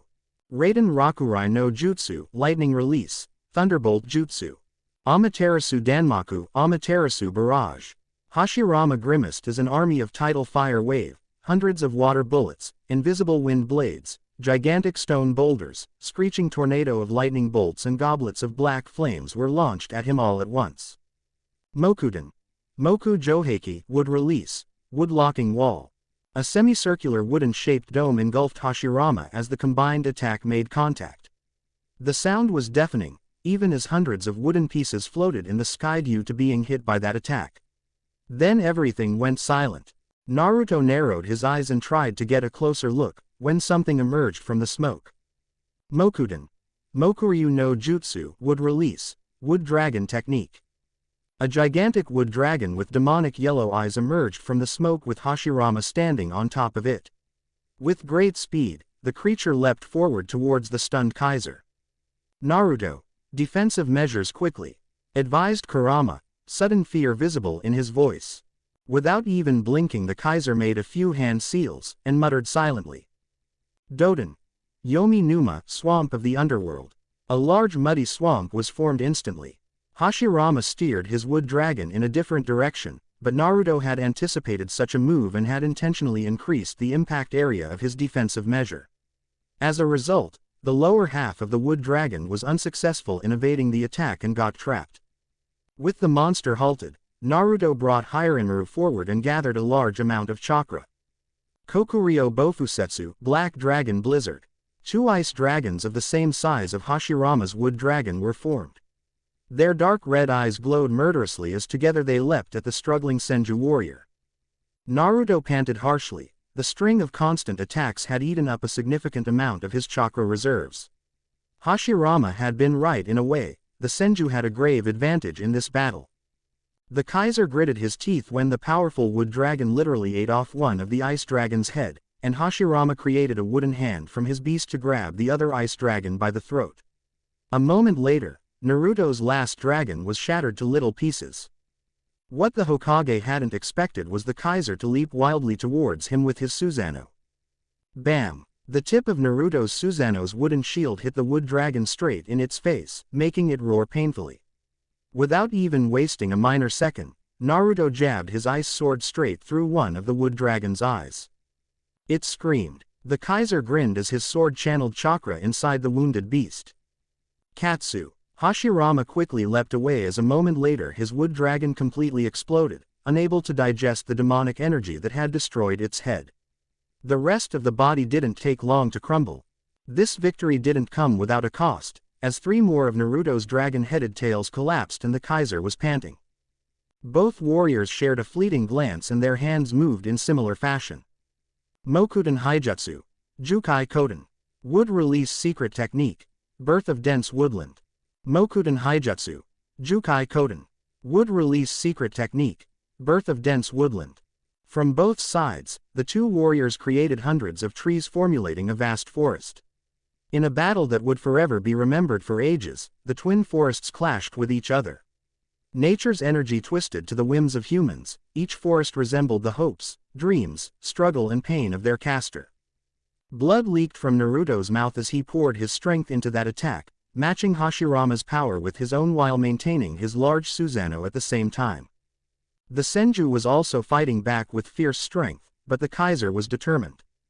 Tears of blood slipped from Naruto's eyes as his body started to being pushed to its limits. All his life he had wondered why a powerful man like Madara Uchiha lost to someone like Hashirama. Now he knew why. Slowly, but surely the Susanoo was being pushed back as Naruto's own forest was slowly getting eaten by Hashirama's. The Kaiser's hands started trembling, body started shaking, little black dots started appearing in front of his eyes, but he didn't relent. For the sake of the thousands who have died for this day, I can't stop. I won't, thought Naruto painfully. Hashirama, yelled Naruto furiously, his Mangekyo spinning. Amaterasu. The Senju's eyes widened when Naruto unleashed a tsunami of black flames. The scorching flames burned each and every tree, every plant, every leaf. In a matter of mere seconds, where once stood two struggling forests now only remained the charred ashes of burnt trees. Both forests now completely destroyed. Naruto's remaining Susanoo tails with dragon faces shattered, leaving only the body of the ancient power. Even that was slowly crumbling, with Naruto panting harshly. Enough, Naruto. At this rate, you will die, advised Hashirama patiently, true concern evident in his eyes. There is no other way for me, Hashirama. Victory or death, said Naruto tiredly. Isn't it possible for us to coexist? Make peace with the shinobi, suggested Hashirama, his voice hopeful yet desperate. Whatever this boy had turned into today, it was directly related to the decisions made by him and his brother. More than that, Naruto was not evil. He was simply a warrior with a different vision, just like him. Why do you care, Hashirama? If I fall, so does the Reich. It works in your favor, said Naruto, coughing more blood. For the first time, Naruto saw true sorrow in the older Senju's eyes as the man stared at him. I couldn't save Madara, I didn't pay heed to his advice and it led the world to this point. You of all people can understand the pain of losing one's best friend. I don't want to kill you, said Hashirama honestly, and it made Naruto smile sadly. Hashirama, it's just not possible. For us to show our guts to each other, said Naruto sadly. Those words struck a deep blow to the Senju's heart. His eyes teared up, an unbearable sorrow erupted in his chest as Naruto started walking towards him with his Susanoo. What made this even more painful was the gentle smile on Naruto's face, an understanding look visible in the Kaiser's eyes. With trembling fingers the Senju clasped his hands. Mokuden. Keijikai Ka Rin would release. Advent of a world of flowering trees. Several large trees emerged from the ground and from their combined power a huge flower was born. Seconds later, it started releasing pollen that spread all around Naruto. Naruto, said Kurama. Not yet, muttered the boy. His vision clouded as energy started seeping away from his body. The need to just lie down and sleep grew stronger with every passing moment.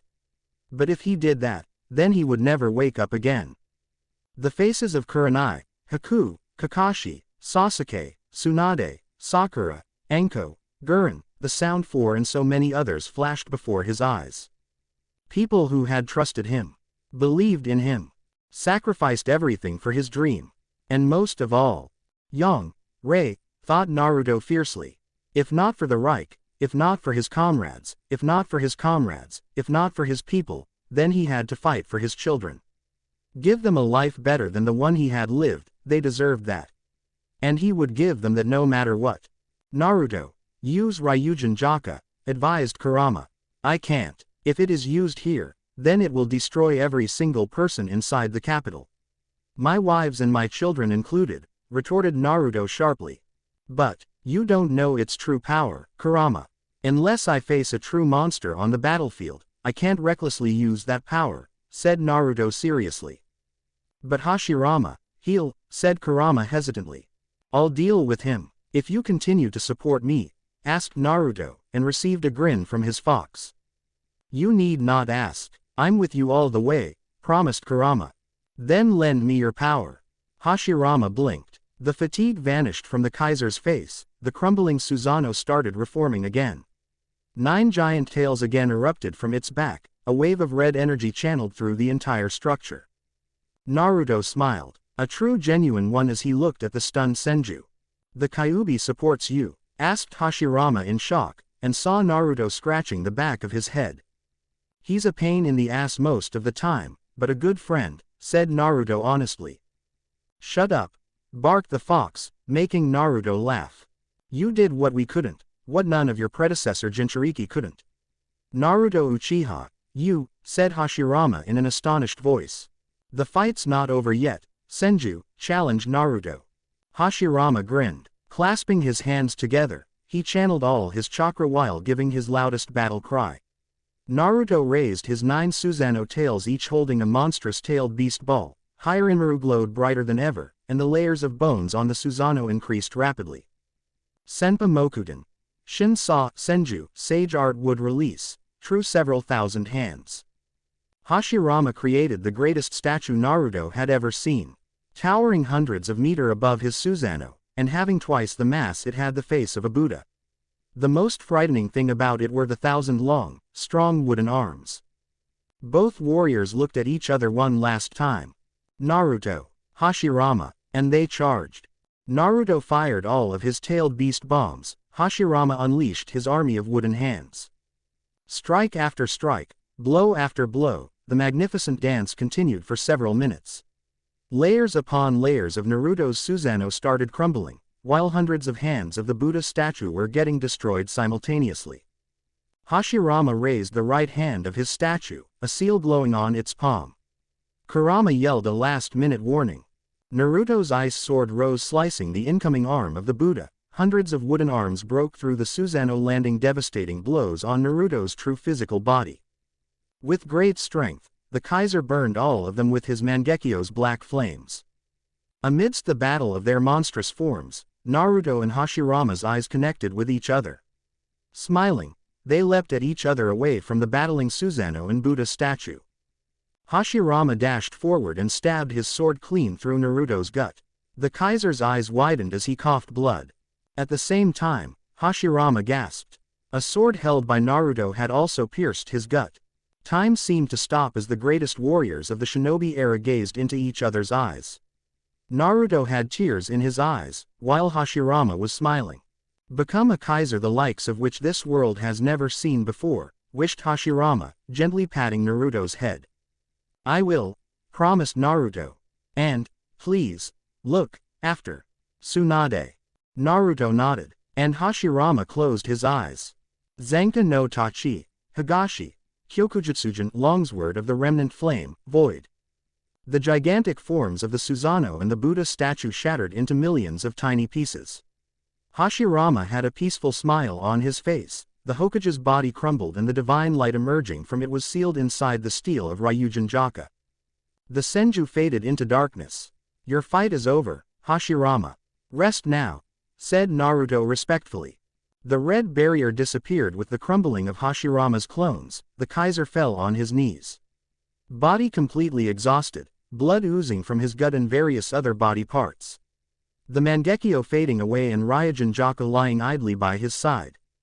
His vision darkened, even as he heard several voices and the silhouettes of people approaching towards him. "We did it, Kurama." And the Kaiser collapsed. Chapter 99. Farewell, Distant Light. Sasuke had his eyes closed. His senses raised to their peaks, hands firmly holding his sword. The entire world had gone silent, as if every being in the galaxy had died, leaving him alone with the man in front of him. A man who single-handedly destroyed the most powerful clan in the entire world. A faint whisper echoed in the endless silence, marking the beginning of the end. His eyes snapped open to see an army of sharp, bloodthirsty shuriken headed towards him. His Mangekyo spinned, his sword raised to the front, and the dance started. There were many in the world who still claimed the Senju better than the Uchiha. How wrong they were. History is always written by the victor. It was the reason why the world remembered the Senju as strong, not because the clan was actually stronger than the Uchiha, but the truth was that their leader was the most powerful warrior in the world. If not for Hashirama, the Uchihas were on the course of annihilating the Senjus in the Clan Wars era. But there was a saying which remained constant no matter the age. Karma's a bloody bitch. Now the Senju were gone save for one last member who still remained in this world, and after her death that clan would be history. But the Uchihas will live on. Their leader was now the ruler of the entire world and they would be the ones guiding mankind to a new future. Nothing could satisfy him more. And for this feeling to last, he was prepared to do everything in his power. Even if it meant dealing with Itachi Uchiha, one last time. Itachi was quite surprised when Sasuke didn't move a muscle, instead he tossed his fine sword forward towards the army of shuriken. The weapon itself spun deflecting the shuriken with great finesse. Sasuke remained still. His fingers moving as if playing an instrument, and the sword danced to the tune. So you mastered the art of using chakra for manipulating your weapon. Not only does it save chakra, but keeps you aware of different attacks which might come from your blind side.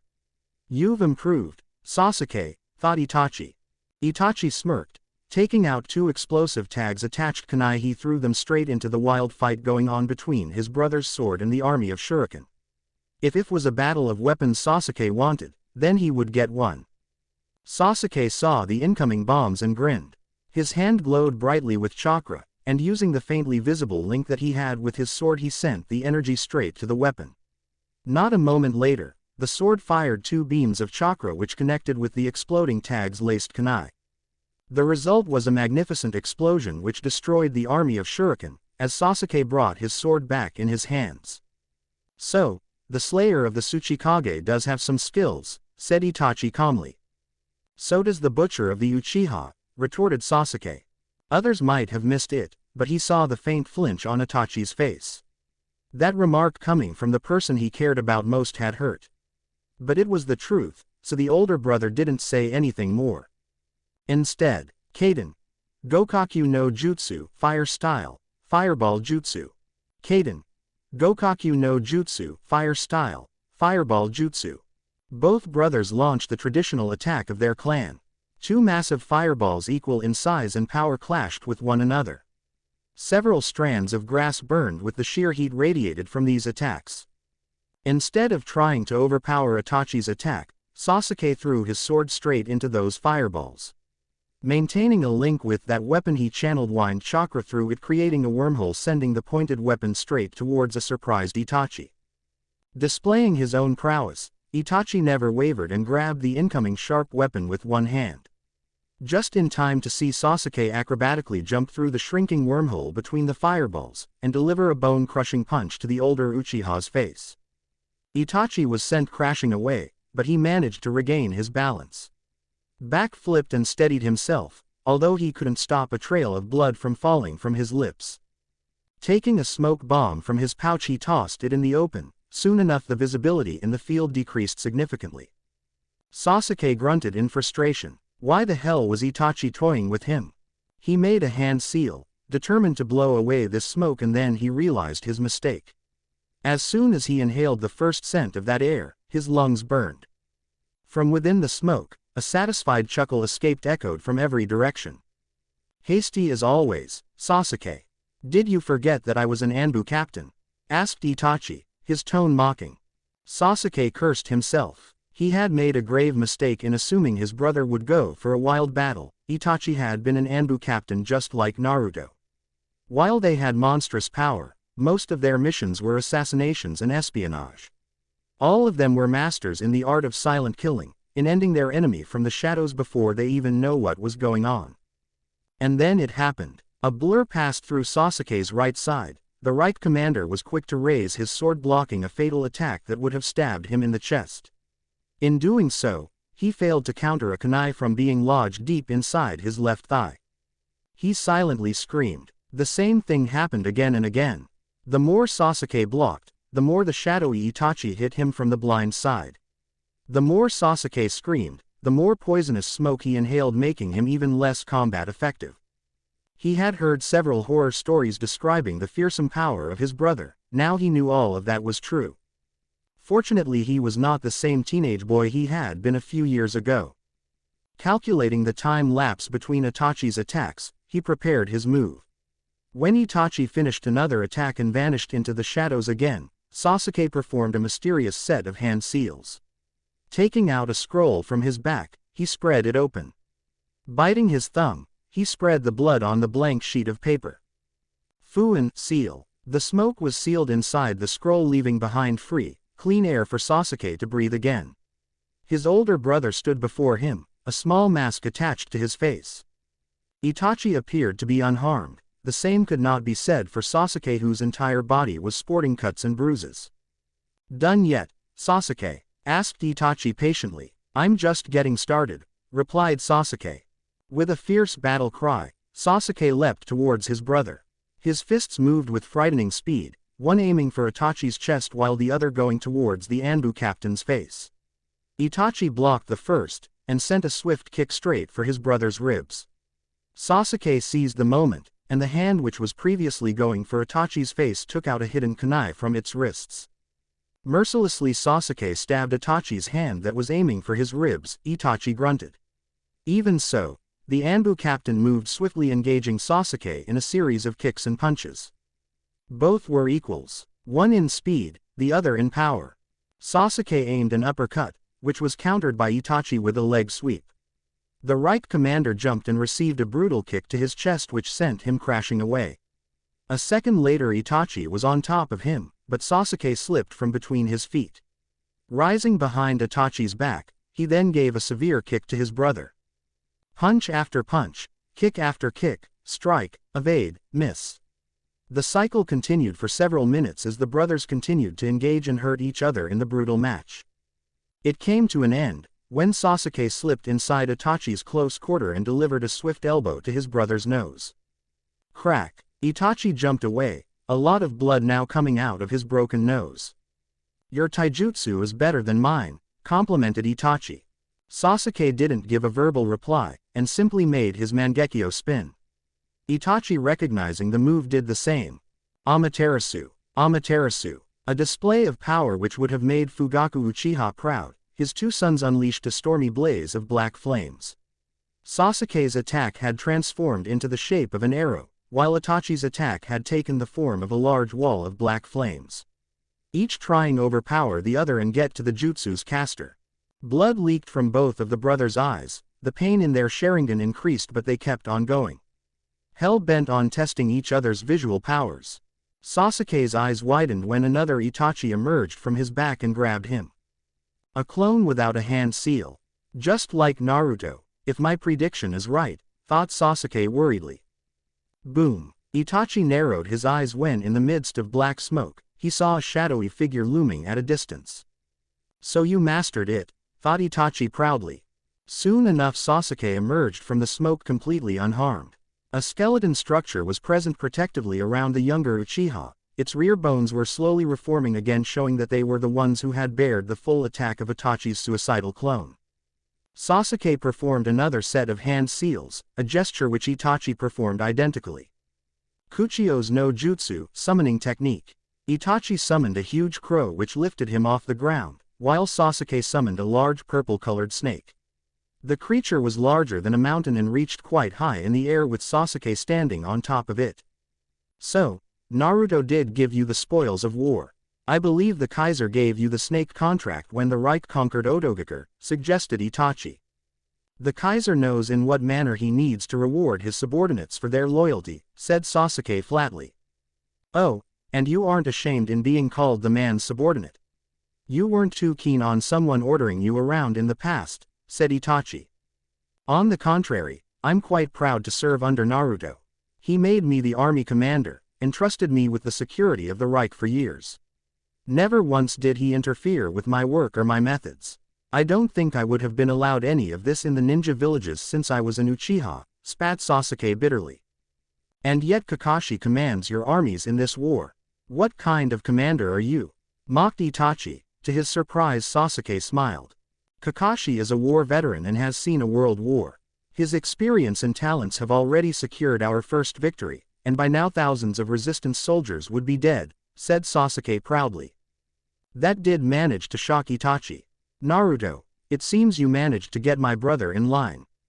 "Good for him," thought Itachi. "Enough talk," said Sasuke.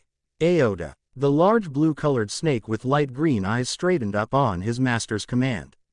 Itachi prepared himself as the snake took a deep breath. Dokujin no Jutsu, Poison Cloud Technique. The snake blew out a deep purple-colored gas from his mouth, and it headed straight towards Itachi. The Anbu captain performed his own move, the giant crow screeched. The sound wave that was generated made Sasuke grasp his head in pain, his snake too was in agony. Meanwhile, Itachi had created a shadow clone and both of them had completed their preparations. Kaden. Goka Mekyaku, Fire Release. Great Fire Annihilation. Futen Daitapa, Wind Release. Great Breakthrough Jutsu. The fire attack violently clashed with the poison mist, burning away its harmful particles with its scorching heat. Then came the wind wave which completely scattered Sasuke's attack, making it useless. By then, Sasuke and his snake summon had somehow managed to recover themselves. But Itachi had made the first strike. Suiryuden no Jutsu, Water Release. Water Dragon Bullet Technique. The Itachi shadow clone created a large water dragon and sent it straight for the slithering snake summon. While the original Suiryuden no Jutsu, Water Release. Water Bullet Technique. The original Itachi fired hundreds of sharp water bullets towards his brother. Both water attacks charged, but Sasuke stood his ground. Aoda, charge in, commanded Sasuke coldly. Without any fear or doubt, the snake leapt forward despite the attacks charging towards him and his summoner. Sasuke used his Mangekyo again and the water dragon was destroyed in an inferno of black flames. A chirping sound echoed through the area, as he pointed his hand forward towards the incoming water bullets. Chidori Senbon. Sasuke launched several needle-shaped electric charges which clashed with the incoming water bullets, ferociously sending sparks everywhere. Itachi's eyes widened slightly when the slithering snake made a large jump off the ground. Something which the Uchiha thought was impossible for a creature of that size. The right commander used the momentary flight which his snake had taken. Jumping off Aoda's head, Sasuke aimed himself straight at Itachi, who was inside his range now. Chidori Iso, Chidori Spear. Itachi saw a large, sharp spear headed straight for him and urgently brought his shadow clone forward. He was further surprised when Sasuke smirked and twisted in the air, and the spear which was aimed at Itachi instead pierced through the giant crow's brain. Kaya hhhh. Howled the bird, you always had your aim set on my crow, thought Itachi. The crow disappeared in a great smoke explosion, and Itachi didn't know why, but he brought his shadow clone before him as both of them started falling towards the ground. His instincts proved right when Sasuke teleported right in front of him, his blade piercing clean through the clone's heart. A Menetejikara, Heavenly Hand Power. Itachi gave a harsh kick to Sasuke, sending him away, thereby buying some time for himself. How wrong he was. As soon as he emerged from the smoke cloud, he saw Aoda had leapt straight to eat him raw. His Mangekyo spinned rapidly as he whispered, Amaterasu. The snake's eyes widened but not in pain. Itachi landed on a tall tree, and saw Sasuke had appeared before his summon, shielding the creature from the black flames using a part of his Susanoo. Sasuke-sama, said Aoda in surprise and awe. Don't lose focus, Aoda, scolded Sasuke. As you command, replied the snake devotedly. Sasuke shifted his gaze to Itachi, who hadn't moved from his spot on that tall tree. His older brother seemed to be simply observing him with a strange haunted look in his eyes. I never thought I'd ever see Shisui's powers again. Your Mangekyo has the same, said Itachi in shock. Maybe. My teleportation is not on the level of the Yondaime Hokage or Shisui. But it is enough to deal with you, replied Sasuke flatly. But it has two disadvantages. One is the range, which is quite short, and the other is that it takes time for you to use that along with a lot of chakra, suggested Itachi. Sasuke flinched. Itachi smiled on his little victory. Not only that it takes time to recharge, so you can't use it often. That's why you were in such a rush to take me out after killing my crow. Am I right, Sasuke? Asked Itachi calmly. His analytical skills are as good as ever, thought Sasuke bitterly. So, is that all you've got to throw at me? Because if it is, then this battle is over, said Itachi seriously. Itachi grunted and a skeleton structure started forming around his own body. First the hands, then the chest, the legs, the bear skull, and finally the demonic eyes. Sasuke unconsciously stepped back, so did Aoda. Not yet, Sasuke, chided Itachi. Veins and muscles formed around the skeleton's form. Soon the development of armor followed. In one of its hand it held a large liquefied orange-red colored sword and in the other some kind of shield which was of the same color. The final form of the Susanoo was humanoid in appearance, and resembled a knight with a helmet and armor. This is it, Sasuke. My ultimate and most strongest weapon, the final Susanoo, said Itachi loudly. Sasuke never gave a verbal reply. Instead he nodded to his snake who repeated the same gesture, clasping his hands together while glancing straight at his brother. Then allow me to show you something the Kaiser taught me, said Sasuke frankly. Itachi was surprised when an armor of Susanoo bones started forming all over the giant snake's body. While that development was happening with the creature, Sasuke had developed a demonic Susanoo around him which was attached to Aota's head as a shield. It was purple in color, and looked completely like an evil humanoid form with menacing eyes. A bow was resting in one of its hands, while the other held a chakra shield. The combined image made Sasuke and his summon look like a mermaid due to the unusual shape, but Itachi knew their power had increased greatly. Let's end this, Itachi, said Sasuke, his voice sounding harsh and panting. Itachi nodded, beads of sweat also rolling down his face, along with his breathing becoming heavy. Unlike the Kaiser who had endless chakra reserves, their energy had its limits. And Sasuke had already been on a mission where he had fought and encountered Itachi, while the Anbu captain had his own reasons for getting this tired. So be it, agreed Itachi. With one last nod, the two brothers charged. Sasuke immediately made Aota's lower half twist and wrap around Itachi's Susanoo's legs. In return, Itachi dashed his shield-like weapon in offense only to be blocked by Sasuke's own smaller shield. The right commander grit his teeth when he was pushed back.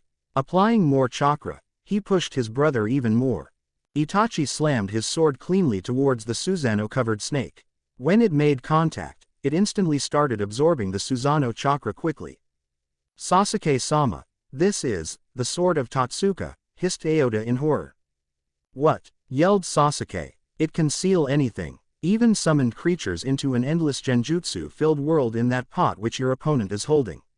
Every summoning creature has received warnings about such divine weapons, explained Aota urgently. Sasuke snarled and clenched his fists. Itachi's holy sword which was about to touch Aota's snake was instantly blocked by another layer of Susanoo bones. This is not over, Itachi, yelled Sasuke furiously. Raising his bow in the air, he aimed it straight at his brother. Enten. Susanoo Kagutsuchi, blaze release, Susanoo Kagutsuchi. Sasuke launched several large arrows completely composed of black flames one after another wildly. Itachi grimaced. Raising his shield he blocked the attack with great ease, but Sasuke used that chance to start pushing his brother back further and further. Itachi looked at his divine sword to see it was still not making much progress with Sasuke recharging Aota's defense with Susanoo. The snake in turn provided the required force to push Itachi's Susanoo back. A good tag team. His eyes glanced at Sasuke who was attacking him bravely, but Itachi also saw the sweat on his brother's face, along with the blood which he occasionally vomited from his mouth. To stand up against my Susanoo and Totsuka. Little brother, you have truly, thought Itachi, his eyes moistened. In that moment, Itachi had an epiphany realization. Seeing Sasuke fighting so hard had showed him that his brother had finally become a man of his own. He had a goal, a life free from the destructive desires of vengeance, people who actually cared about him, a system in which he truly believed, and was soon to become a father. No longer was Sasuke the little boy who needed Itachi's protection and guidance. Thank you, Naruto. You saved my brother, made him the hero I always wanted him to be, thought Itachi peacefully. It also meant that Sasuke was his equal now and not going all out would be an insult to his brother. Both of them were warriors, who were fighting for different sides. The better one had to win, even if it meant the other's death. Sasuke was shocked when Itachi pushed his entire Susanoo back in one violent slam. Prepare yourself, Sasuke, warned Itachi gravely. Several black reddish-colored balls of energy started forming around Itachi's Susanoo, while the same thing was happening around Sasuke's Susanoo's mouth. Yasaka number Magatama, Yasaka number Magatama, boom, boom. Boom, boom. As if the hammer of the gods were raining on the earth, violent explosions rocked the entire forest. Amidst the battle cries of the Uchiha brothers, the fires spreading across the landscape, the deafening sound of explosions, horrible destruction of trees and wildlife, the battle continued to rage on. Neither fighter backed down and poured every ounce of their power in the battle. At the end of it, Sasuke and Itachi both were panting harshly. Blood and sweating oozing from their bodies. Their Susanoo had reduced in size and shape. Even so, the brothers had satisfying smiles on their faces. Time seemed to stop, both of them positioned their Susanoo. Eyes set on each other, weapons ready. The final moment arriving before them. Itachi, Sasuke, and the brothers charged towards each other. Itachi's Totsuka blade burned brighter than ever as the Uchiha poured all his power into it. The sword was raised forward, aimed straight for Sasuke. Sasuke fired several arrows from his bow which managed to strike several parts of Itachi's armor. And then with a loud roar. Bang! Silence. There was absolutely no sound across the forest now. Even the winds had stopped. Itachi now had tears freely falling from his eyes. His eyes fixed on his holy sword which had pierced through Sasuke's Susanoo and ran straight through not only his little brother's heart but also through Aota's brain. Sasuke's eyes were wide, blood leaking from his mouth as he stared at Itachi. "I'm sorry, Sasuke," said Itachi tearfully. A lone tear slipped from Sasuke's eyes as he gave an understanding gaze to his older brother along with a small sad smile. "So am I." Itachi gasped. The stabbed form of Sasuke vanished from in front of his eyes, and only the horrified face of Aota remained. A sharp sword had pierced straight through Itachi's gut, courtesy of a crying Sasuke who was now standing behind him. One of his Mangekyo slowly closing forever. "Izanagi," said Itachi with a smile. The Susanoo vanished as both brothers fell towards the ground. Sasuke grasped Itachi in his arms, saving his wounded brother from further injury. Gently he dragged Itachi's wounded form beneath the shade of a tree.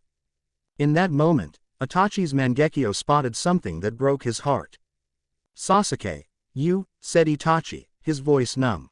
"I finally surpassed you, Itachi," said Sasuke proudly, even as he grasped his chest. Itachi tried to move in order to help his brother, but his body was completely exhausted. On top of that, Sasuke had given him a grave wound, even so the wound was not completely lethal. "You never wanted to kill me?" asked Itachi in shock. "I told you before, that since Naruto has no interest in you, I am the only one who has the right to render judgment for your crimes. You have suffered enough, your suffering is over now," declared Sasuke, coughing blood from his mouth. "Sasuke." The younger brother waved his hand while shaking his head. As Itachi's Sharingan faded away, he clearly saw Sasuke's heartbeat was slowly decreasing. "This was not supposed to happen," said Itachi, his voice completely broken. To his surprise, Sasuke chuckled lightly. "Yeah, you were going to pretend all high and mighty and die at my hands in the end." "Not this time, Itachi. For the first time in my life, I am at peace," said Sasuke flatly. "You didn't have to destroy your body for that. I would have gladly died for you," yelled Itachi furiously. "But I don't want that. I have also killed many people, some of them innocents. My hands too are stained with blood, just like you. If you had allowed me to win, not only would I be ashamed of myself and my powers for the rest of my life, but I would have to live with the regret that I killed my beloved brother after knowing what suffering you had to endure your entire life," explained Sasuke honestly. "And now you'll make me live with the same regret?" asked Itachi defeated, but Sasuke shook his head. "This was my choice, not yours. There is nothing you can do for me now, but if you truly feel something for me, then fulfill 2 wishes of mine," requested Sasuke. "I know what you're going to ask," said Itachi silently, making Sasuke smirk. "Surrender to the Kaiser, give him every information you have about the Akatsuki and the resistance. And show him this," said Sasuke seriously. With his blood-stained hands, the right commander took out a scroll and wrote a short message on it. When he was finished he gave it to Itachi. "This should be enough to give you a full pardon, and allow you to live a normal life in the Reich if we win this war," said Sasuke hopefully. "Why?" Itachi's question made Sasuke look at the sky. "Naruto taught me that life is too short for revenge. Besides, mother would have wanted this too, said Sasuke. Itachi's resolve broke. For the first time in a decade, he wept openly while sitting beside Sasuke. His brother's breathing was becoming more and more slow with every passing moment, yet Sasuke was smiling while glancing at the sky. A wise man once told me that it is the utmost happiness in life to have someone to whom one can entrust their child at the time of their death. Sasuke, look after my child, Itachi. If there is any punishment for you, then that should do it. Besides, I would be a terrible father, joked Sasuke. I'm not asking your opinion. Get that through your thick skull, said Sasuke sharply, silencing his brother. Itachi suddenly sensed something and turned towards Sasuke with hope burning in his eyes. Sasuke, I sense people heading this way. They're coming from the air, I can sense the bird's signature, said Itachi happily. His heart shattered on seeing Sasuke's shoulders had already slumped. His breathing had reduced almost to nothing, his eyes had almost closed. Even as Itachi tried to help his dying brother, Sasuke was already drifting further away. Whatever happened to me, I'm barely acting like myself. Someone as proud and stubborn as Sasuke Fugaku Uchiha is dying a death about which others would say something like, the brat became a virtuous man when he died, thought Sasuke bemusedly. His vision had completely darkened, and he could barely hear Itachi calling his name and speaking incoherent sentences over and over. It's silly, but maybe it's all right. To each their own, in their life and their death.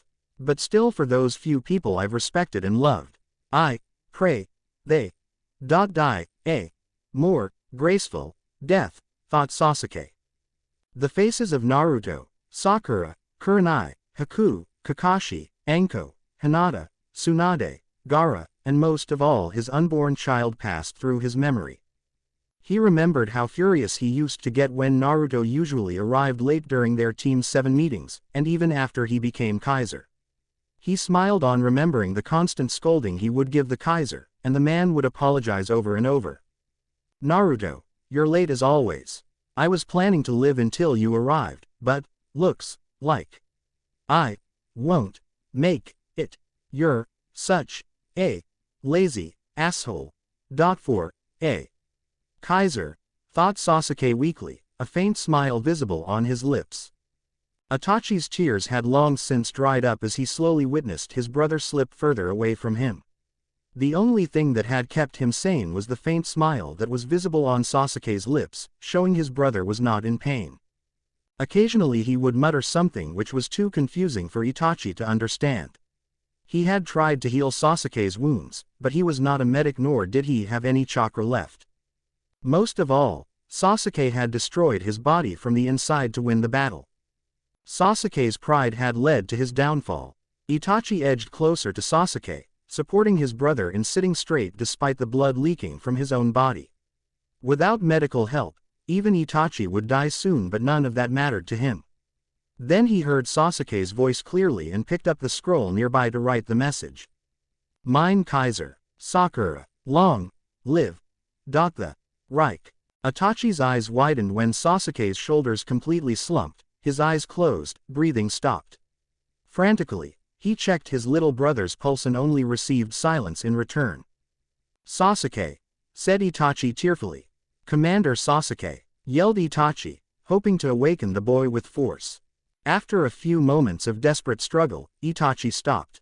With tears falling from his eyes, the Anbu captain gave a deep respectful salute to his fallen little brother. On December 24th, at 23:24 hours, Imperial Year 5, Sasuke Uchiha's time stopped at the age of 21. Chapter 100, Challenge to Arms. Naruto groggily opened his eyes. The first thing he noticed was a bright flash of light which temporarily blinded him. He tried to raise his hand to block the offending light but found an unbearable pain erupt in his chest. Distantly, he heard someone curse and hurried footsteps rapidly approaching towards him. Soon enough he saw a woman looming over him. Dark black hair, fair face, perfect makeup on her cheeks. Soon enough he saw her ruby eyes. Kurenai, said Naruto, his voice hoarse. A look of relief spread across her face as she wiped a few tears away from her eyes. Then she did something unexpected. Naruto had quickly closed his eyes, fearing the box she would give him for getting injured like this. He was surprised when a soft pair of lips met his parched ones, the simple gesture breathing new life into his nearly dead body. Satisfied, she broke the kiss and detached herself from him. Naruto had a smug grin on his face as he said, "I could definitely get used to this." Bam!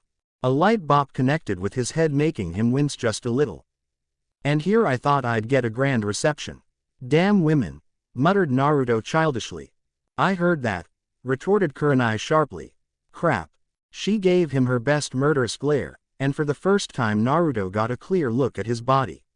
His entire chest was naked and wrapped up in bandages, his left arm tied up in a sledge showing it was broken.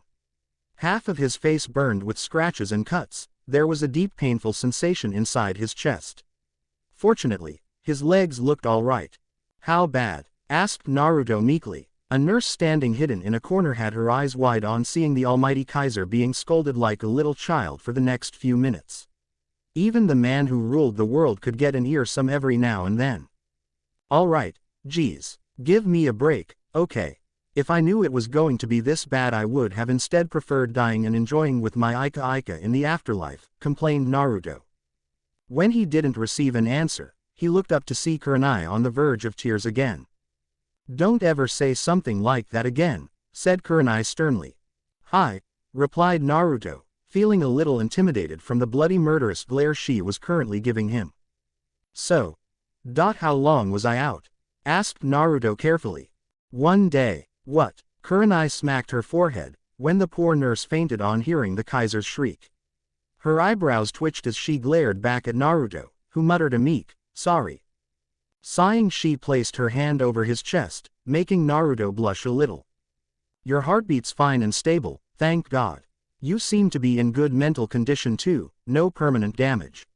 "Not that there was much to be done, since you are already insane," said Kurenai nonchalantly. "Hey," protested Naruto, "shut up." The Kaiser instantly adopted a vow of silence as Kurenai performed her series of tests. Still, his eager, curious look was clearly visible on his face, and Kurenai sighed on seeing that he was itching to ask another series of questions. Taking a deep breath, she looked at him. "Ask, are the enemies defeated?" "Yes. The capital is secure now," answered Kurenai honestly, but there was something strange in her eyes. Where's Haku?" "Not that I'm not happy to see you here," said Naruto carefully, not sure whether Haku and Kurenai still had their Cold War on. "You could never tell when it comes to women," thought Naruto sagely. "Quite true," agreed Kurama. "Thanks," muttered Naruto, with a grin. "Hey, are you even listening to me?" asked Kurenai irritatedly, snapping Naruto out of his inner talk. "Of course," lied Naruto outright. Kurenai sighed, but refrained from scolding him more. "Haku's in hospital," said Kurenai calmly. "What?" "One more ear-piercing scream, and I'll chop your balls off." "You get that, you lunatic," yelled Kurenai, frustration evident in her voice. "Hi, Haku is safe and healthy. So is Yang," reassured Kurenai. She watched in fascination as Naruto got a mysterious look in his eyes and a gentle smile on his face. It reminded her that Naruto had grown up so fast during the past few years. "That's good," said Naruto in relief.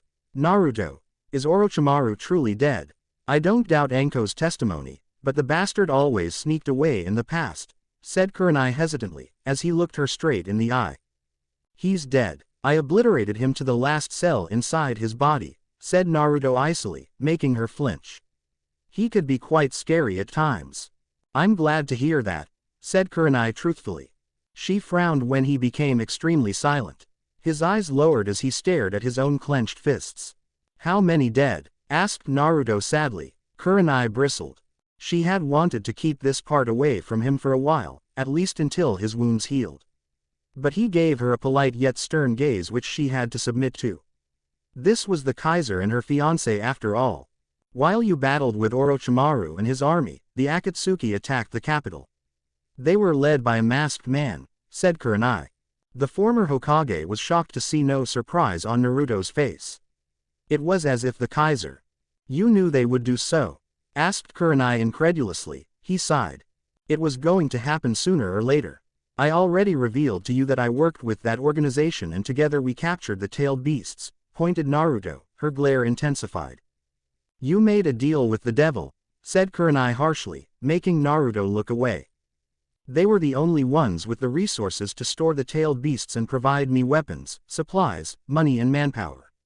My Reich was young and growing, constantly at war with the entire might of the shinobi world. If even one of the major villages knew the location of the captured beasts, then I would have to divide my already few resources between protecting my territories and the tailed beasts. And if I had done that, the Reich would have collapsed, confessed Naruto. Kurenai wanted to say a lot more things, but she couldn't. She herself had been a Hokage, been in the shoes and had to make similar harsh decisions as a leader. She could only imagine the agony Naruto was in right now.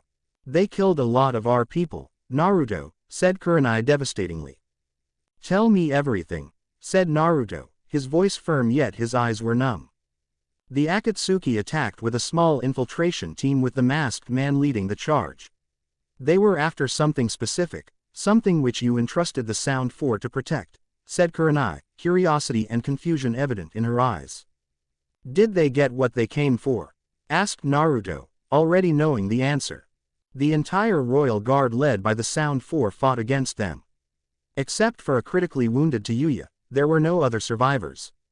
Naruto closed his eyes, his fists dug deep inside his palms. Kurenai sympathetically stared as the Kaiser choked back a sob. It took him a few moments but he managed to regain his composure to some extent. Go on, said Naruto stoically, his eyes cold and nearly dead. Gurren sacrificed her life in stopping Kimuro and the rest of the invaders. Nearly 100 Reich soldiers also died honorably in battle. We are still counting civilian casualties, said Kurenai respectfully. Naruto's mouth opened and closed again. He grit his teeth, but said nothing. Even so, just a simple glance in his eyes was enough to show that the Kaiser knew that all these deaths were on his hands. Your fight is over, everyone, said Naruto sadly. Kurenai watched in awe as the Kaiser made a silent prayer for his deceased soldiers. The warriors who had followed his orders to the letter and made the ultimate sacrifice for the Riken in the name of their Kaiser. What were they protecting so fiercely, Naruto? Asked Kurenai compassionately. The Zero Tails and a boy called Sora who was a pseudo-Jinchuriki containing some of the Kyuubi's chakra, confessed Naruto gravely. What? Not surprisingly, Kurenai was shocked on hearing that. She had heard rumors about the Zero Tails, but to think the creature existed in reality and was now in Akatsuki's hands. And someone other than Naruto having the Kyuubi power. Naruto sighed and explained how he and Sasuke had captured the Zero Tails a few years ago, and Sora becoming a part of their Reich once Fire Nation had been conquered. He also explained how Sora's father was present during the Kyuubi attack on Konoha, and managed to capture some of the foul chakra of the beast and seal it into his own son for selfish reasons. Kurenai's head dropped in shame as she was again reminded about the brutalities committed by her own people in the name of righteousness and pride. You're right, Naruto. The ninja world has to end, to turn even a father so blind, so he could do such an atrocity on his own son. And for what? Asked Kurenai distastefully. Every person has darkness within them. It depends on the person as to how far they fall into that endless abyss. If you look at it from that point, each of us has sinned. I kept these secrets from all of my supporters except for Sasuke. And now so many of my soldiers died paying for my mistakes. The most painful part is that none of them even knew the reason for which they gave their lives, said Naruto shamefully. Kurenai laid a gentle hand on his shoulder and felt how badly he was trembling with anger and sorrow. No, you're wrong at that point. All of them knew that they were dying for their Kaiser. They believed that their actions, no matter how small or insignificant, would ultimately help their leader in winning a future for their people and humanity. As long as you succeed, none of them would have died in vain, explained Kurenai seriously. He nodded. Then, much to her frustration, Naruto started to get up from his bed.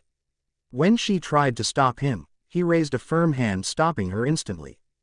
To her surprise, he actually managed to get back on his feet easily and wordlessly stepped towards the window of the room. His eyes looked at the afternoon sun shining in the sky, the repairs going around his capital and people trying to restore their lives. Kurenai stepped beside him and saw his eyes were fixed on several bodies of soldiers and civilians alike which were slowly being cleared from the streets of the capital. For humans, there is an appropriate life as well as an appropriate death, said Naruto, a faraway look present in his eyes. Naruto, never mind, thank you for saving my life. Order Anko to prepare our forces, I shall march to the battlefield in the next few hours, said Naruto seriously. You can't do that, replied Kurenai flatly, making him stare at her. Why? I've healed the lethal wounds and your body seems to be healing the remaining ones pretty rapidly. But it does not change the fact that a part of your artery that connects the heart and lungs has been damaged and it needs a lot more healing. I just managed to freeze the wound and stop the hemorrhage, but you need a critical surgery and rest for at least 5 more days.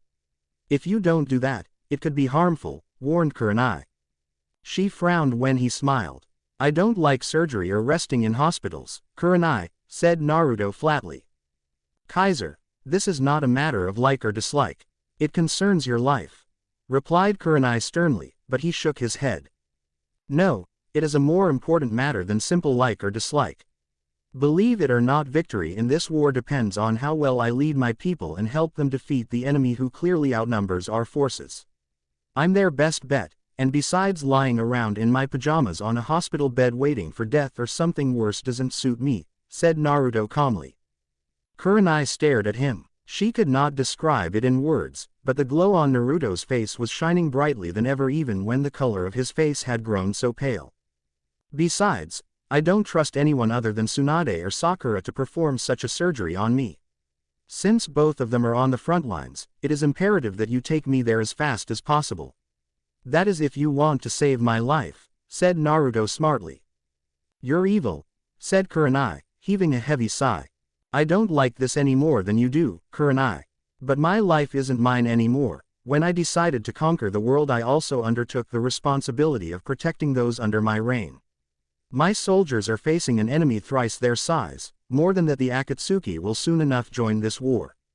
I can't leave my subordinates to face such an adversity alone. Will you support me? Because even I can't do all of this on my own, said Naruto patiently. In return, Kurenai gave him a determined gaze. I will, mein Kaiser, said Kurenai confidently. He smiled. You don't have to necessarily call me that, replied Naruto lightly, but she shook her head in denial. I'll have to think about it. I see. If I had just a few more months for finishing my preparations, then I would have attacked the Akatsuki, neutralized them and then focus my attention on the resistance. But it seems the enemy was more faster in making their move, still, thought Naruto worriedly. It's coming to an end, isn't it, Naruto? Asked Kurama silently. So it would seem, old friend.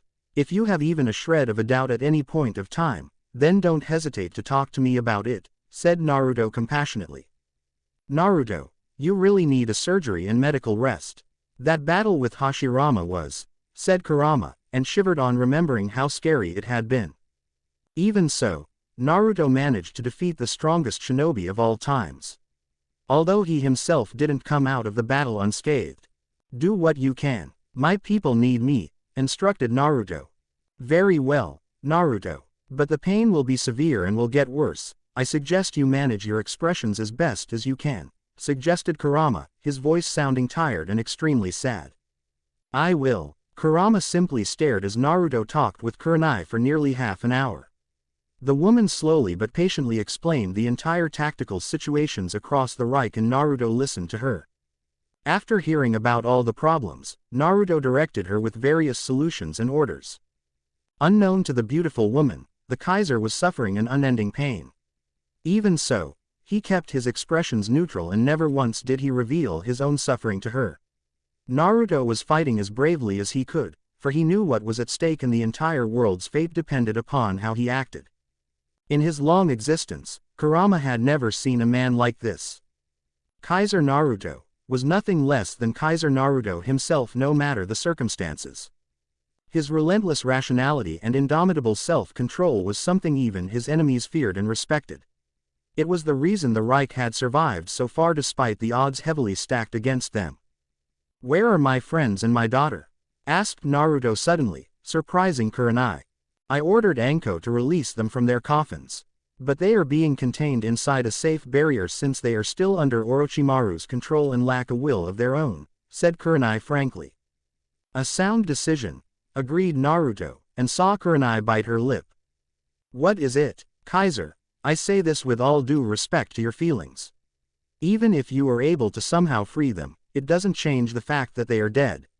You will have to allow them to return to the afterlife and rest in peace, advised Kurenai. She stepped back quickly when Naruto violently turned around and gave her the most menacing glare she had ever seen. Even his Mangekyo Sharingan came alive, making him look more fierce and threatening. Kurenai, Hi, Kaiser, said Kurenai weakly. Do you have a right to disappoint me to this degree? Asked Naruto furiously. The Kaiser clenched his fists and took a few deep breaths on seeing the fear in her eyes. Even so, he angrily turned around, not wanting to scare her further. Anyone and everyone, be they friend or family, they all go and leave me behind. Why don't they continue to live on, for my sake? Yelled Naruto, raw anger and pain visible in his voice. Kurenai's trembling stopped, on seeing Naruto's shoulders slumping as the Kaiser sat back on his bed. I won't let them go. I don't remember giving permission to the three of them to leave me alone again. Each of them made me suffer all these years, taking a part of my heart and soul when they died. And in the end, you tell me they are going to do such cruelty to me again? Asked Naruto incredulously. Naruto, no, not this time. For what reason did I attain so much power? Why did I conquer the entire world? Just to let the people most important to me go away. I am Kaiser Naruto, the ruler of this world. I will get what I want, even if death is my opponent. To satisfy the hole in my heart, I will obliterate the boundaries of life and death, declared Naruto fiercely. You don't have that kind of power, Naruto. Nor do I think any person should have it, even you, said Kurenai compassionately. Then I will get that power. I've surpassed impossible odds before, I can do it again.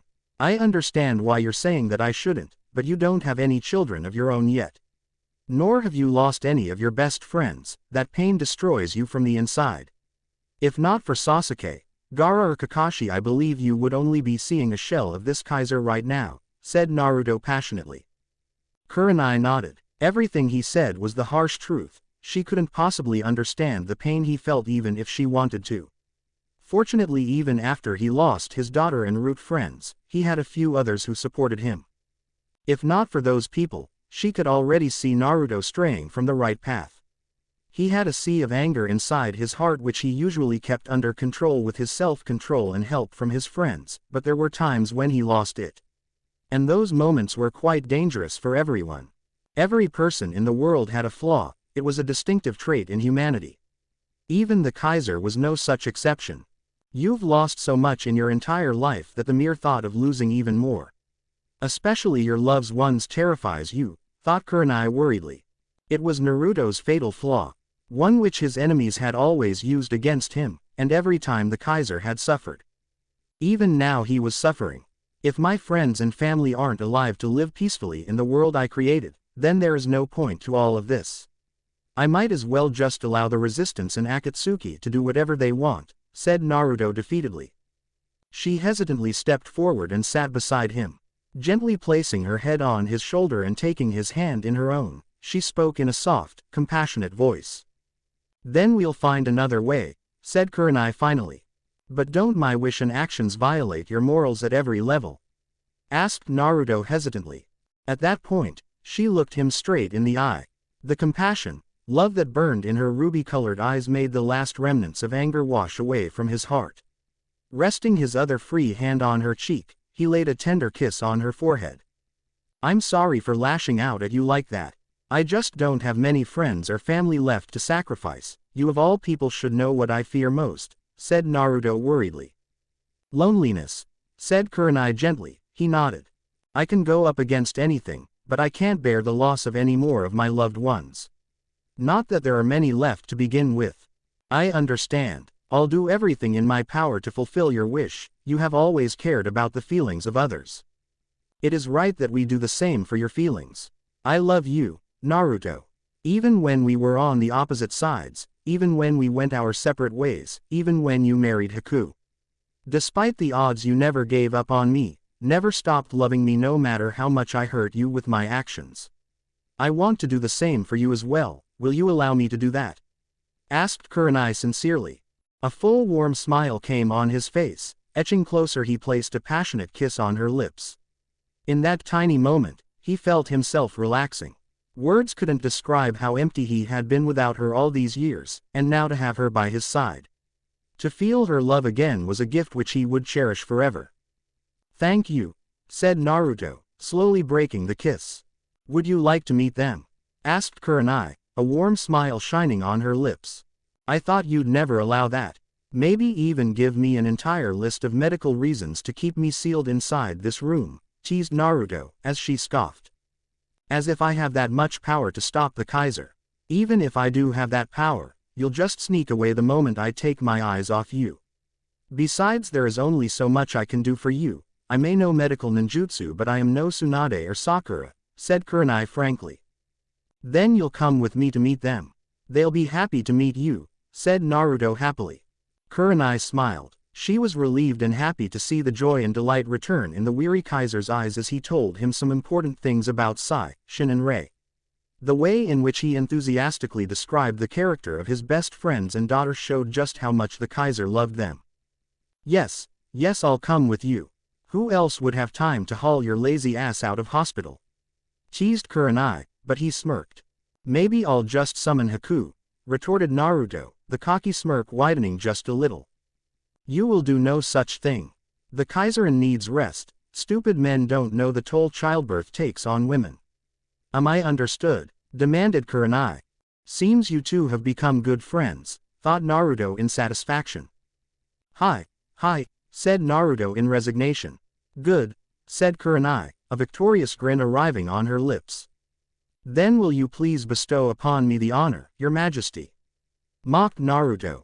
Kurenai for her part got an aristocratic look on her face as she got back on her feet. Gave Naruto a passive look, and said in clear words. Of course, my dear servant.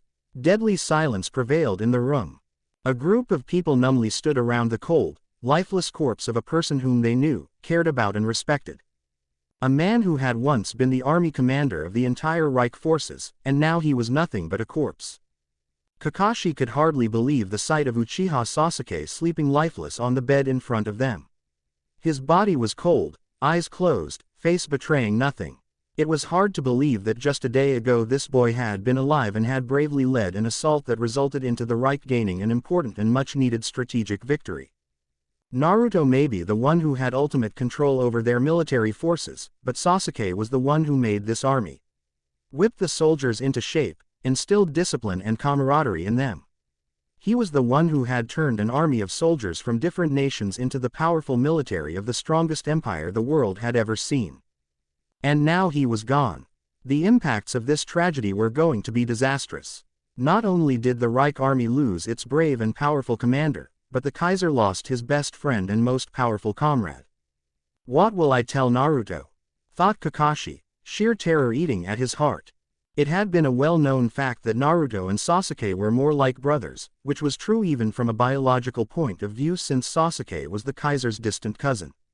The resistance may have lost a cage and nearly 25,000 soldiers, but Sasuke Uchiha's death alone had evened the score. What happens now, Supreme Commander? Asked Neji seriously. Kakashi looked around the room and saw solemn looks visible on the faces of Shino, Gaara and Neji. Even Suigetsu stood silently in a corner, his eyes cold and lips sealed shut. Does anyone else know about this? Asked Kakashi, and Gaara shook his head. Only the soldiers who came with us. They are loyal to me and have sworn to keep this a secret until I tell them not to. They are the ones who are currently looking after Itachi Uchiha, explained Gaara sincerely. Even so, this is a tremendous loss for the Reich. If the soldiers find out that their army commander is dead, and with the Kaiser not present here, said Shino gravely. Our forces might just collapse internally from fear and panic, said Kakashi tiredly. Yes, replied all the men in unison. Should we at least inform Sasuke's fiancé? Asked Suigetsu, speaking for the first time. The others turned to look at him. Neji and Shino were giving him disapproving stares. Gaara remained neutral while Kakashi had a regretful look in his eyes. The message was clear enough for Suigetsu to understand. "Fuck you guys and your secrecy, I won't be a part of this," said Suigetsu bitterly. The former Kiri shinobi turned around and started walking towards the exit, only to be stopped by Kakashi's stern command. "Suigetsu," said Kakashi icily. The boy turned around and looked his leader straight in the eye. Yeah, I won't tell this to anyone, soon." And with that reply the impulsive boy dashed out of the room, slamming the door shut with a loud bang. Kakashi sighed. "I don't like this any more than the rest of you. But until the Kaiser gets here, we need to maintain order and discipline in the army. We are still at war, and the resistance can attack us again," explained Kakashi. "You shouldn't have allowed them to take the bodies of their dead away," said Neji flatly. "That may be the practice of the resistance, not ours. Besides, in return we also received the bodies of our fallen soldiers who died in the raid led by Sasuke," scolded Gaara. "In the meantime, what should we do about Itachi? We need the information he has. I can get it out of him," said Shino coldly. "You will do no such thing." The young boys were surprised when Kakashi's stern command reached them, and the Supreme Commander gave all of them a threatening glare. "Sasuke died to get this information to us. Itachi has already agreed to cooperate, even fight for us once he's healed. I will not allow any of you to torture that man for no reason. You may blame him for Sasuke's death, but also remember that it was Sasuke's last wish to pardon his brother," pointed Kakashi. "That decision shall be taken by the Kaiser," said Neji coldly. "Yes, but until he arrives here and makes that decision, it is our duty to protect Itachi until then," said Gaara finally, ending the topic. Reluctantly, Neji and Shino agreed, making Kakashi sigh in relief. "I believe the Kaiser will be the best person to convey this sad news to Sakura and Tsunade," said Kakashi hopefully. The others nodded. "He was going to be a father," said Gaara, a lone tear falling from his eye. When he didn't receive a response, the redhead turned around to see the others staring at him in shock. Their eyes darted towards Sasuke's corpse and back to Gaara. Kakashi's clenched his fists tightly, but didn't say anything. What could he say? Shino and Neji lowered their gazes. Gaara sighed. Taking a deep breath, he stepped forward and looked his comrades straight in the eye. The redhead's gaze was full of determination and courage. "We won't let Sasuke's sacrifice go in vain. I'll have him declared missing in action for the time being, and take command of the army." "Any objections?" asked Gaara frankly, although his stern gaze dared the others to even try to oppose him. Fortunately, no one did that. After all, Gaara was the next highest ranking officer after Sasuke. He was well respected by the soldiers, was a sound leader who had led the Reich armies through many successful campaigns, and most of all he was a powerful warrior. Kakashi stepped forward and gave a respectful salute to Sasuke. The others did the same. The Supreme Commander then respectfully took the Army Commander insignia from Sasuke's chest. Turning around, he saw Gaara stepping forward and the boy gave him a respectful salute. "Serve this empire with all your powers till your last breath. Bring honor to your uniform and be an inspiration to your soldiers." "Congratulations, Nadaime," said Kakashi proudly, and placed the insignia on Gaara's uniform. "I will," promised Gaara. His eyes turned towards Sasuke, a person whom he respected and had been a good friend of his. Sasuke had been one of the few who had accepted him right away despite Gaara being a Jinchuriki. Gaara would never forget that for his entire life. "I shall protect them just like you, this I swear to you," thought Gaara. The next moment alarms sounded across their entire camp. A single man stood alone in the empty battlefield. Standing in front of him was the gigantic Uzu Wall, the Reich's greatest and most powerful defense structure. It was the Empire's greatest pride and safety measure. Behind it, the Reich army was currently camped and waiting for the war to start again at dawn. The light of the midnight moon shined at him, and he smirked when alarms sounded across the Reich camp. "So they have already spotted me. Naruto, your army may not be as weak as I imagined," thought the man. He was wearing a black long-sleeve top that covered his neck and chin, a pair of black gloves, a pair of dark-colored pants, a long green scarf and standard sandals and white stirrups. On his waist, he was wearing a thick black belt with armor-like metal plates attached to it, and similar plates on his upper arms. his face well concealed by his traditional orange-colored spiral mask with a few black-colored flames additionally included now. One of his eyes sported his dark Mangekyo Sharingan, while the other had a metallic purple-colored eye sporting ring patterns. He raised two of his fingers when the right turned their long-range guard lights on him. Kuchios. Getamaza, summoning. Demonic statue of the outer path. The entire earth shook violently. A battle cry never heard since thousands of years echoed across the earth, sending fear and despair in every person's heart. The masked man smiled cruelly as the monster broke free from its restraints, and another ear-shattering scream from the beast sent powerful shock waves in every direction. It was larger than all the Biju of the world. The monster was a giant, earthen-colored humanoid entity with a decayed appearance, a body shaped into a robe, and a number of spike-like protrusions on its back. It had 9 large eyes, all of which were closed. The masked man pointed his hand forward and spoke in a cold, murderous voice. Charge, Geto Mazo. Thank you for watching. If you enjoyed the video, be sure to like, comment and subscribe, as well as checking out the author on fanfiction.net.